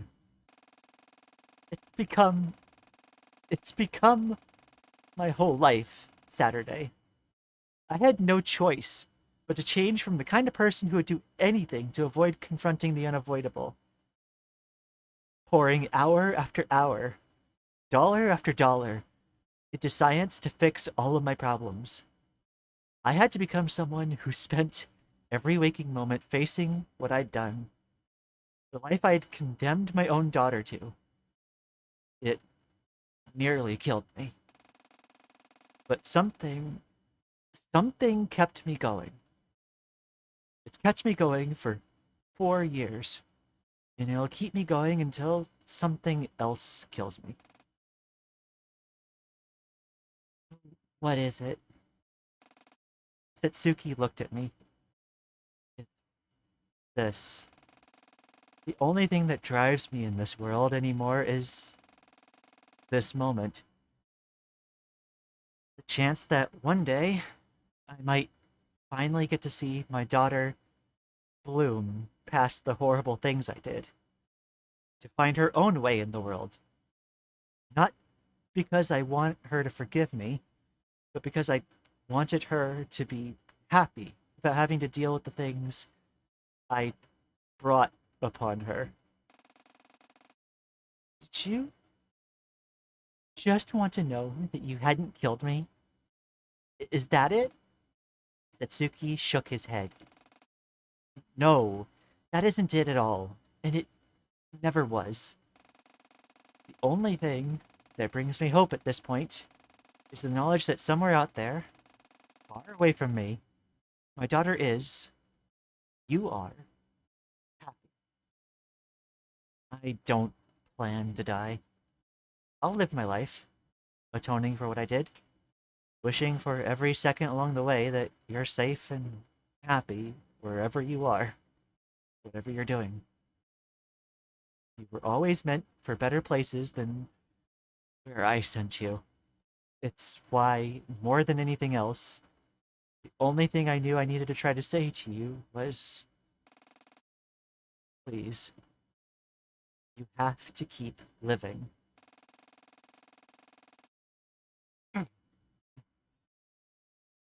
After taking more time to cry the last of my regrets, the last of my unsaid feelings, I stood up, my will reinforced.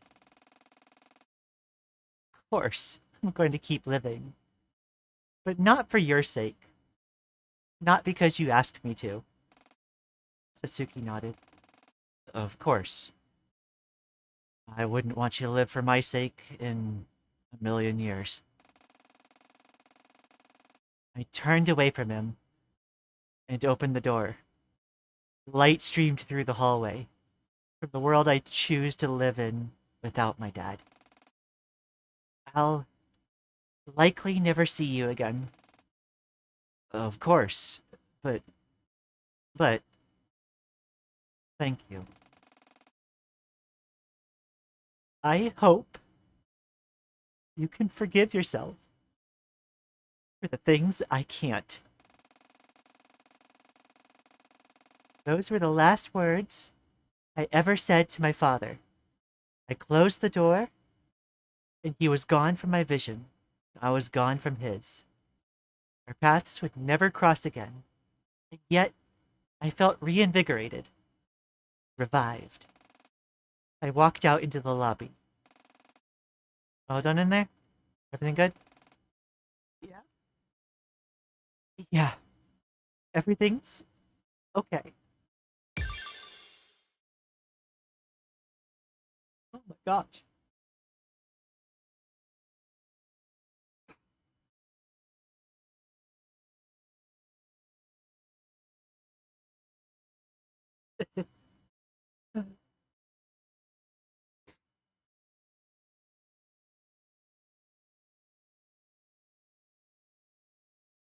Oh boy. Oh. That was overwhelming. Oh.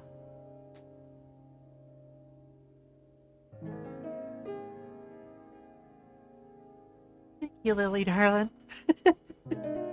I'm okay. I promise. I'm okay. Oh, that's just a lot right now.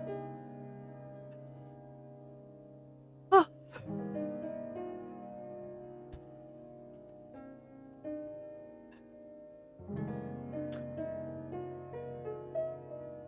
Oh my gosh. Oh. Oh my gosh. Okay. Good morning, Ari boy. Apologies, everybody. Oh boy. Let me get music started. Okay, sound off. Who's not dead? Oh. Oh, that's gonna take some time to process. Oh my gosh. Okay. So,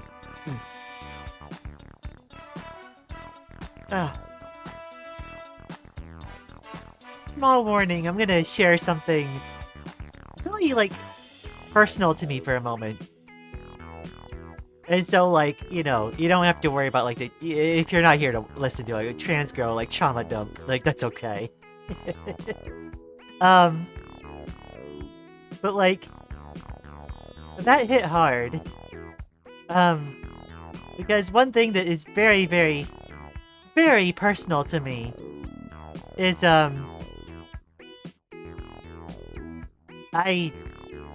loved my father, like, at the time, more than anything in the world. And I lost him early on. Just to get that off the rip.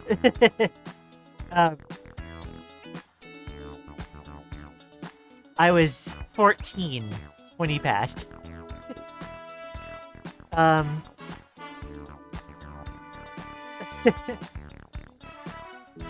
And like that scene was emotional just from the fact that like it felt like something that like I had rehearsed.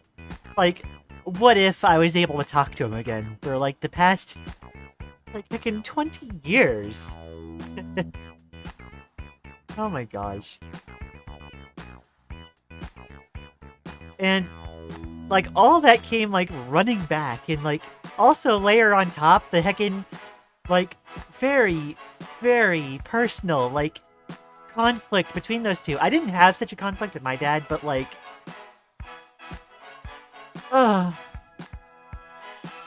I think that's like the feeling of like walking up, that trepidation like hit me all at once with the Saturday gearing up to confront Setsuki. Oh my gosh. Oh, I have no idea what that moment in the story is gonna mean to me going forward, but like it's gonna mean something. It felt like something unpacked there that like I had compressed for like, dang it, 2 decades. Oh my gosh.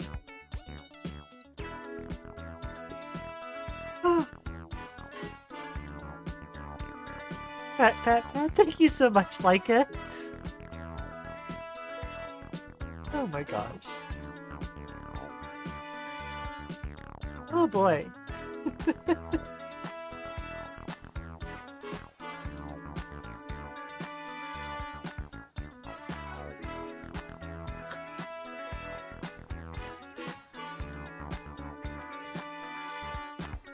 I was not expecting this. Oh. Oh boy.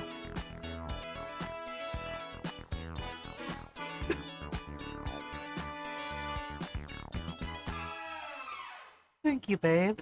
Thank you. Oh. Oh, I have raid in half an hour. Oh. Oh my gosh.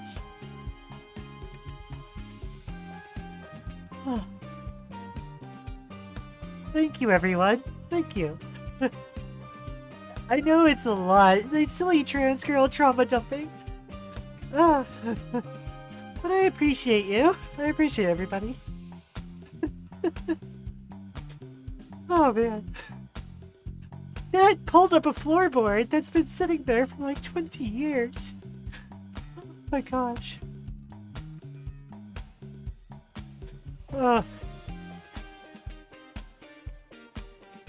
I think I'm gonna have to like not drag this on too long just for my own sake.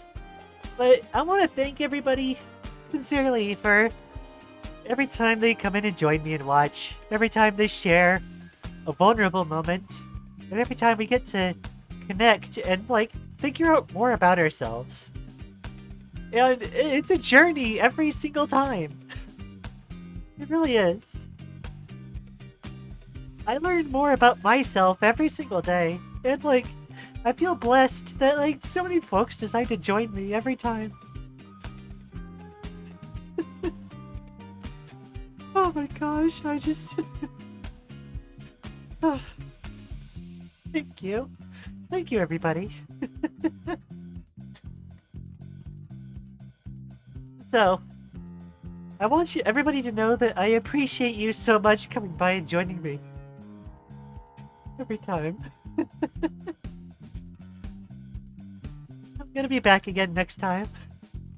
For more, because as much as it, like, this is unpacking a lot. There's a lot there. Not all of it good, but like It's a pleasure to be here. Thank you so much. Like, yeah, thank you. Thank you. Genuinely, thank you for dropping by every single time. I'm gonna go ahead and, excuse myself as I go, like, try to process this before I get ready for raid. Thank you all so much for dropping by. And I'll be back again next time for more. Remember to place a like on the stream if you haven't already. It helps me out quite a bit. And follow the links in the doobly-doo in order to go to all my socials and to the Discord. I'm gonna take a bit to go ahead and process. And then I'm gonna be back on stream, like, hopefully recovered to go to raid. Oh my gosh. Thank you all so much for joining me every single time. And from all three of us here, Heccin, Rockstar, and Rose, thank you. Thank you so much. And take care. Have a good one. Bye-bye.